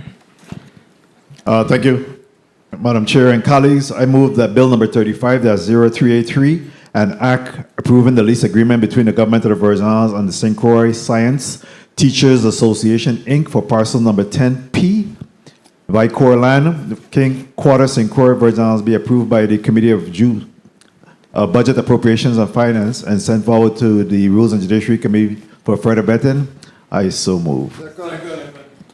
Bill number 35-0383 has been properly moved by Senator Senator Novelli Francis Jr., seconded by Senator Ray Fonseca, Senator Dwayne M. DeGraff, and Senator Marvin Blyden. Hearing no objections, roll call, please. Senator Marvin A. Blyden? Senator Blyden, yes. Senator Samuel Carrion? Yes. Senator Carrion, yes. Senator Dwayne M. DeGraff? Yes. Senator DeGraff, yes. Senator Ray Fonseca? Yes. Senator Fonseca, yes. Senator Novelli Francis Jr.? Yes. Senator Francis Jr., yes. Senator Donna Fred Gregory? Yes. Senator Fred Gregory, yes. Senator Javani James? Senator James absent. Madam Chair, 6 yeas, 1 absent. Thank you, Madam Clerk. Bill number 35-0383, an act approving the lease agreement between the Government of the Virgin Islands and St. Croix Science Teachers Association, Incorporated, for parcel number 10-P, VI Corp land, King Quarter, St. Croix, Virgin Islands, has been favorably approved by this committee and would be forwarded to the Committee on Rules and Judiciary for further consideration and action. Do I hear a motion? Motion. Senator Francis Jr., recognize your motion. Thank you very much, Madam Chair. Madam Chair and colleagues, I move bill number 35-0384, 0300, an act approving a lease agreement between the government of the Virgin Islands, acting through its Commissioner of Department of Property and Procurement, and the Advanced Power LLC for 3 portions of parcel number 1A, Estate Bavonis, number 1 and 2, Frenchman Bay Quarter, St. Thomas, Virgin Islands, 2 portions of parcel number 1-8, Estate Bavonis, number 1 and 2, Frenchman's Bay Quarter, St. Thomas, Virgin Islands, a portion of parcel numbers 1A-7, Estate Bavoni, numbers 1 and 2, Frenchman's Bay Quarter, St. Thomas, Virgin Islands, a portion of parcel number 1-21, Estate Bavonis, number 1 and 2, Frenchman's Bay Quarter, St. Thomas, Virgin Islands, 2 portions of the remainder of parcels number 1-19, Estate Bavonis, numbers 1 and 2, Frenchman's Bay Quarter, St. Thomas, Virgin Islands, and a portion of parcel number 1-18, Estate Bavonis, number 1 and 2, Frenchman's Bay Quarter, St. Thomas, Virgin Islands, for the purpose of constructing, operating, and maintaining a wind turbine generators, office, metering, maintenance shed, access road, utility substations as part of a microgrid on St. Thomas, and other related purposes be approved favorably by the Committee of Budget, Appropriations, and Finance and sent to the Committee of Rules and Judiciary for further vetting. I so move. Bill number 35-0300 has been properly moved by Senator Novalee Francis Jr., seconded by Senator Ray Fonseca, Senator Dwayne M. DeGraff, and Senator Marvin Blyden. Hearing no objections, roll call, please. Senator Marvin A. Blyden? Senator Blyden, yes. Senator Samuel Carrion? Yes. Senator Carrion, yes. Senator Dwayne M. DeGraff? Yes. Senator DeGraff, yes. Senator Ray Fonseca? Yes. Senator Fonseca, yes. Senator Novalee Francis Jr.? Yes. Senator Francis Jr., yes. Senator Donna A. Fred Gregory? Yes. Senator Fred Gregory, yes. Senator Javani James Sr., absent. Madam Chair, 6 yeas, 1 absent. Thank you, Madam Clerk. Bill number 35-0300, an act approving a lease agreement between the Government of the Virgin Islands, acting through its Commissioner of the Department of Property and Procurement, and Advanced Power LLC for 3 portions of parcel 1-A, Estate Bavoni, numbers 1 and 2, Frenchman's Bay Quarter, St. Thomas, Virgin Islands, 2 portions of parcel number 1A-8, Estate Bavoni, numbers 1 and 2, Frenchman's Bay Quarter, St. Thomas, Virgin Islands, a portion of parcel number 1A-7, Estate Bavoni's numbers 1 and 2, Frenchman's Bay Quarter, St. Thomas, Virgin Islands, a portion of parcel number 1-21, Estate Bavoni numbers 1 and 2, Frenchman's Bay Quarter, St. Thomas, Virgin Islands, 2 portions of remainder of parcel 1-19, Estate Bavoni numbers 1 and 2, Frenchman's Bay Quarter, St. Thomas, Virgin Islands, and a portion of parcel number 1-18, Estate Bavoni numbers 1 and 2, Frenchman's Bay Quarter, St. Thomas, Virgin Islands, for the purpose of constructing, operating, maintaining wind turbine generators, offices, metering, maintenance sheds, access road, utility substation as part of a microgrid on St. Thomas and other related purposes, has been favorably approved by this committee and will be forwarded to the Committee on Rules and Judiciary for further consideration and action. Do I hear a motion? Senator Francis Jr., you recognize your motion.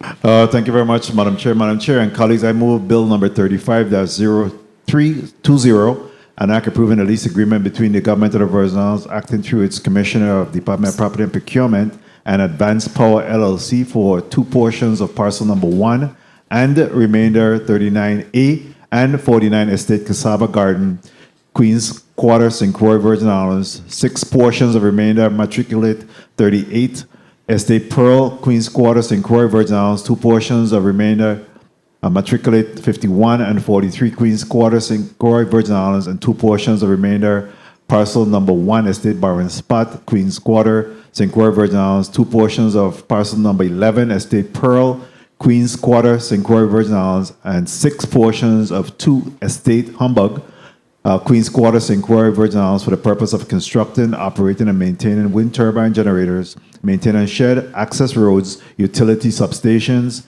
and as part of a microgrid, and for other related purposes on St. Croix, be approved favorably by the Committee of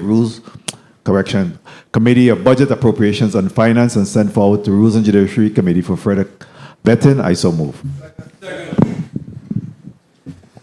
Bill number 35, that's 0320, has been properly moved by Senator Novalee Francis Jr., seconded by Dwayne M. DeGraff, Senator Marvin Blyden, Senator Ray Fonseca. Hearing no objections, roll call, please. Senator Marvin A. Blyden? Senator Blyden, yes. Senator Samuel Carrion? Yes. Senator Carrion, yes. Senator Dwayne M. DeGraff? Yes. Senator DeGraff, yes. Senator Ray Fonseca? Yes. Senator Fonseca, yea.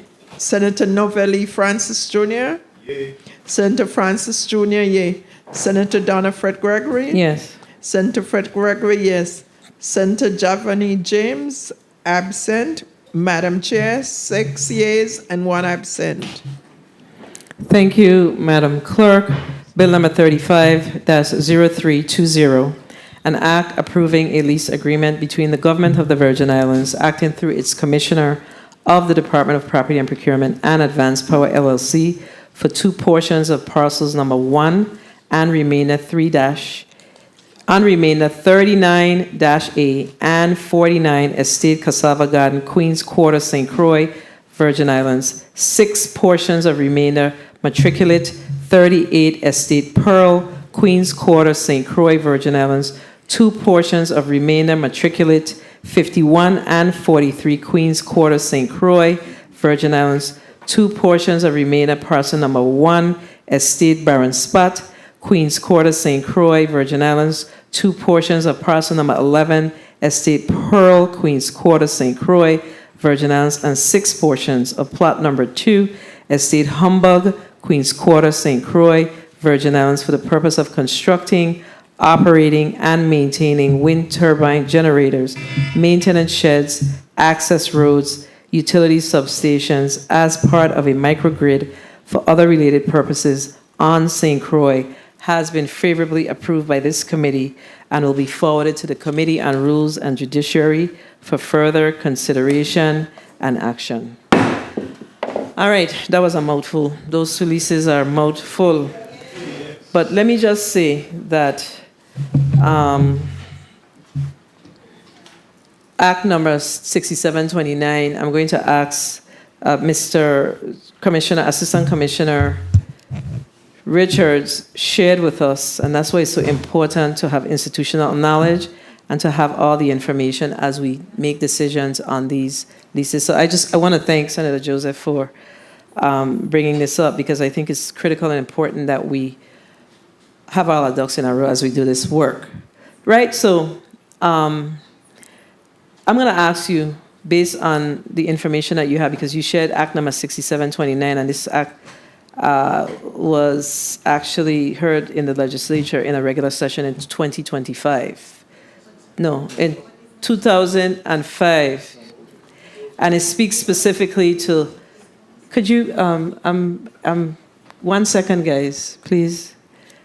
So I'm going to ask you to just give us some context around this legislation. I mean, the legislature passed it, but I think it's important for the department who's actually doing the work around it to have a clear understanding of what it means. I mean, I'm seeing the parcels here in the legislation that was passed that's specific to residential that are now saying for public. So you can proceed, Mr.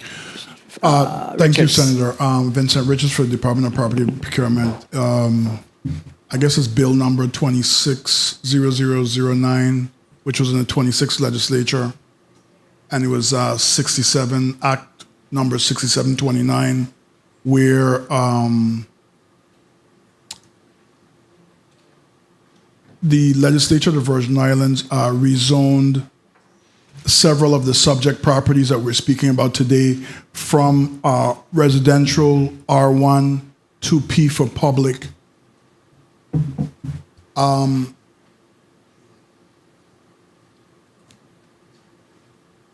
I mean, that's it in a nutshell. One other thing to add is that in the GVI's portfolio of properties, sometimes or all too often properties are then subdivided. So whereas you may find some of the properties may not match up with some of the numbers that are there now, but in the past the parcels are much larger than they are currently. So that's the answer in a nutshell. Okay, so understood. However, what we're going to ask you to do is just go back, look at this law that was passed in 2005, Act number 6729. Look at what we've approved here today to determine whether or not all of these properties are included that are R1 are included in this act.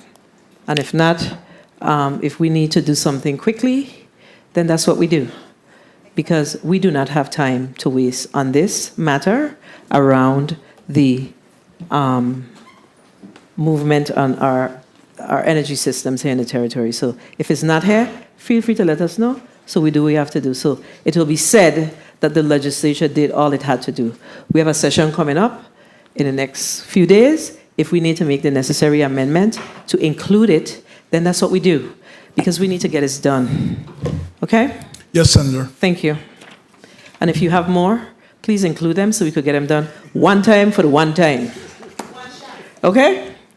Yes, Senator. Yes, Madam Today Chair. was a good day. Today was a good day. So, there is progress around us reducing our utility costs, and that's very important to us. There's progress around us moving forward with our infrastructure as a result of the hurricanes of 2017. These are very important things to us. If there's anything that we can do to fast track these processes, please let us know, because it matters to us as well. We live here. Sometimes our constituents think that we live in a different bubble. We live here and we experience the high utility bills as well.